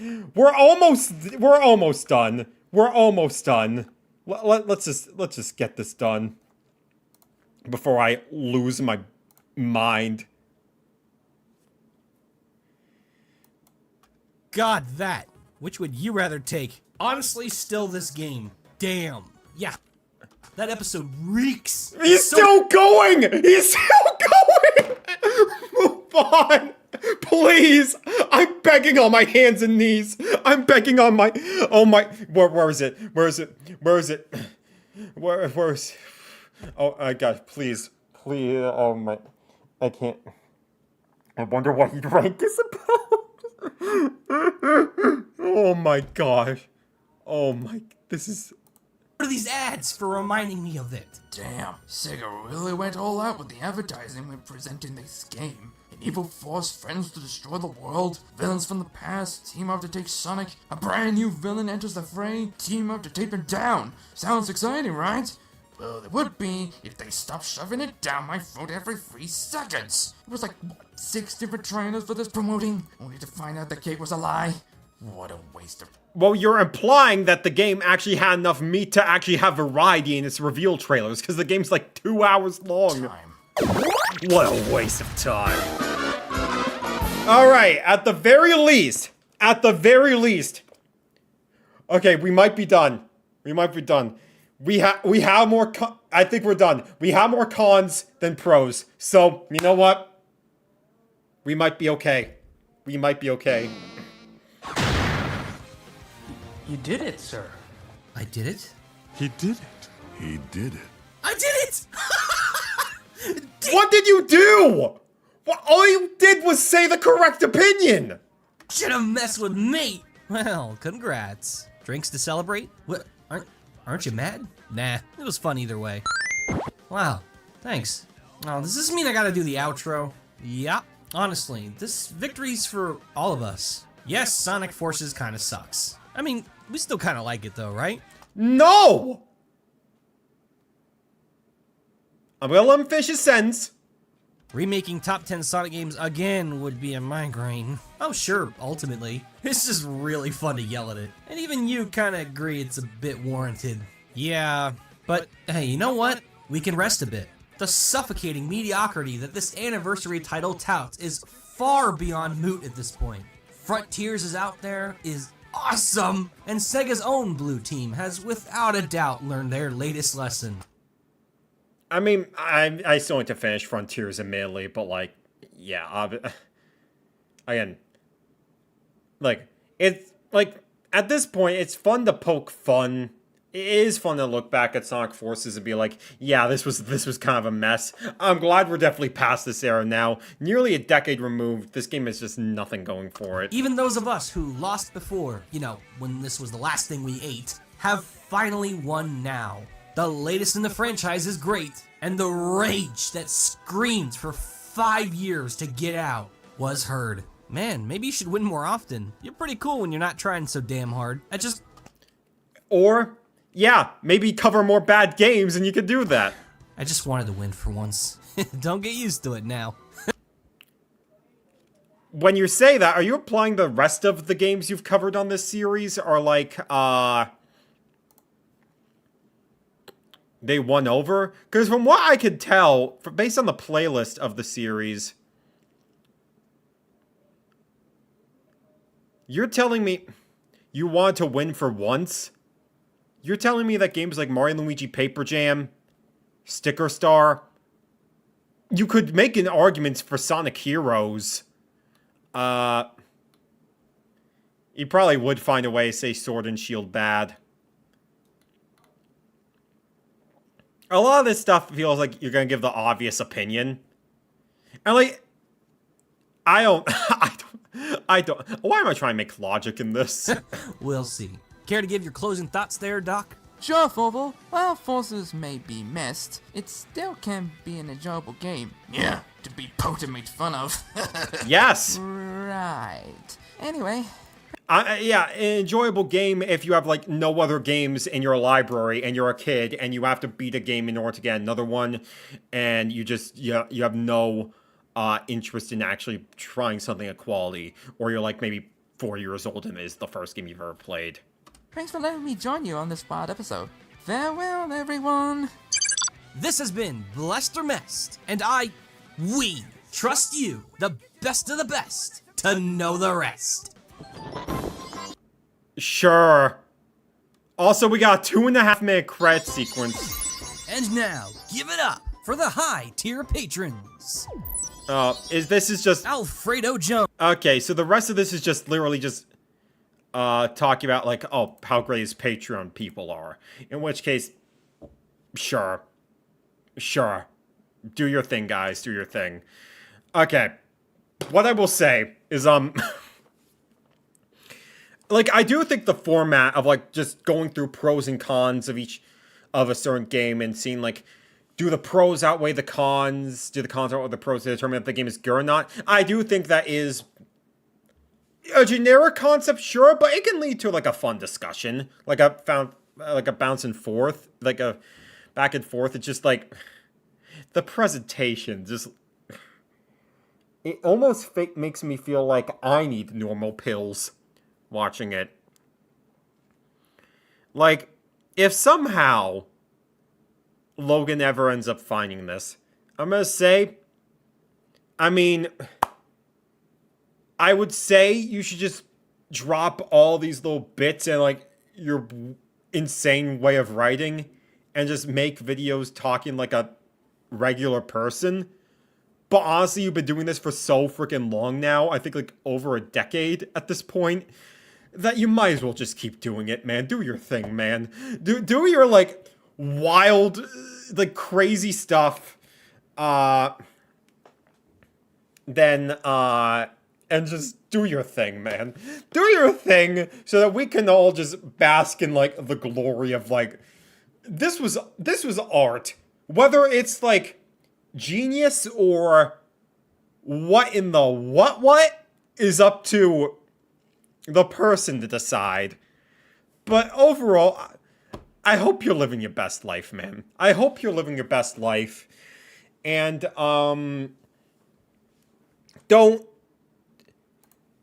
experience what it's like to be with Sonic in bed, because otherwise, you know. With that being said, let me take a quick look at the comments real quick. I've never been more excited to hear a man argue with himself. Props to Awful for finally getting a W. Real. Awful's opinion can be a very civil on a good day. Real. I love the part where Sonic's been tortured for months, then we get him 100% fine. Real. Let me check Newest just in case anyone bothers him.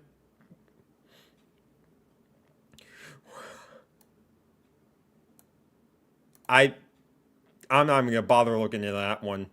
Yeah, just yeah. I want to check new because, like, again, no tolerance policy. If you bother him, I will ban you. Or if you're gonna leave a comment, be nice about it. Okay. All right. The format and structure back and forth points to the problem. The problem is the choice of points to the offensive criticize having me beyond confused. Yeah, it's just like. Yeah, it's all over the place for sure. But yeah, like, overall, do we revisit him eventually? Who knows? Anyways, this stream has been going on for way too long, so how about we end the night on something a bit more lighthearted and fun? I'm seeing better countdown videos. Yeah, I mean, there's a reason why I stopped watching this guy, I'll tell you that much. Well, that being said, we're gonna move on to the final video of the evening. Something that I think will be a bit more lighthearted and fun. I got someone that is a man of chaos in a lot of ways, but it's a much more like deliberate, controlled chaos that just feels so right and entertaining and engaging. I'm going to be pulling up a streamer now. One that poses a very, very interesting question.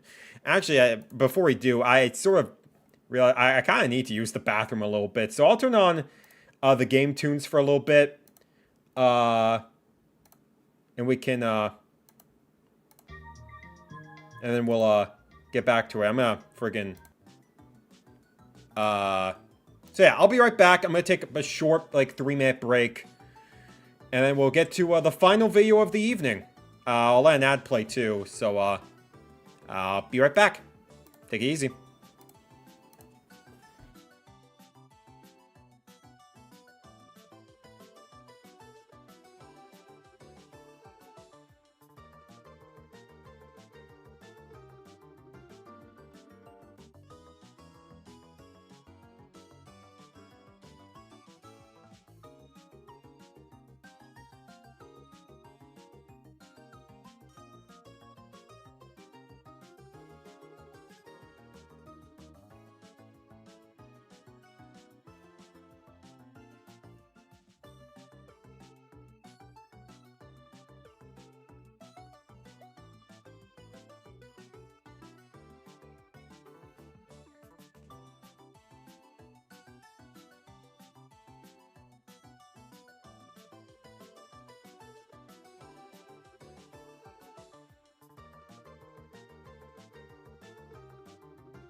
Fellas, how much do y'all know about Pokemon? Because I am not that familiar with Pokemon beyond Gen 5. But that's okay. Because I don't think we'll have to worry about that much for this final video we're going to be watching. So, let me just close out of all these tabs before we continue. Alright, so it is time, my friends, for the finale of the first of hopefully many of these reaction streams to come. We got ourselves something I think will be a bit more lighthearted. I think will be a bit more silly. We're gonna be talking about a really, really chill dude. Or chill in the sense of like the way he portrays himself. The energy is pretty high with the guy, but we are entering the world of Pokemon from someone that has just been so away from it for a while. Just like me. Probably one of the finest white dudes to ever do it. Welcome in to the final session of this stream today. The man, the myth, the legend. One of the few greats in the Smash Brothers community. Mr. CONEY, ladies and gentlemen. Mr. CONEY. So, for those unfamiliar, CONEY is a live streamer who's been doing this for like a really long time. He's primarily well known in the Super Smash Brothers community. He's one of the more famous commentators to like do like, you know, Smash tournaments and stuff and everything. And he played quite a bit of like Brawl back in the day. Specifically, I think he made King Dedede, which based. But he has sort of done a lot more streaming these days, and he's really freaking entertaining to like watch, you know, highlights of with his like, I don't care, I'm gonna have fun energy with him. So him getting more recently involved in Pokemon again, he has decided Mr. CONEY himself is painting the picture of Pokemon attacks. Could you survive a Pokemon attack? And I feel like this will be an interesting discussion in the sense of,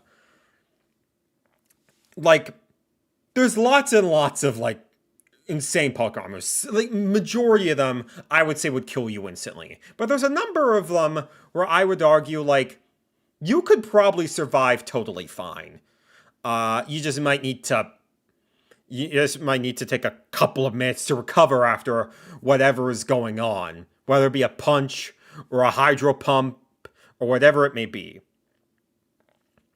But with that in mind, we're going to see, alongside him, what attacks are going to be brought up today and see whether or not we could actually survive them or if we're better off dead.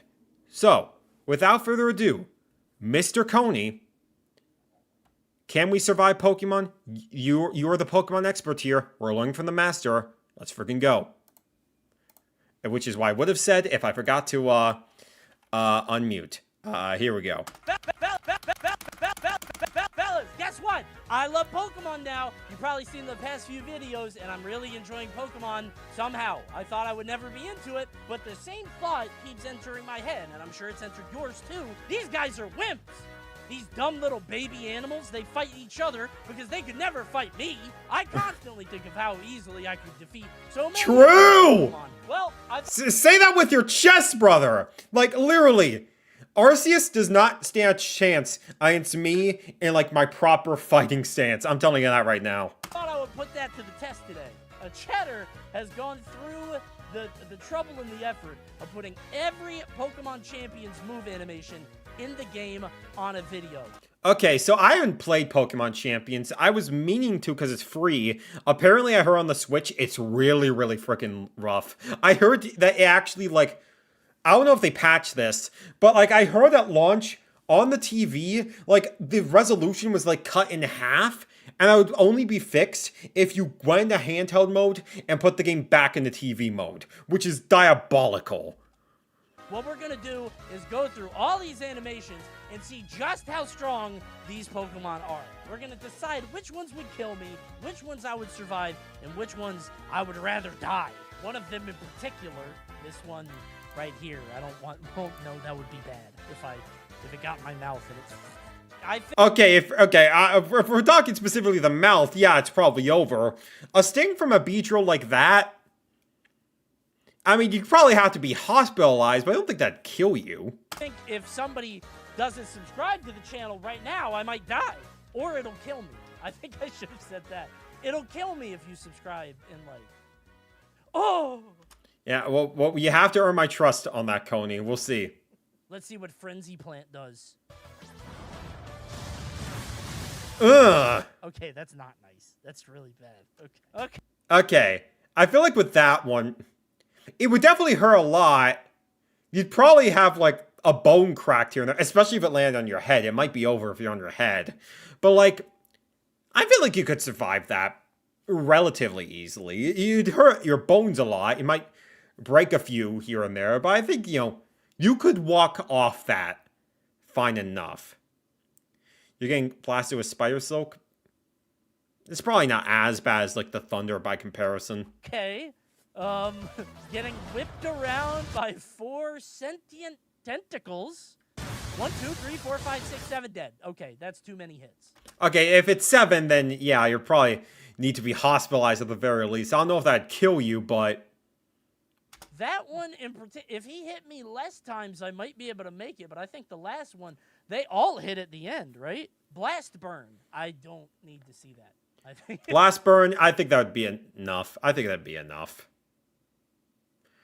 Actually, hold on. Okay, let me actually... Pokemon move survival tier list. Let me see if I can find that, actually. Move survival tier list. Okay, I can use this to sort of, like, compare and contrast. Alright.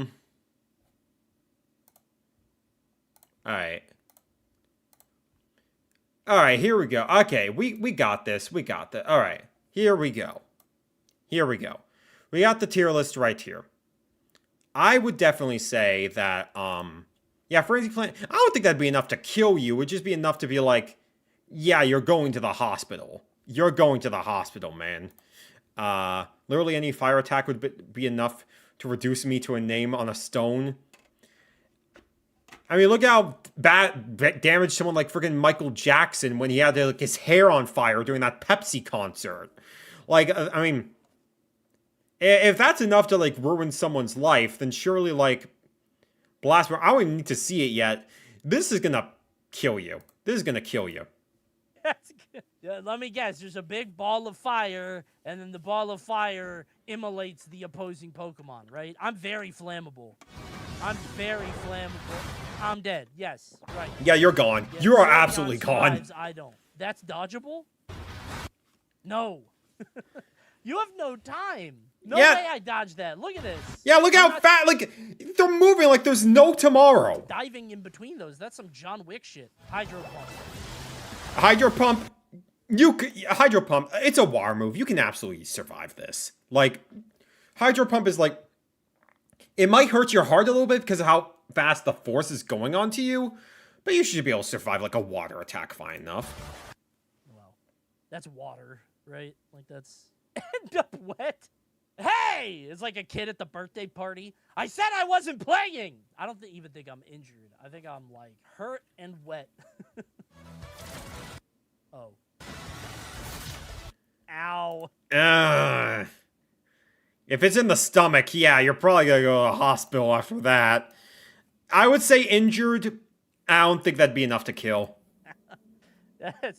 That's actually a fatality. That is one of the worst ways to go, I think. This is like a saw trap. Just my body. Actually, let me see that again, actually. Now that I think about it, yep, okay, I'm appealing to the streamer right here. Yeah, yeah, he's actually kind of right. Yeah, Drill Run would probably kill easily. With how fast it's like diving into the heart, yeah, you're done. You're actually done. That is one of the worst ways to go, I think. This is like a saw trap. Just my body being splayed in all directions. Yeah, Drill Run would kill me would in a terrible way. Closed casket and no remains? Like, I feel like my body is all over, right? Hurricane. Hurricane? Would hurt. Okay. Okay, if you're only going up that high, I think you would definitely get injured. But if it was like an actual tornado, you're gone. But like a little gust like that, you'd probably be dizzy a little bit. You'd probably fall down. You would mostly be fine, but yeah, you're not gonna go unscathed. It would hurt, you know. Ow, right? Like it's just I think what we're gonna find is that the naming of these things is gonna kind of change the way that they're perceived. That was not a hurricane. What is decorate? Is that gonna hurt me? What are they gonna do? Oh. This one is just a matter of like... I'm making a new tier called Saved My Marriage. Like this one is just like... Oh wait. I accidentally... No. I accidentally changed the name. Let me fix that right now. Yeah, this one is just like... That one seems like it would benefit you. No. We gotta make a new row below. And then... I never liked how Tier Maker like handled this stuff. Saved My Marriage. Yeah, this one I think would just help you. It gives you a little design on you or something. Yeah, this one's beneficial, honestly. Okay, so they rose my attack and special attack sharply. Gain 2,000 calories, maybe. That's a better way of putting it, honestly. Yeah, I mean, sounds about right. Why would you ever use that? That's just helping the opponent. Unless you were like in doubles and it was just like, oh, you want to help out your like teammate, then I guess. But like, why would you ever use that on the opponent? Of eating, that can't be good for you, right? Get all sticky. No effect. My mind is a steel trap. It's like it might cause your mind to warp a little bit, but you could absolutely survive that. No issues there. Nobody gets into my brain. I have very high special defense, bro. It's like Fort Knox, bro. You're not getting in there. I knew CONEY was dark type. Oh, is that what it is? Is that what it is? Oh, yeah, I'm dark type. I'm the darkest type of all. That is truly scarier than any FNAF jump scare you could ever see. Oh, no! What visual sound effects do you got? That was a good face right there. Truly the face of a man who's seen it all. Analog horror CONEY real. Dude, make that scary. Make that really scary. I didn't realize I didn't have it on this, so I was just smiling. I was just back to work. Real. Good, man, thanks. Shell sidearm. Oh my god. I've never seen this move. What the fuck is this? That thing got a gun? It's water. It looks poison. So you likely will be injured. But you'd survive. Hurt and sticky, I think, right? Like, it would be very uncomfortable. Hurt and wet. Phantom Force. The caretaker in the background isn't real. Oh god, where did he go? Oh, that's like a It Follows. Would hurt, I think. Phantom Force. Let's see how big those claws were. Oh god, where did he go? Yeah, if you were scratched like that, okay, I would say you would get like a lot of blood. I don't think that'd be enough to kill you right away. It'd do a lot to you though. That's like a It Follows. Would hurt, I think. It could go into no effect if I didn't believe in ghosts, but I do, especially that guy, especially if I see him first. I saw him, right? So I know he's real, and then he scratches my back. X-Scissor. This is the first in a... Yeah, this one. If you're being scratched like that 3 times, yeah, you're done. You're done for dinner. You're being cooked on the Thanksgiving dinner. Depends on the Pokemon, I think. If it's Pinsir, I do think... I mean, I think we're just... I think we're going to specifics a bit too much. I was thinking Gengar specifically with the Phantom Force, but I was just like... I think we're... In terms of, like, general stuff, I might be looking a bit too deep into it, honestly. I think I'm dead. If it's... Yeah, a crab? No, that's not killing me. They're bugs? Yeah, a bug's not going to kill me with X-Scissors. I'm not going to go into this specific instance, honestly. I'm not being a fencer like CONEY here. I'm going all in. Ow! Stop. Oh. You're done. You're done. You're actually done. Also, you skipped Waterfall for some reason? What the fuck? What was that? Dude, I'm actually flying into the air. I get launched 1,000 feet. Oh my God, that's. You're closed done. Casket. Yeah. You are actually It's closed done. Casket because I'm coming back down and I'm splat. I'm on the earth just. Hyper beam. Freaking.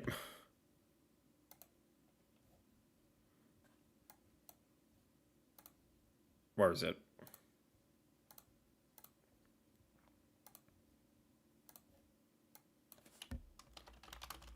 Frame 1, you're gone.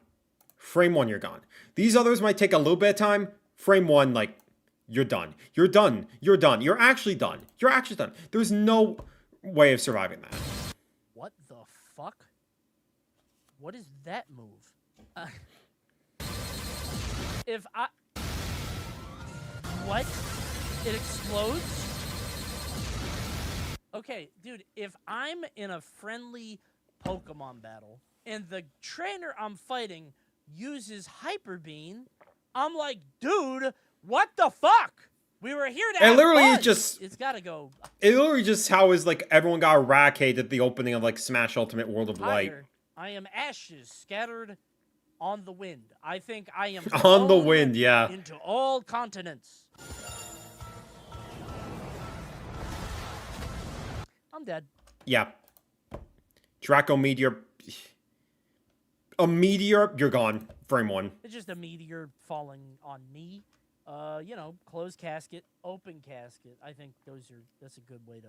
The Frenzy plan... Did he do Waterfall already?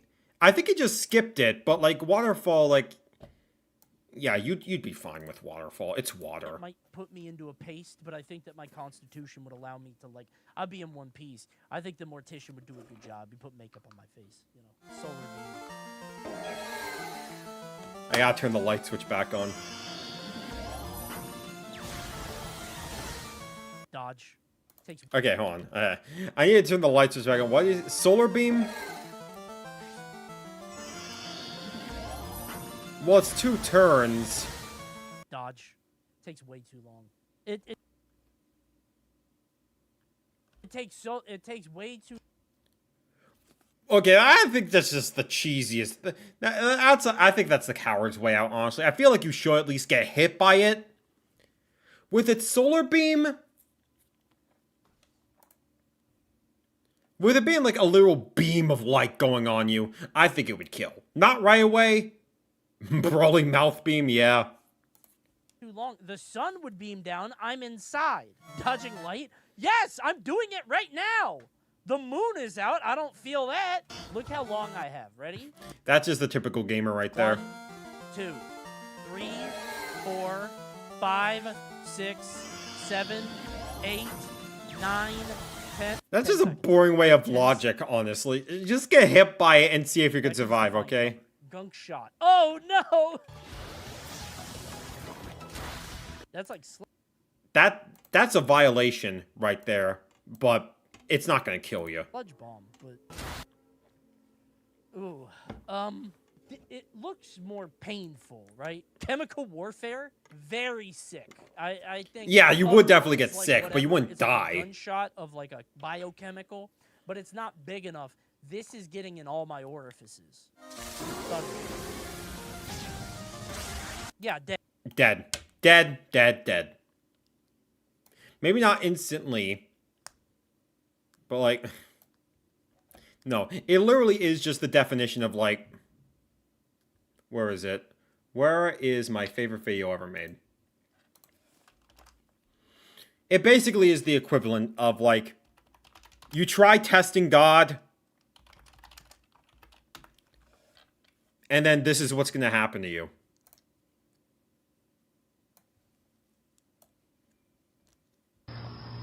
Is this what you want?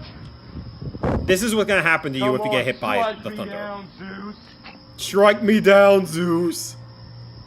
You don't have the ball. He's gone. He's gone. Actually gone. Actually gone. Dead. I don't know. There's not a funny... I mean, some people live. Some people do live. Open casket, I would have a really weird scar, right? Don't they have that? Somebody said on the subject of light-based moves. What? Okay. To go up against Thunder is like going up against God. Real and truth and real. It's a cool name. They got a whole anime episode for this. That dog should run. That dog should... It's gone. It just accepted its fate from God. Yeah, I would die. Yeah, man. You'd die too. Yeah, I think both of us would die. That trainer is getting executed. This guy is on the government watch list. We are bringing him to justice. Forest curse.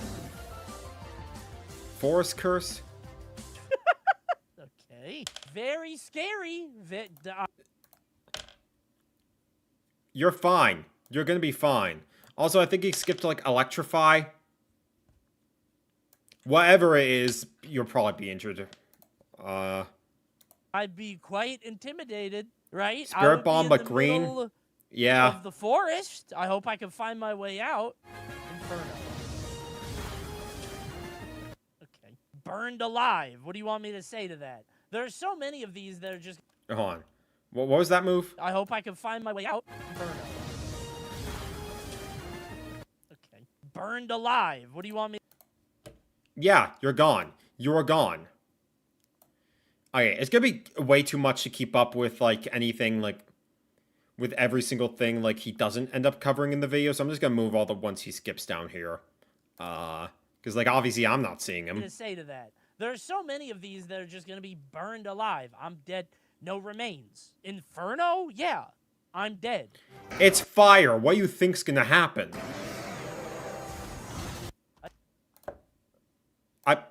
Do we even need to say anything right there? You're crushed by a giant boulder. What do you think's gonna happen? I think you dodged that easy.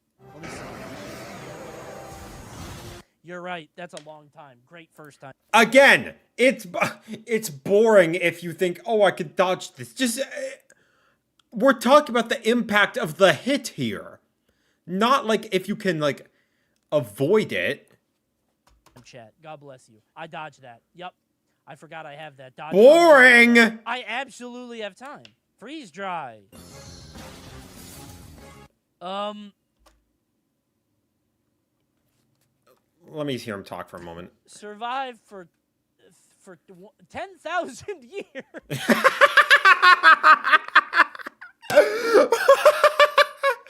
Real on the Pokemon is having his Captain America Winter Soldier moment right here. Oh boy, no, I think it would kill you. Not immediately. It's gonna take the time, but like,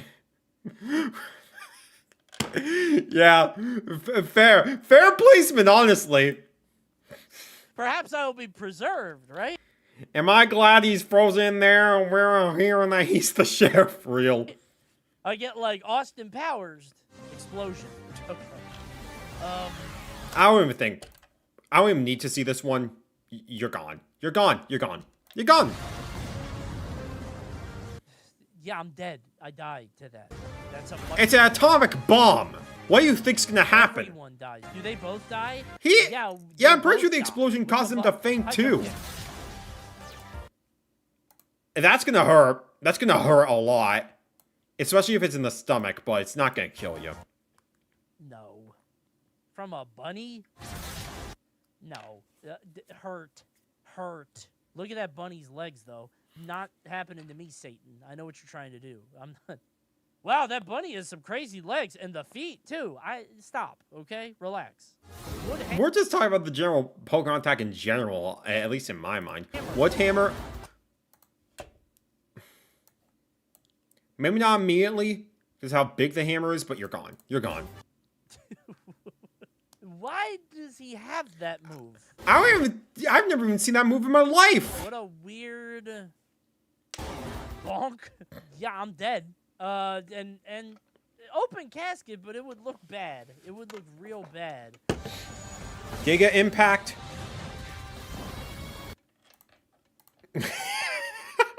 Okay, that one's funny. That one's funny. You're gone. You're gone. Maybe not immediately. Just the punch and then the explosion. Can we see that again? One, the Looney Tunes. Yeah. That one's just funny. What is that move? What is Giga Impact? You just fly at you and then explode? Yeah, I die. There's nothing What in the except for bikini that bottom? Yeah, explodes. real. Yes, Ice Hammer. Okay, we don't even need... It's the same thing but on ice. Which I don't even know what would hurt more. What the fuck is this guy's problem? Why does this guy... This would fit more for like... so many Well, hammers? Obama Snow is also a grass ice type. I know that much. Is it because he's a crab? Wait, Ice Hammer... Yeah, that's the same. Why is that different from the Wood Hammer? Yeah, I'm dead. Infestation. Ew, ew, ew! Oh, yeah! Yeah, you're not gonna die? But... But you are gonna feel really upset with yourself afterwards. Actually, you know what? No. We're adding a new tier. Violation. Just violation. Violation. Here, also, fix this up real quick. There we go. There we go. Yeah, that's just a violation right there. Ew, ew, ew, ew. Oh my god, ew. No, I don't want that. What the fuck? It laid eggs? I'm full of bugs now? All over? Where does he put them? Yeah. I get bugs under my skin. For me? I already get feisty whenever seeing like a bee or a wasp around. A single one. Imagine an entire swarm of them. You're done. You're actually done.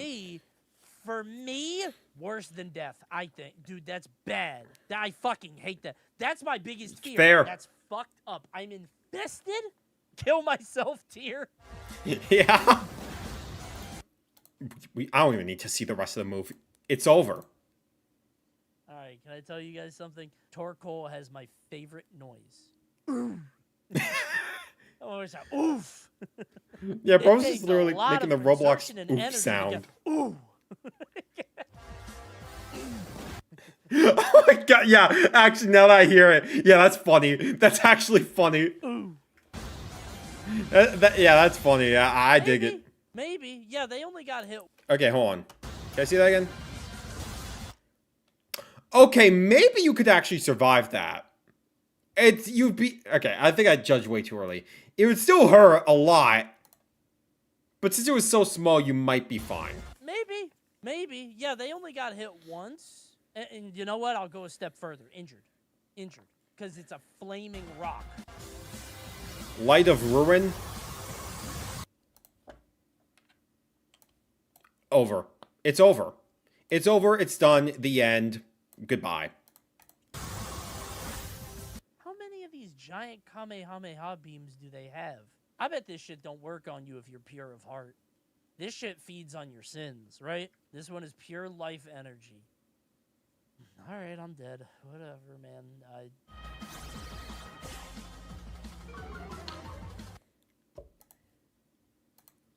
It's not gonna save anybody.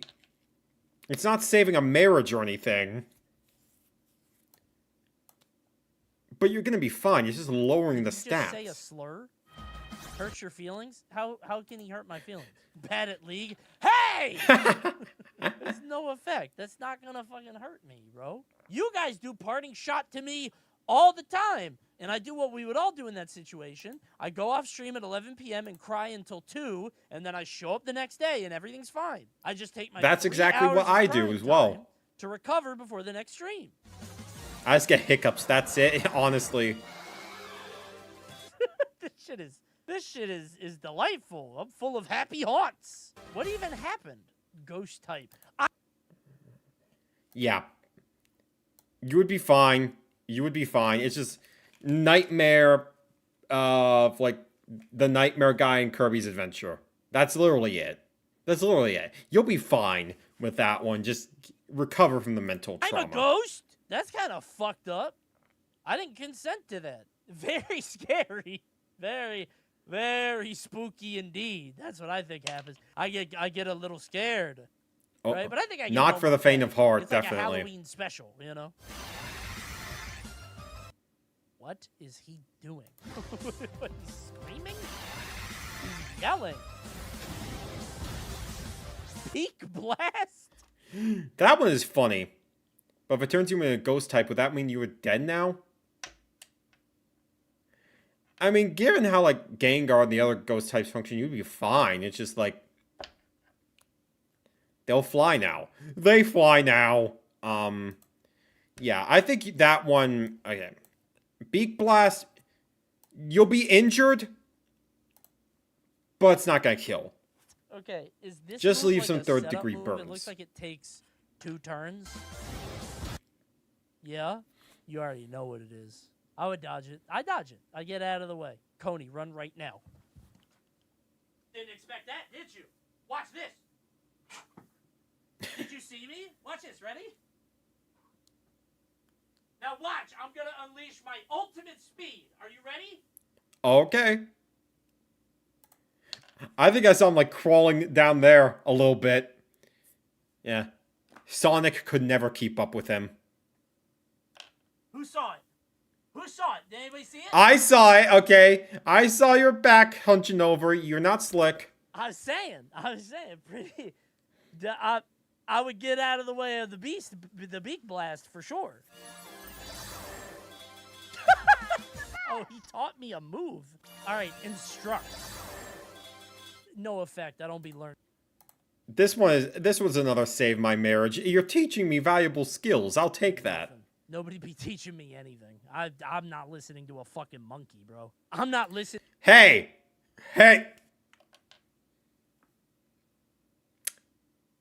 What do you mean by that? I'm not making assumptions, I'm just saying. Listening to a monkey teach me shit. What the fuck is this move?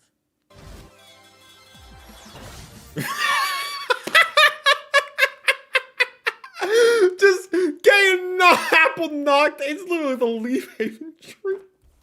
Just an apple. Oh man, that one is just okay. This one is just like okay, yeah, we're making a new tier. Arrow above. This one. Okay, we're changing the color of this one a little bit. We're gonna make it gray. Again, we're gonna make this one Isaac Newton's discovery. Real keeps the doctor away. I gotta move that one down a little bit, actually. Yeah, no. Here. Yeah. There we go. There we go. Yeah, keeps the doctor away. That's so good. Is that a move that only... I need to play Pokemon again. Apparently, these new moves are freaking awesome. The Apple Pokemon gets to use? They had to do all of this for one Pokemon that's not getting used. It would hurt. It would definitely hurt. It's like a coconut to the head. I think that kills you. I think a coconut to the head, famously, that's like a joke people say, but coconuts to the head do kill people. Apple acid. I'll be there for winds and waves, okay? What the fuck? Hold on. Apple acid.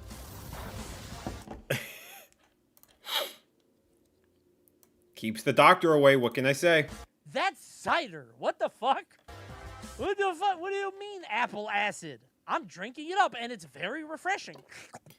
Yeah, if I had apple juice right now, I'd go get it. That sounds delicious. You're gone. You're gone. You're gone. You're gone. You're gone. Don't even need to think about that one. Stone axe, you're gone. Dead. It's like, just dead. It's not a joke. There's nothing funny to say here. I got chopped, right? I've been bisected. I hate this motherfucker. I hate this asshole. I don't believe in magic. Yeah, that doesn't do anything. Like, what? It would, I mean, sure, it would hurt a little bit. But, what would that even do? No effect, bro. The magic trick, I don't think magic is real. I would pen and... I believe magic is real. I'm a man of God, okay? This saved my marriage. Tell her it, you would not trick me. I'm not falling for your flower trick.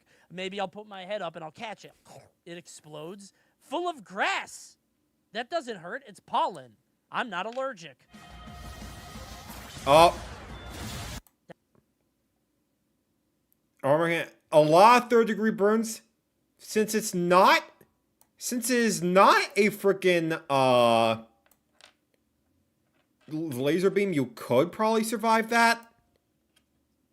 You just get a lot of third-degree burns.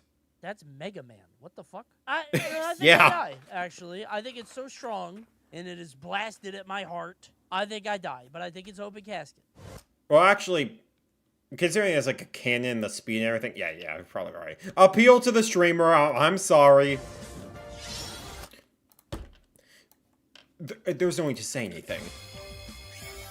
Ugh. I hate that one. He chops me and then takes my soul? I think injured. What they gonna do about your Injured takes your soul, and all you have to say is injured. Crazy work. I think he's gonna find that Clearly, he's stronger than I am. he's corrupted. He's poisoned. He gets my soul. Have fun with that, bro. I'm eating you from the inside. We both die. All right, he would kill me. It would kill me. Open cat. That's fine. I would go like that. That's probably it. Blinded for life. Oh, like Spicy extract. Ew. That's just tomato juice. Yeah, this one you're not gonna get hurt, but is a violation. I think hurt and very sick, right? And then not gonna fuck up my eyes and make me more vulnerable to infection, like, and wet. Hurt, sick, and wet, I think. Oh, God. You're done. You're done. You're done. No. No. Because the Wait. hammer's small. Wait. Hold on. What? And wet, I think. Oh, God. I mean, remember, this is smashing your whole body. It squished the Meganium. I forgot how to pronounce the name. I'm sorry. Yeah, it's small, but did you see how big the size of the hammer was? It's bigger than him. No. No. Because the hammer's small. It's called Gigaton Hammer. I'll lose a foot. I think it would... no, I think it hurts real bad. And I will say... If it's squishing your entire body like that, if it's called Gigaton, you're done. I don't... This man's operating on a different playing field compared to the rest of us, clearly. I think I'm dead, but I will lose a limb. Tickaton jumps up and does it over you. Hold on. But I will lose a limb. Hold on, what was that one? Oh, wait, no, it was just replaying. Tickaton jumps up and does it over your head. I'm 5'9". It can't jump that high. It is 2 feet tall. Dang. What is this next one? Well, I'm 6 foot and I'm still scared. I don't know what to tell you. Jet punch. Jet punch, you'll be fine. You'll be fine. It's water. Oh, wait a minute. Wait. Depends quite a bit. If it's the dolphin, he can't even punch. He got little... Again, I'm not getting into specifics about it. I'm just talking about the moves in general. Superhero, I dodge. You don't dodge? Yeah, because the dolphin left, and I know the dolphin is the secret identity. Because the dolphin flip turns, and I say, oh shit, he just flip turned. I'm getting the fuck out of here.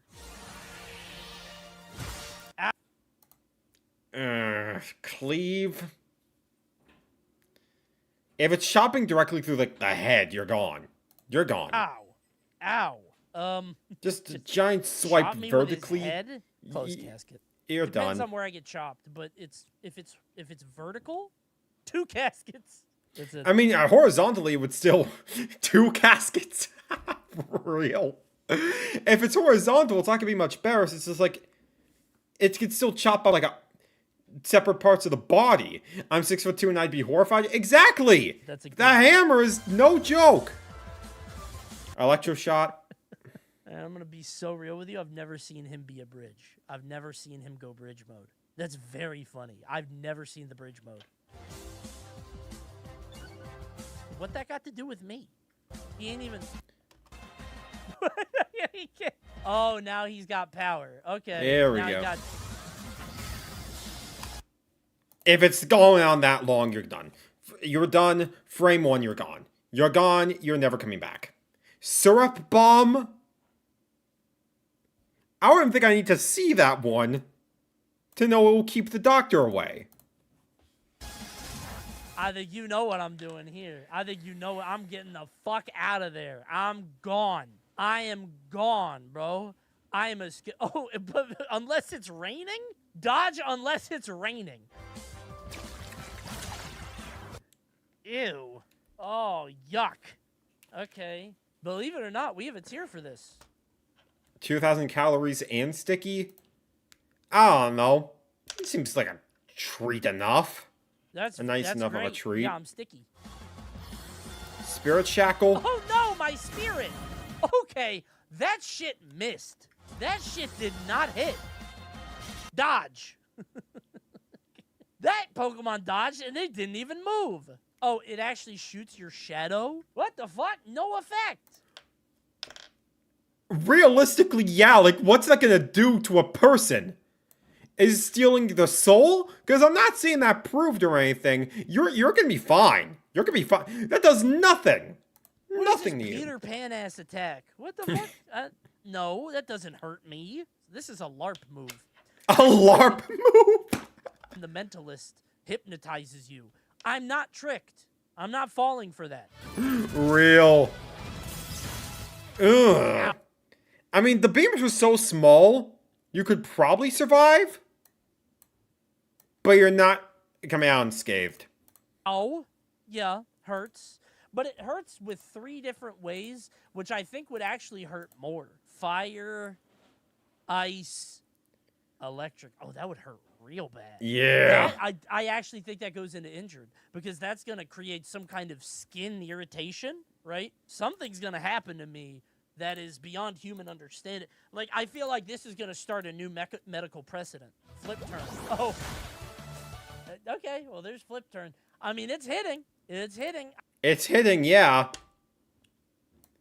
But what cost? It just, especially with, like, oh yeah, it can depend on the Pokemon, definitely. But, like, a turn like that on that fish?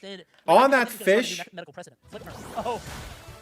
Oh, and it's water, too. Like, that's even better. You're gonna be fine. Okay, well, there's flip turn. I mean, it's hitting. It's hitting. It would hurt a little. It would hurt a little. And I'd be wet. That's true. Hurt and wet. Hurts, and then you both go your separate ways. Hurts, and then break it up. Yeah. So here we go. I think we are finished. CONEY, would you survive this move? Is this the one where it dances? Twinkle tackle? Do a little dance?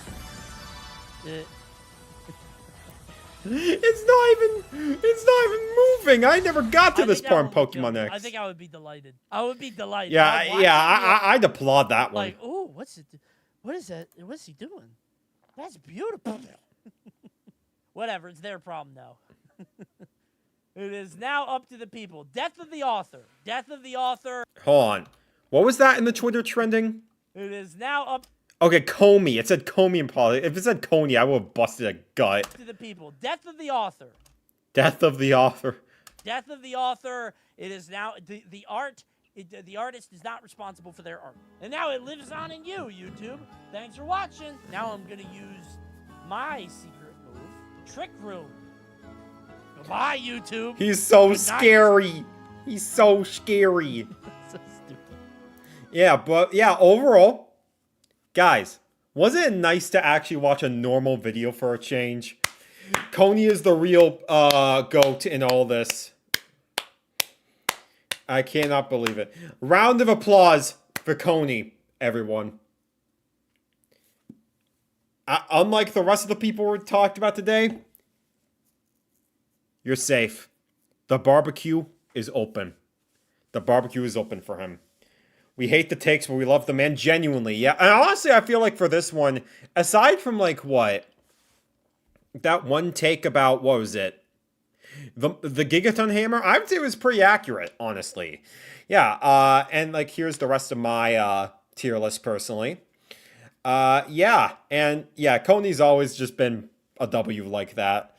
But yeah, I think we have concluded this arc of Nintendo YouTubers really well. We had a happy ending after all.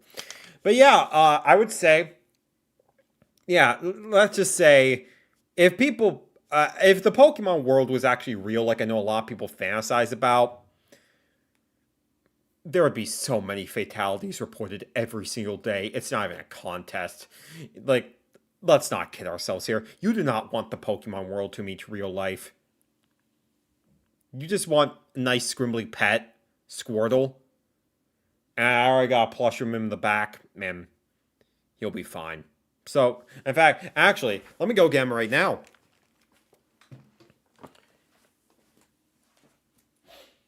Where is he hiding? Here we go. This was like a legendary Goodwill find, honestly. I found this for like $10 and it was just like, yeah, sure, why not, right? 10-year-olds with weapons? Yeah, you don't want that. You do not want the Pokemon world to be real. So many people have so much power to screw everybody over. It doesn't matter who they are. It could be a government official. It could be a 10-year-old boy. You are done for dinner. Ash Ketchum was one of the most dangerous people to ever walk the planet Earth. I'm telling you that right now. But yeah. Overall, this was a fun time. This was a fun time. I think we have done... do we really want the 10-year-old with a Yveltal? Exactly. Exactly. Do you really want someone who could capture the literal god of the Pokemon universe, Arceus?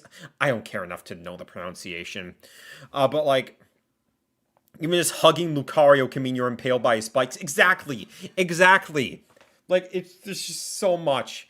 It's so much. Like, it's just a mess. Absolute mess. Anyways, go and give CONEY your love. He is 100% deserving of it. The best white guy to ever walk on the side of Twitch. But I think I've been streaming for 5 hours now. I've covered everything I want to today.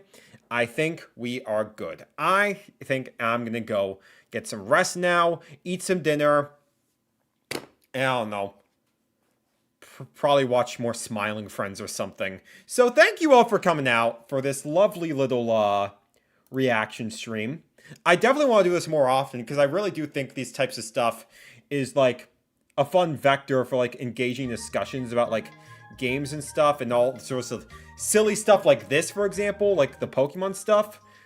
But the next one probably won't be for a while. I think next month I'll have some more silly stuff like this planned. But in the meantime, as for tomorrow, I'm going to be returning tomorrow with some more Tomodachi Life. Living the Dream. Freaking Bob Babowski from SMG4 is friends with Betty White now because they both love ovaries.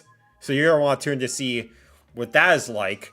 Honestly, I probably will leave my webcam on for this just because the reactions you get in the game are like so freaking insane. I think I need to preserve my face for some of the stuff we're getting. I'm slowly turning into like a Tomodachi Life chud, as much as I hate to admit it. And then Friday, I'll be back for one more stream of the week, where I'm going to be starting a first playthrough of The Legend of Zelda Ocarina of Time. Because I've never beaten that game before, and I think it's finally time to fix that. But with that being said, I'm going to get going now. You've had your time with me. And, yeah. Thanks for watching, everyone. God bless.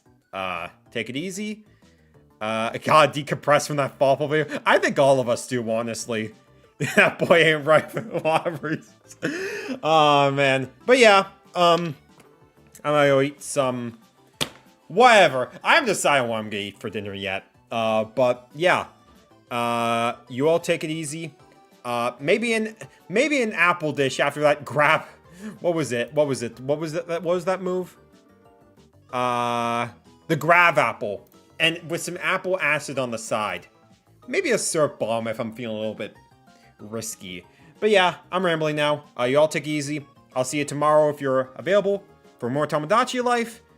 And more of these silly little YouTube roasts. I had nothing to roast CONEY on in this one. This was just fun. This one was just fun. It was nice. Anyways, yeah, y'all take it easy. And see you next time. Bye-bye.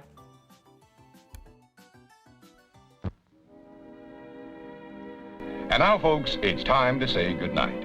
We sincerely appreciate your patronage and hope we've succeeded in bringing you an enjoyable evening of entertainment. Please drive home carefully and come back again soon. Good night.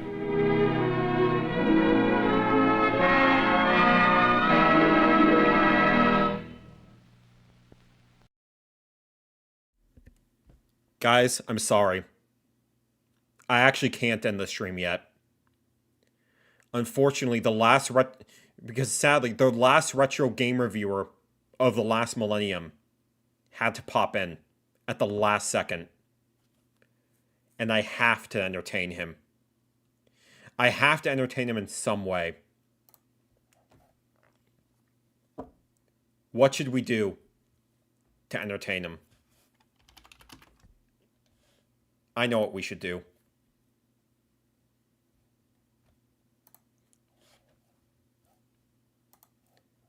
Where is it?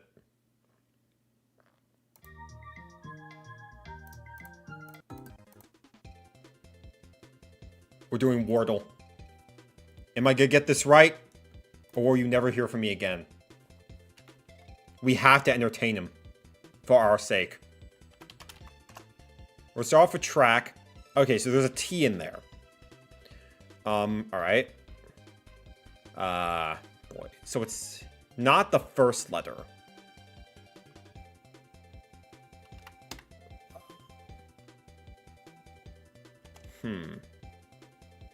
I know there's not an A in there, so I can't do something like waste. Post Malone's on the mind. Let's go with Posty. That doesn't work. Of course it doesn't.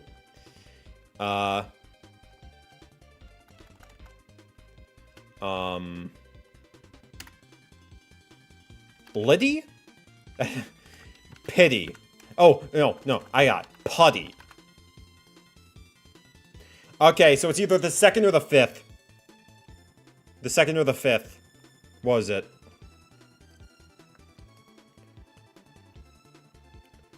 Where was it? Alright,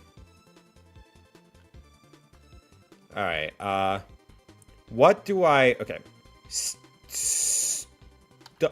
Okay. Stewed? Okay, we got the first three letters. Okay. Now it's just a matter of figuring out the rest. Fruit? Alright. Spoiler... If you actually guess this right, you're gone. You're gone. I need to do this for my own sake. Stole?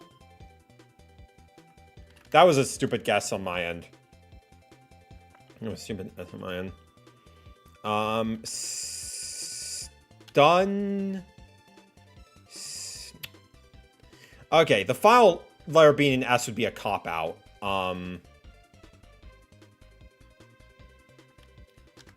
Stung?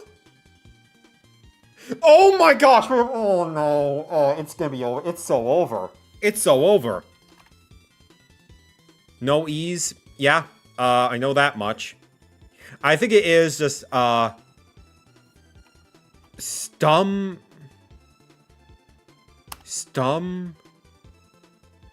I don't think that's a word. Stum?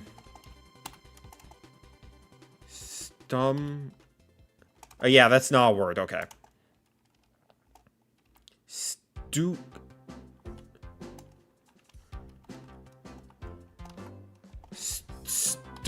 I'm running off fumes at this point. There's no second T, I know that much. Stuff? We did it! We did it! I have won! I'm on the high! Let's freaking go! We did I'm gonna go handle some stuff now.